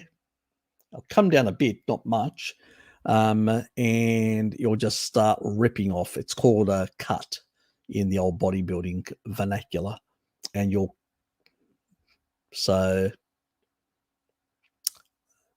but don't go too low. Once you get to low body fat, you'll know, because your body will be screaming for nutrients, for energy, and at that point you need to stop and start. To maintain that, you need to use then a lot of fat. So, and I don't recommend people going to too low body fat, but even tribal people have got a bit of, they're not completely ripped. That's not very healthy, actually, to be shredded all the time. It's the body fat level is too low.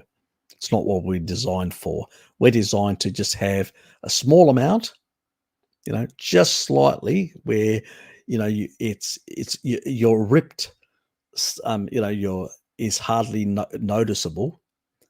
That's normal. That's what all the tribal people. It's only in the off-season months and winter months where they become ripped, is because they've got less access to food. Simple as that. So it's not a natural state. Coat hangers are not what survive in nature. They're very frail and they die. We've got a lot of things wrong. We're either too overweight or too skinny. It's just extremes in our culture.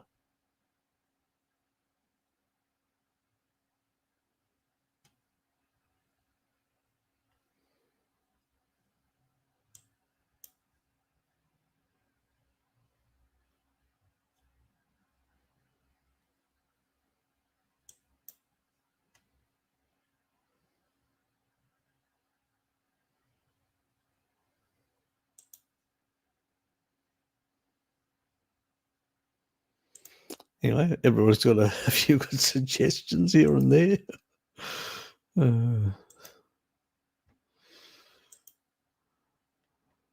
Anyway, trying to see some questions because it's getting quite late. It's 10:30 here, so I'm just going to cruise through until I hit some.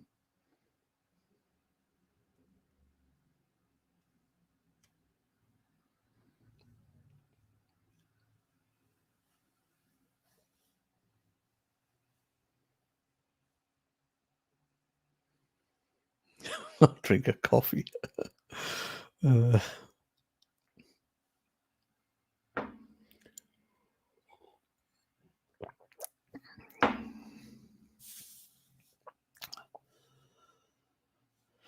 Actually, adding more fat would actually lubricate the intestine. If you're getting lean meats, they can be quite constipating.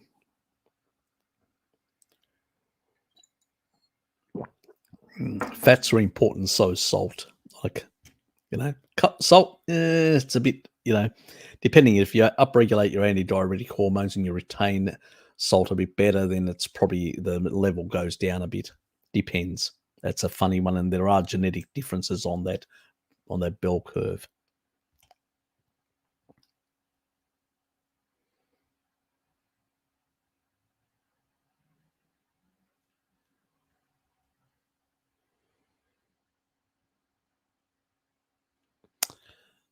You're welcome.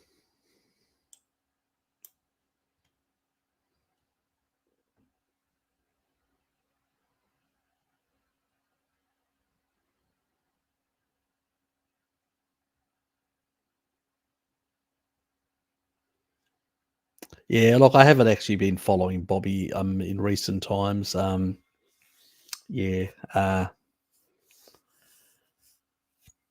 He's a seeker of something. I don't know what he's trying to find.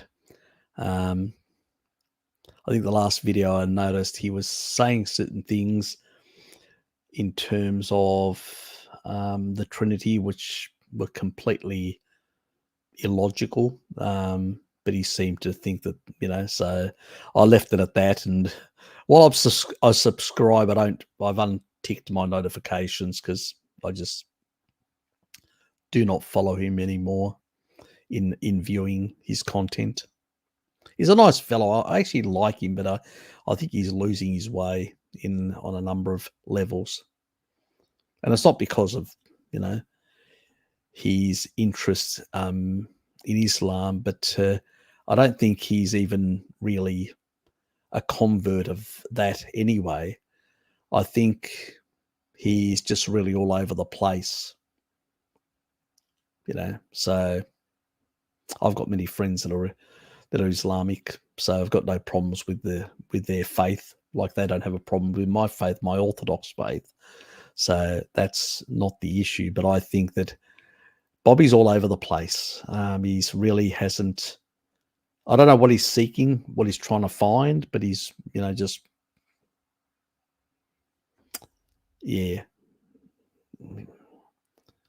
he's confused. Even when it comes to Islam would not accept some of the things that Bobby says, if you know what I mean. And our faith wouldn't accept some of the stuff Bobby says. I think Bobby's found himself somewhere in no man's land between Orthodoxy and Islam, and really can't make up his mind where he wants to be. So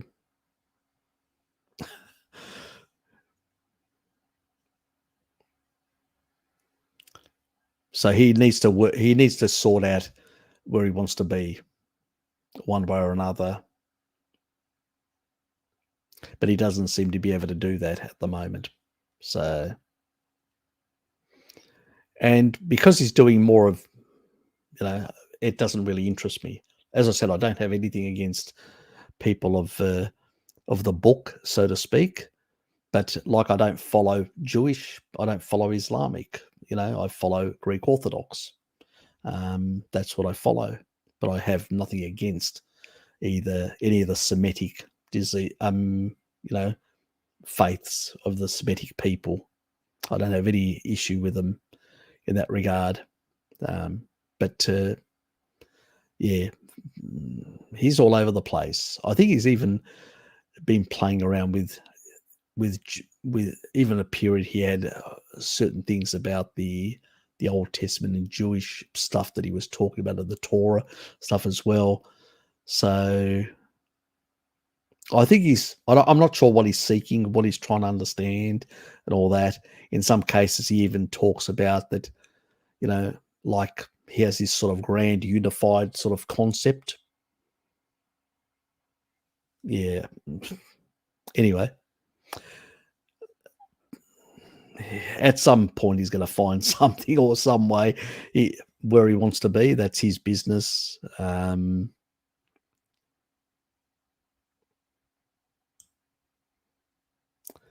Luckily, when it comes to orthodoxy, we have a different view. We see that if people are good people, doesn't matter what faith they have or whatever, we see them because they'll be saved.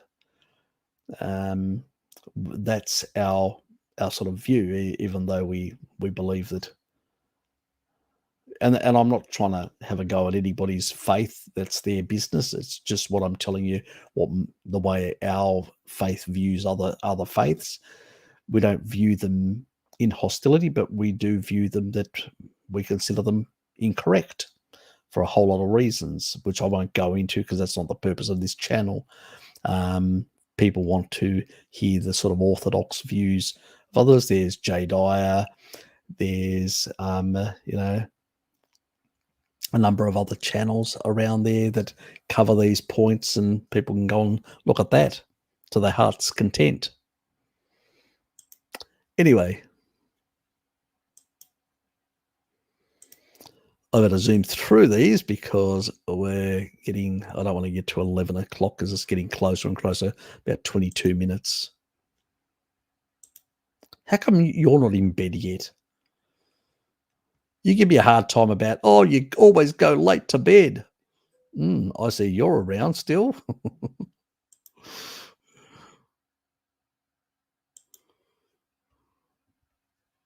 Oh, thanks, Tom. I just noticed that. Let me quickly go there and I'll go back up. Lost track.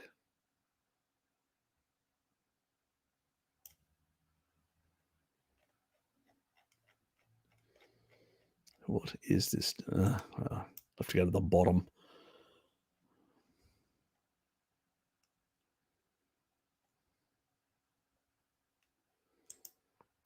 Thank you very much.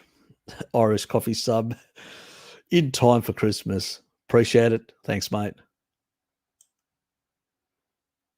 Now, let me find my previous spot.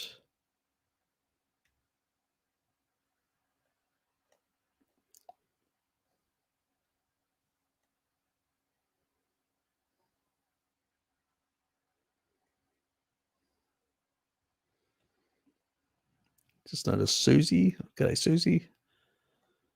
Where was I? And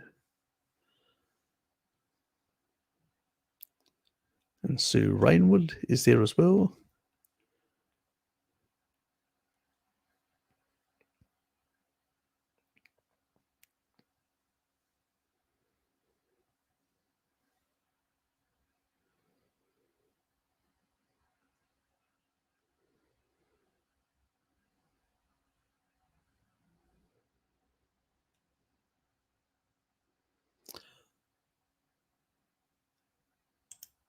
I'll go to this one and then I'll flow from there. Yeah. Ah, yes, nothing like brie and camembert. A man after my own heart.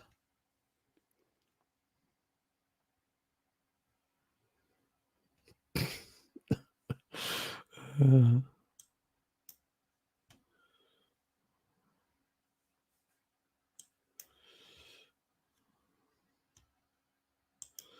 expect the Irish part is the alcoholic. Is that what you're saying?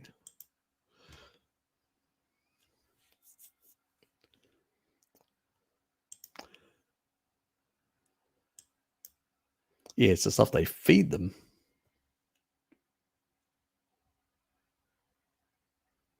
Ah, sounds pretty good.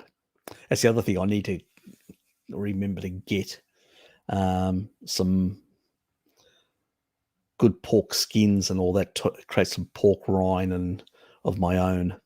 Did that last time. That was man. Took around some to Hello Kitty because she does a few things for me and treats.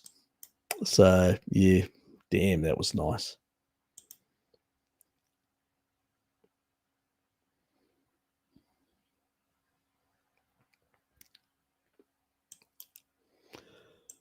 Dean, you should take your Japanese wife and head for Australia if you want lamb or New Zealand. You're in the wrong country.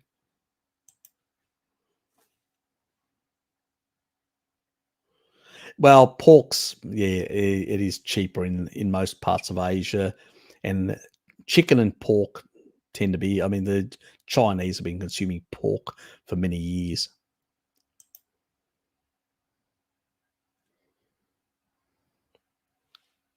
and even in Japan in the past there was quite a bit of pork as well. It just got displaced by fish on the mainland because the pork population was decimated at the time of the Second World War.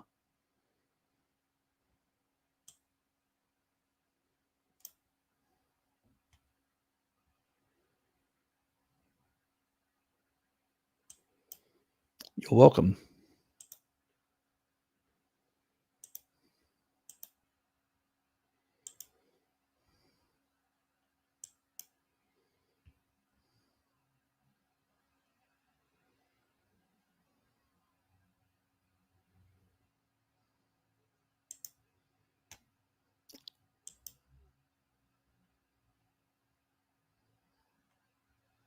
I bet that was fun.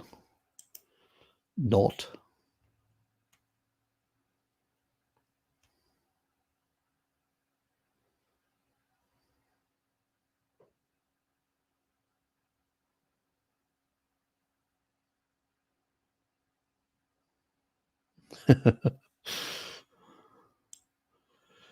Yes. You avoided Jabba the Hutt.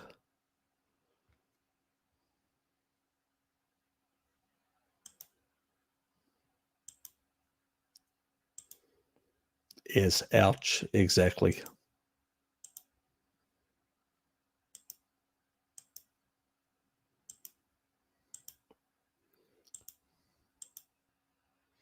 Good morning to you as well.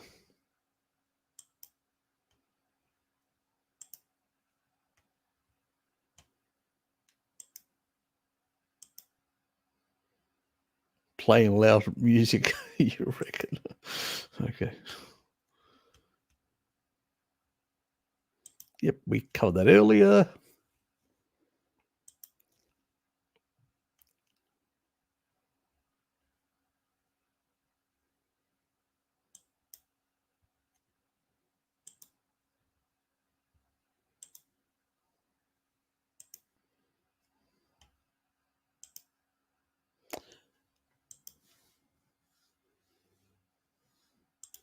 So you guys are just talking amongst yourselves from what I can see. I'm just trying to see whether I can get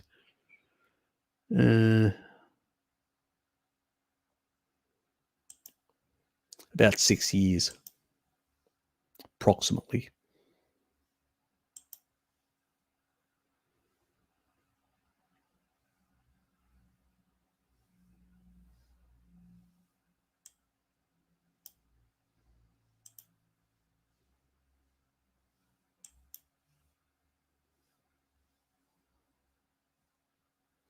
Iodine.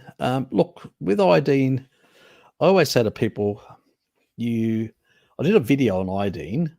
Check it out, and it does cover the amount you can get from a lot of foods. And I do have a problem with iodine, some of the preparations. You can go to a naturopathic and ask them for a specific, preparation without any other crap in it whatsoever. So that would be your best option in that regard. And remember, iodine goes together with selenium. If there's not enough selenium in your diet, iodine can become a problem. If there's not enough iodine in your diet, selenium doesn't become a problem unless you go over 500 micrograms. But with enough iodine, it seems you can go much higher. And selenium is very important for the thyroid, like iodine, but also very important for glutathione production. Selenium, that is. So iodine only becomes a problem in a selenium deficient person. So just keep that in mind. And most of the preparations out there I'm not really happy with. So I would go to a naturopathic sort of outlet that actually specializes in creating preparations which are less problematic compared to some of the commercial stuff, because some of them sometimes are in oils, which I'd rather in water-based, where it doesn't have any seed oils or any other crap. So I don't have a recommended or a link for you. So in that regard, and I haven't reviewed all the products, but I do have, if you Google Harry Serpanos and iodine, you will find a video that I cover some of the food sources and information. So at least you can get an idea, and then you can see whether you need to go down this pathway or not. So I'll leave you with that.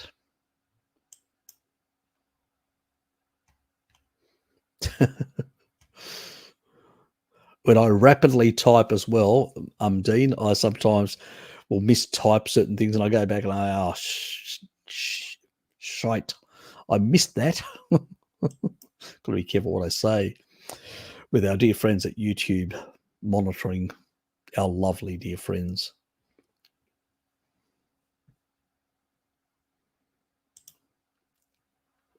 Yep, that was, God, how far am I back? I'm really far back. I'm way, way back. Hi, Harry. Still, I get leg cramps even through. I eat a lot of meat and protein, lots of salt. Is there a mechanism? Info, I don't touch fruit at all, obviously.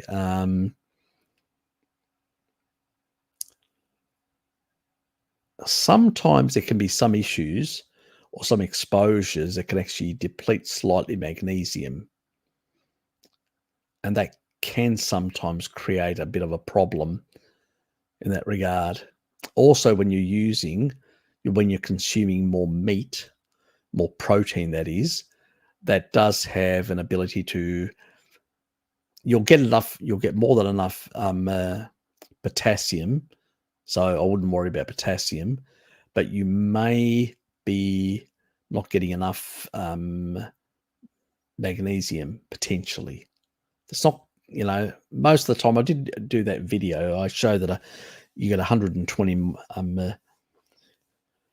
milligrams, which you lose every day. And on a carnivore diet, we should get more than enough. But there can be other things that can potentially deplete. And sometimes taking a bit here or there until you work out what is actually causing the depletion. You can test that theory by taking just a magnesium supplement, nothing else, like a magnesium citrate, so, and see how that works. If it doesn't work, then there is something else at play. You gotta test that theory at least, so then there may be some other underlying mechanism that may be at play, and it may not, So are you doing any taurine at the moment, Dom? So, and are you getting enough in the diet at least?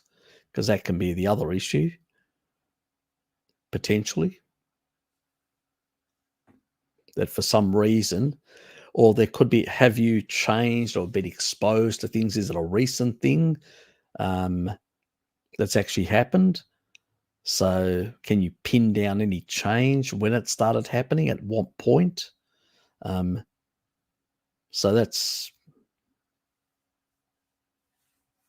are you still here?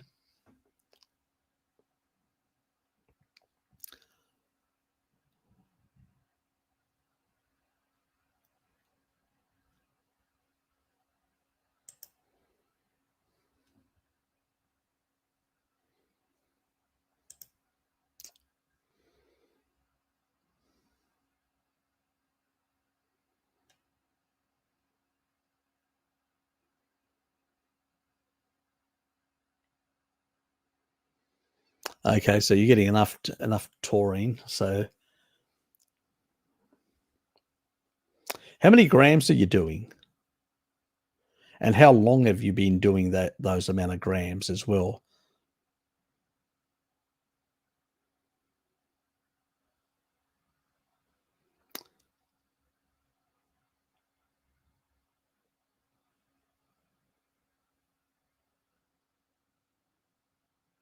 Yeah, most of the things, it's going to be primarily about 6 per day for over 6 months. 6 isn't going to cause any problems. Shouldn't cause any problems. That actually should be, that's the maximum safe non-therapeutic level. So that shouldn't be causing any problems whatsoever at that level. So that's what I do pretty much. So that's sort of a non-issue.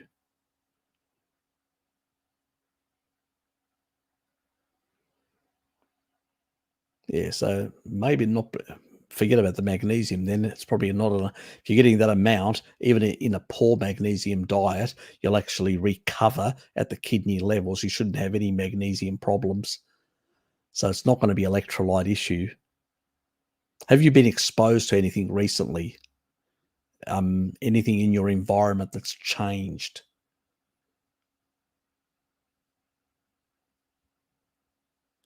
Have you made any changes, to your diet in any significant way?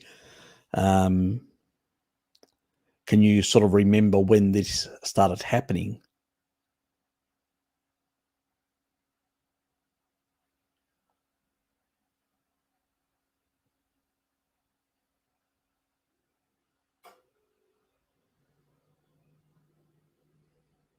Okay, that is a possibility. If you're not actually, yeah, that is a possibility actually.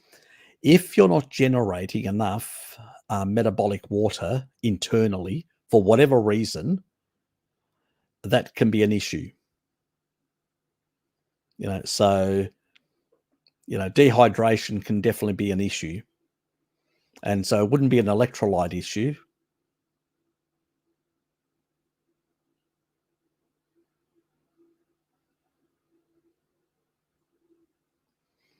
There's two possibilities. One, you're not generating enough internal water. You shouldn't put up with it at all. You're either not generating enough internal water, and that can be a problem, or the other issue is, which is not very clear, but that for whatever reason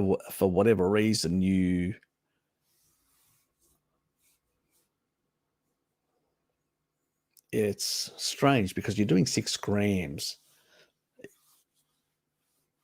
You should be able to regulate your water levels if you're doing 6 grams, and you said you're not drinking a lot of water.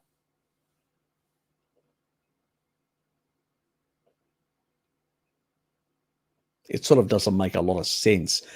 If you weren't taking any taurine, then I can understand. If you're not generating internal hydration, then it would make sense that. Well, Dr. Chafee has a very traditional view. What I actually find is I agree more with Laszlo Boris, and what Laszlo says is just eat more fat in that regard. And that may be an option for Dom, to eat a bit more fat and see. That's what I'm thinking. Maybe there's something else at play. I'm just not sure what it is in that regard. Because generally speaking, it's either an electrolyte issue, it's either a taurine deficiency issue, which may be driven down due to oxalate, due to fungus of any sort, due to mold, due to a number of things that can actually, even some heavy metal detoxing can actually create a lower taurine level, or taurine may be prioritized for other functions, and then as a consequence,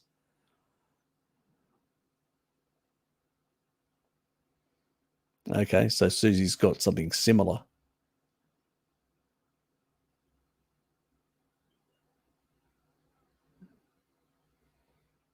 Interesting. Yeah, I used to have on keto, but I used to also get some heart palpitations and stuff like that in that regard. And that was because I wasn't getting enough calcium, and I wasn't getting enough. And that can be an also problem as well. Calcium deficiency can also cause leg cramps.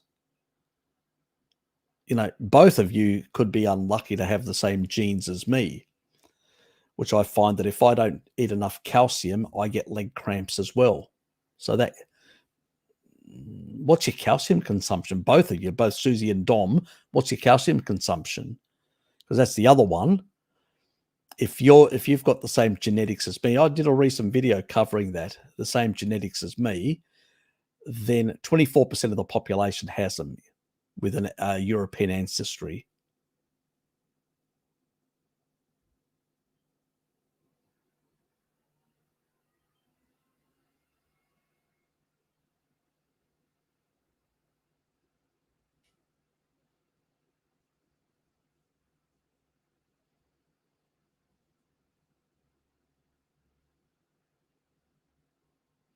Yeah, I think a lot of people are coming around to the deuterium, I'm thinking as well.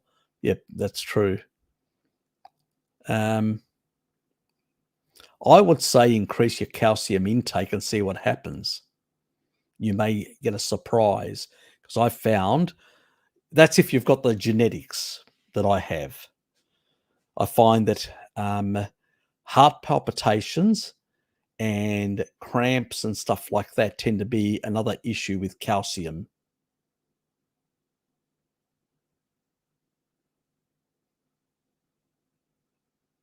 Okay. You may have similar genetics. See, Dom, most people that, remember the Irish have got very high lactose persistency and have high exposure to dairy products for many years, for a very long time. Southern Europeans is only the people in the mountains that do have that. Yeah, if you've got the same genetics as me, and Irish tend to have much higher prevalence of these genes, where Greeks are much lower. I'm just, because I come from a pastoral background on both sides of the family, Dom, I tend to have. I'm just going to float right through. I know I probably missed a few people's questions, but sorry. I'm about to pull the plug anyway. Yeah, I mean, look, milk and cream are not very good sources of calcium. Cheese is much better, and so are yogurts and stuff like that. And most dairy populations would create cheeses and yogurts. The Maasai do also create cheeses and yogurts as well, but primarily yogurts. They do a lot of yogurts. Their cheeses tend to be these like watery type things. It's a sort of a strange concoction that they actually make. It's like a little treat thing that they make, and but their primary thing is a yogurt that they actually make. Quite a lot of yogurt. They love it, and they feed it to their kids as well. So if you want concentrated calcium, you really have to look at cheese and look at yogurt. And if you up those two, you may notice some difference. Especially you, Dom. See, Susie's just doing cream and milk. You're basically just doing, meat and eggs. I don't know what Susie's background is. She may have Irish background as well. I don't know. You're definitely Irish, so the likelihood you've got those genes is quite high in terms of calcium. And I would just say, do a bit of an experiment, up your calcium, and see what happens. You may surprise yourself. You're welcome, Susie.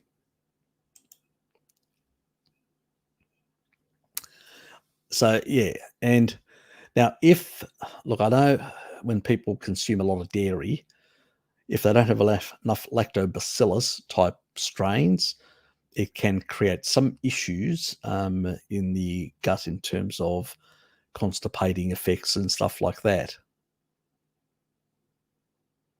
Dad from England, mum from Lebanese. Okay. Well, British people, British Isles, or as it's called, which is Irish, Britain, and all that, do have higher levels of lactopersistency compared to other populations, and so tend to have the lactase genes and tended to, in the past, to consumed a lot of dairy as well. People nowadays are, less for a whole lot of reasons, modern ways of living. But yeah, so I would say just because you've got your half Lebanese and half English, it doesn't mean that you didn't get the calcium genes from your dad. So, I know it's bad luck that you're in the 24%. You're part of my tribe. I'm just joking. Yeah, so yeah, that potentially could be some sort of issue. I'm just quickly going to go through to see whether I.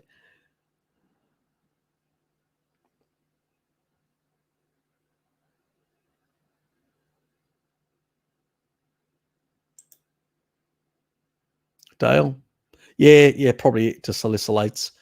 There's a lot of Northern European ancestry that do have sensitivity to salicylates. Southern Europeans don't have that problem, I can tell you, because we've consumed a lot of salicylate foods for a very long time, so we don't have that sensitivity. Looking forward to seeing you on one of the Zoom sessions, Sammy. Take care, mate.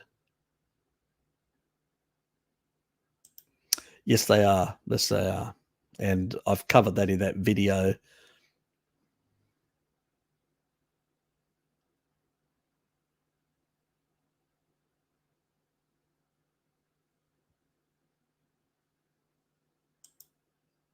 Oh, with Bobby, yeah. Yeah, he used to be quite entertaining.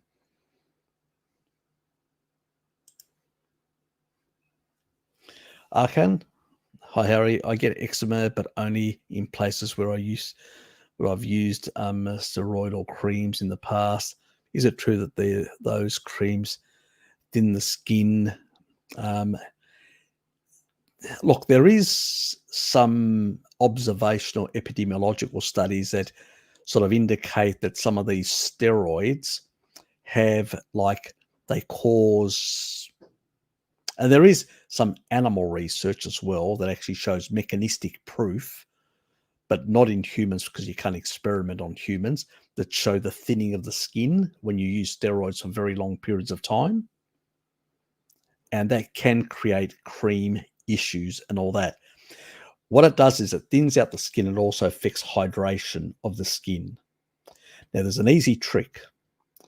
You know, the basic vitamin B3, you know, the one, their reduced form, which is one of the metabolites that goes through the salvage pathway. It's called nicotinamide.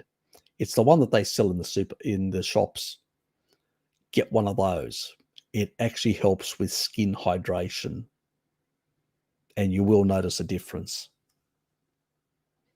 Because steroids are really nasty at causing problems with skin hydration and thinning out the actual collagen. They're really bad. Prolonged use. I know from my mother, her skin thinned out quite a bit because she was taking for a certain type of arthritis she had. It was in the soft tissue arthritis. It's a rare, they don't know, they think, doctors think everything's genetic, but I think that's just bullshit. Mum was doing seed oils and refined sugars. So yeah, because nobody else in the family on her side had such a thing, and all that for prolonged steroid use to basically allow her to cope with the pain that she had constantly in her flesh, in her back, and parts of her skin became very thin. So I think that even though we don't have experimental research on humans, from what I saw with my mother, her skin became very soft and it teared very easily. It tore very easily, I mean. I would say that is probably your problem. And I would say if you want to deal with it, I would up my fat-soluble vitamins. I'd actually basically eat a lot of eggs. Start getting into the habit of eating a lot of eggs. And that will help improve and heal a lot of that sort of stuff. You need more cholesterol, basically, in your diet to start healing some of this damage that's been done from the steroids, the steroid creams. And to hydrate, use the nicotinamide, the standard B3 that's sold in supermarkets and places. That's all you need. That's pretty good for hydration. Anyway, I'm going to pull the plug there. I think there's nobody else that I see has got a question that I've missed. I've probably may if I have. Sorry.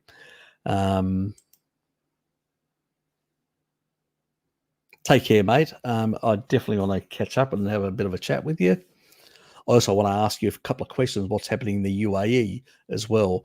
I've actually noticed a few things happening with the Qatar and some of the episodes in Europe and stuff like that.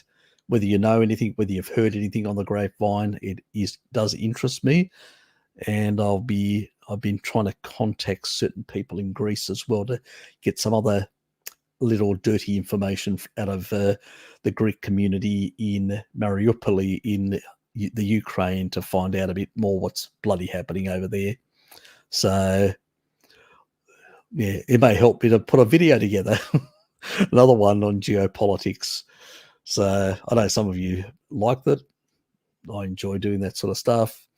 Some people may not have as much interest. That's their loss, as far as I'm concerned.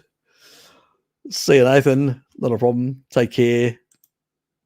Susie, always a pleasure. Take care. Good night to you as well. And I am buggering Denny C. Bye, Harry. Bye, Harry. You're late, Dusters. I'll have to send. I'll have to call Bart and get him to send over, Yellow Ted to sort you out. You're welcome, mate. Take care. Anika, always a pleasure. Be good. How crazy it is. Since I've been in hospital, my son was put on so much weight, so his face has become obviously chubby. He looks great. Dom, see you, mate.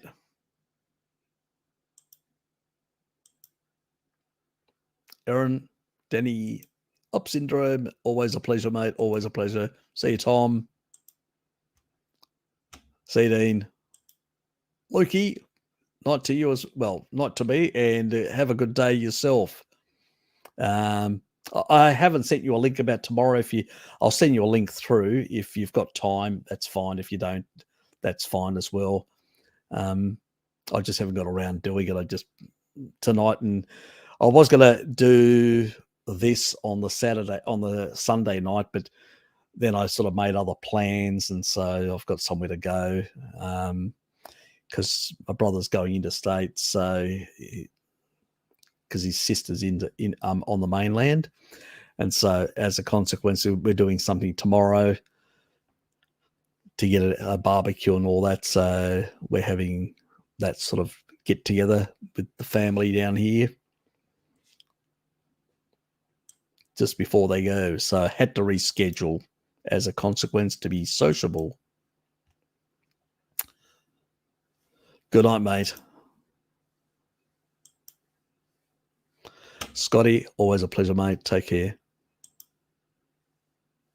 See you, Sammy. Anyway, I better get going. It's 11:11. 1111. I'm out of here. See yous.